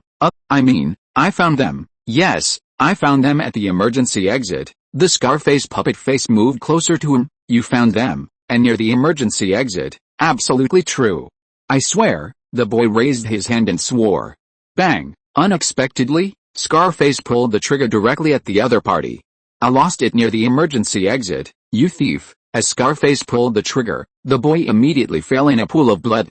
"Now, feed me the cookies." Scarface asked Arnold to pick up the cookies and feed him. Arnold, who was a little scared, took out a cookie and stuffed it into the mouth of the puppet. "Idiot, not this one, there's blood on this one," Scarface shouted at Arnold fiercely. Half an hour later, Bruce had already arrived at the new town with Bomb, Way and Catherine. Walking on the quiet and deserted streets, the cold wind swept towards the few people. The loneliness around was very unfamiliar to Bruce. There was no traffic noise, no train whistle, and no electrical noise. The smell of smoke and exhaust in the past was replaced by the stench of various garbage and excrement. It would probably take the whole rainy season to wash away the smell. Bomb asked doubtfully, "Don't we need a flashlight?" "Yes, we don't need a flashlight, because once the flashlight is turned on, it means inviting criminals to steal our things," Bruce replied to her. "Then how do you see things clearly in the dark?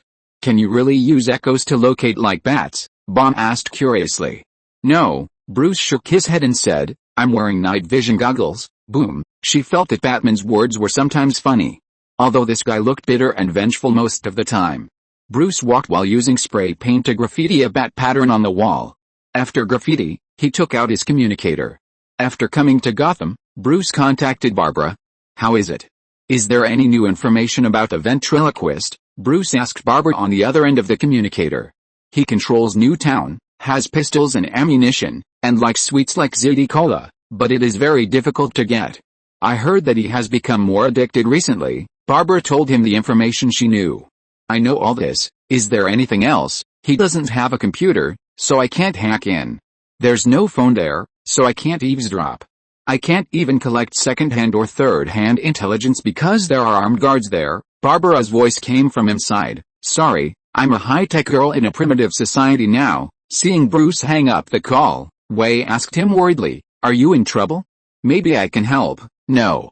I just realized something important," Bruce said to her. I realized that I rely too much on technology, and I'm so used to using databases and quick searches that I forget that the best and most reliable technology is actually right next to me, that is, my brain. To use it, I just need to think. Listening to Bruce's words, Wei and Catherine nodded and wrote down what he said.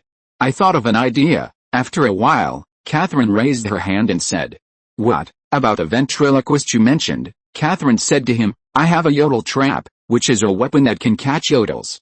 This kind of trap can hold a piece of small cake to catch those greedy yodels." Catherine paused and continued, "Maybe we can use the method of trapping yodels to trap the ventriloquist you mentioned." Catherine used her talent as a Piltover law enforcement officer and said to Bruce, "Didn't you say he likes ZD Cola? Maybe we can use this sweet food to lure him." After listening to Catherine's words, Bruce felt that it was feasible. He was full of surprise. He didn't expect the girl in front of him to be so smart. And what the hell is a yodel? Why have I never heard of this name? The next day, early morning. Newtown. Wei was walking on the road in Newtown alone with a bottle of ZD Cola. Soon she was stopped by Scarface's men. "Stop. What are you doing?" the strong man asked Wei sternly with a gun in his hand. "Want to exchange this?" Wei showed him the Coke bottle. "You can exchange it with something else, of course it must be something of equal value." The sturdy man pointed the gun at her. "Maybe I will kill you first and then take this thing," being pointed at by a gun. Although she knew that Batman and Boom were in the building behind her, and even Catherine had set up a sniper rifle and would shoot to save her if the other party made any unusual movement, she was still a little nervous. "It's not wise to waste your only bullet to exchange for a bottle of spilled soda. I believe you won't do that." Wei tried her best not to reveal her flaws. "Do you have more ZD Cola?" The soldier hesitated, put down the gun, and asked Wei. "Of course, but it's not mine. I found a box of ZD Cola and hid it in a tunnel not far away, at the entrance of Tunnel 9. If you want this box of Coke, you can come to the tunnel to exchange it in the morning," Wei said to the other party according to the agreed plan. Chapter 575 Wei, I must be a reckless and impulsive fool. After Wei left, the sturdy man took the ZD Cola and walked into the base.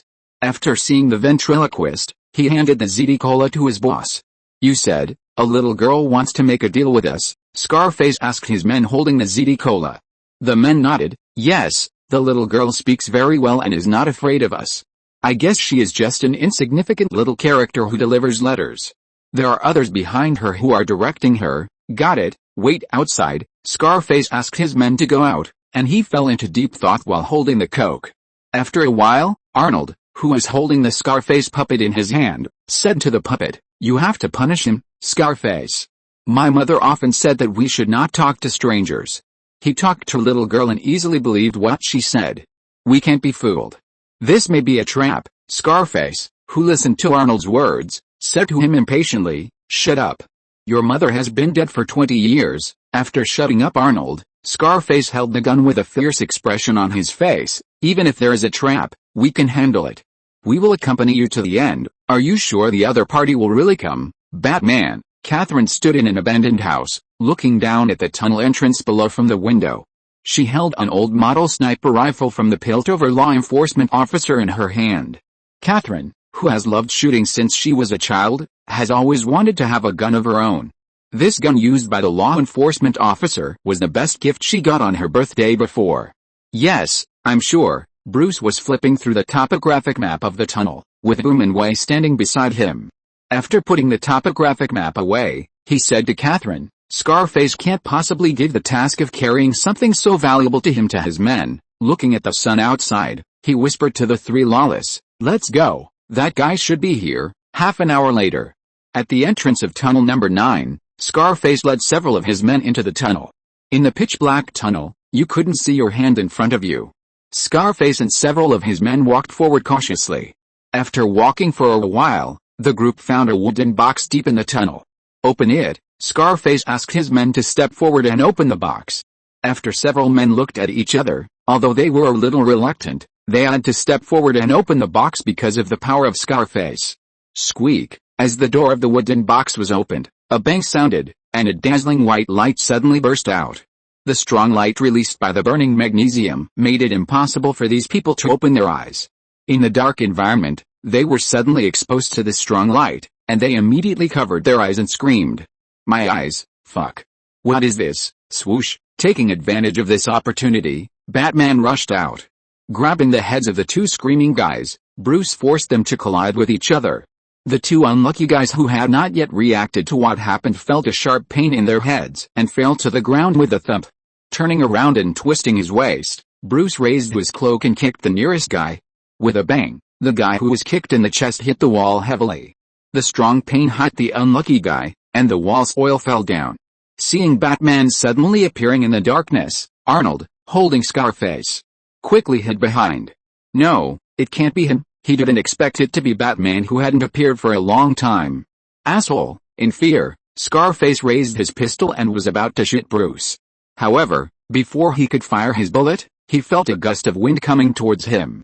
With a bang, he was hit hard on the cheek before he could react, and fell to the ground. Wei, who punched the Scarface puppet from the shadows, looked at the puppet and Arnold lying on the ground, and said unhappily, "You are the bastard." On the other side, Bruce had also dealt with Scarface's men, and he walked towards Scarface and Arnold, who were lying on the ground. Scarface made an unbelievable sound. "How could it be you?" Bruce bent down, grabbed the other party, and said to him in a low and hoarse voice, "Say my name." Scarface looked at him in horror. "Batman." Bruce snatched the puppet Scarface from Arnold's hand. "Speak clearly." Seeing his puppet being taken away, the timid Arnold swallowed his saliva. "You will hurt him." With a snap, Bruce threw the puppet to the ground, grabbed Arnold, and slammed him against the wall. "Now, say my name." "Batman." Arnold, who was caught in Bruce's hand, felt a sharp pain in his back, and his voice trembled. "Batman. Batman, tell me, who is in charge here?" "Batman. Batman is in charge." Arnold looked at Bruce in horror. "Please, don't hurt Scarface." With a bang, Bruce threw Arnold to the ground. Boom and Caitlin also came over, holding ropes in their hands. Bruce said to them, "Boom, Catherine, tie him up." Boom nodded, walked over and put the rope on Arnold. Seeing that the other party wanted to struggle, she took out a boom gun and pointed it at the other party's head. "Don't move. If you want to move, I don't mind shooting you in the head." Seeing the excitement and madness flashing in the blue-haired lolly's eyes, Arnold was honest. He really believed that the other party would shoot him in the head. After dealing with Scarface, Bruce stepped on the snow and came to the block covered by the other party. In front of the square, many people gathered. Bruce shouted to the crowd, "Listen everyone, Scarface is finished." While announcing to the people, Bruce noticed a figure appearing in the window diagonally opposite. It was Scarface's men holding rifles. Aiming the crosshairs at Batman, he was about to shoot. Bang! The sound of a bullet exploding rang out. A bullet hit the gunman's shoulder squarely. The gunman bleeds and falls to the ground with a groan. Bruce looks in the direction of the gunshot and sees Catherine holding a sniper rifle in the window of the building, giving her a thumbs up. He was shocked by Catherine's shooting skills, and then heard people on the street ask him, "Mr.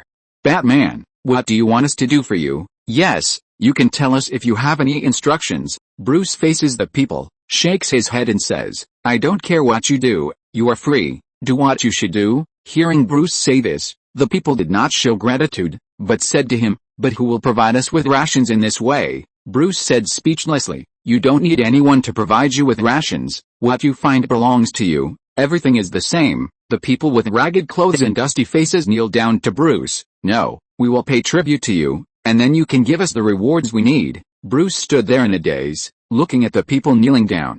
He frowned and said to the crowd, "I don't need tribute, I don't need anything, understand? I got rid of the tyrants and the bad guys." But the people's next words stunned Bruce. "They are not bad people, they protect us and take care of us, and Scarface is not a bad person either. He guarantees that everyone will get an equal share. Please, Batman, please be our boss." Bruce looked at the kneeling people and was speechless for a long time. After a long time, he turned around and walked forward on the snow under his feet. Wei was also stunned when she saw this scene. She followed Bruce's footsteps and asked in disbelief, "Why? Why did we defeat the bad guys and save them, but nothing changed?" Wei looked at Bruce helplessly. "Why is this?" She suddenly felt surrounded by confusion and pain. What she had vowed to her father before, catch those villains and give people hope, and we can save them, seemed to be not working. Could it be that what Dad said was right, and was it just me who was like a fool and took childish principles as the truth? Wei suddenly realized that she had misunderstood her father. It turned out that what her father said, No one can save them, only they can do it themselves. No one can give them hope, only they can do it themselves was correct. Seeing Wei's sad and upset expression, Bruce came over and patted her shoulder. Don't be confused, Wei. Here, fear is the only thing. The ventriloquist uses fear to control them. These people have been led by the powerful. For them, obeying one person's orders has become a part of life. The so-called freedom has been lost in the chaos. Listening to Bruce's words, Wei raised her head with red eyes. I understand. Dad told me before that here, it is difficult for us to change anything with our personal strength. Even if we get rid of the tyrants and bad guys, we can't change anything. Dad is right, but I didn't understand it at the time and got angry with Dad. Wei felt endless regret and pain in her heart, and she tried not to let her tears fall. I hurt my father like an ignorant fool. She now wanted to run to Peter, apologize to her father, and admit that she was a reckless and impulsive fool. I think Mr. will not mind, Bruce whispered to comfort Wei and looked up at the gloomy sky. He could feel his powerlessness. What is the difference between him and Scarface to these people now? End of this chapter. Thank you very much for reaching the end. Don't forget to like. Looking for more exclusive content and immediate access? Subscribe to our Patreon. Remember, every like, subscription, or donation encourages us to continue. Thanks to everyone. See you in the next video.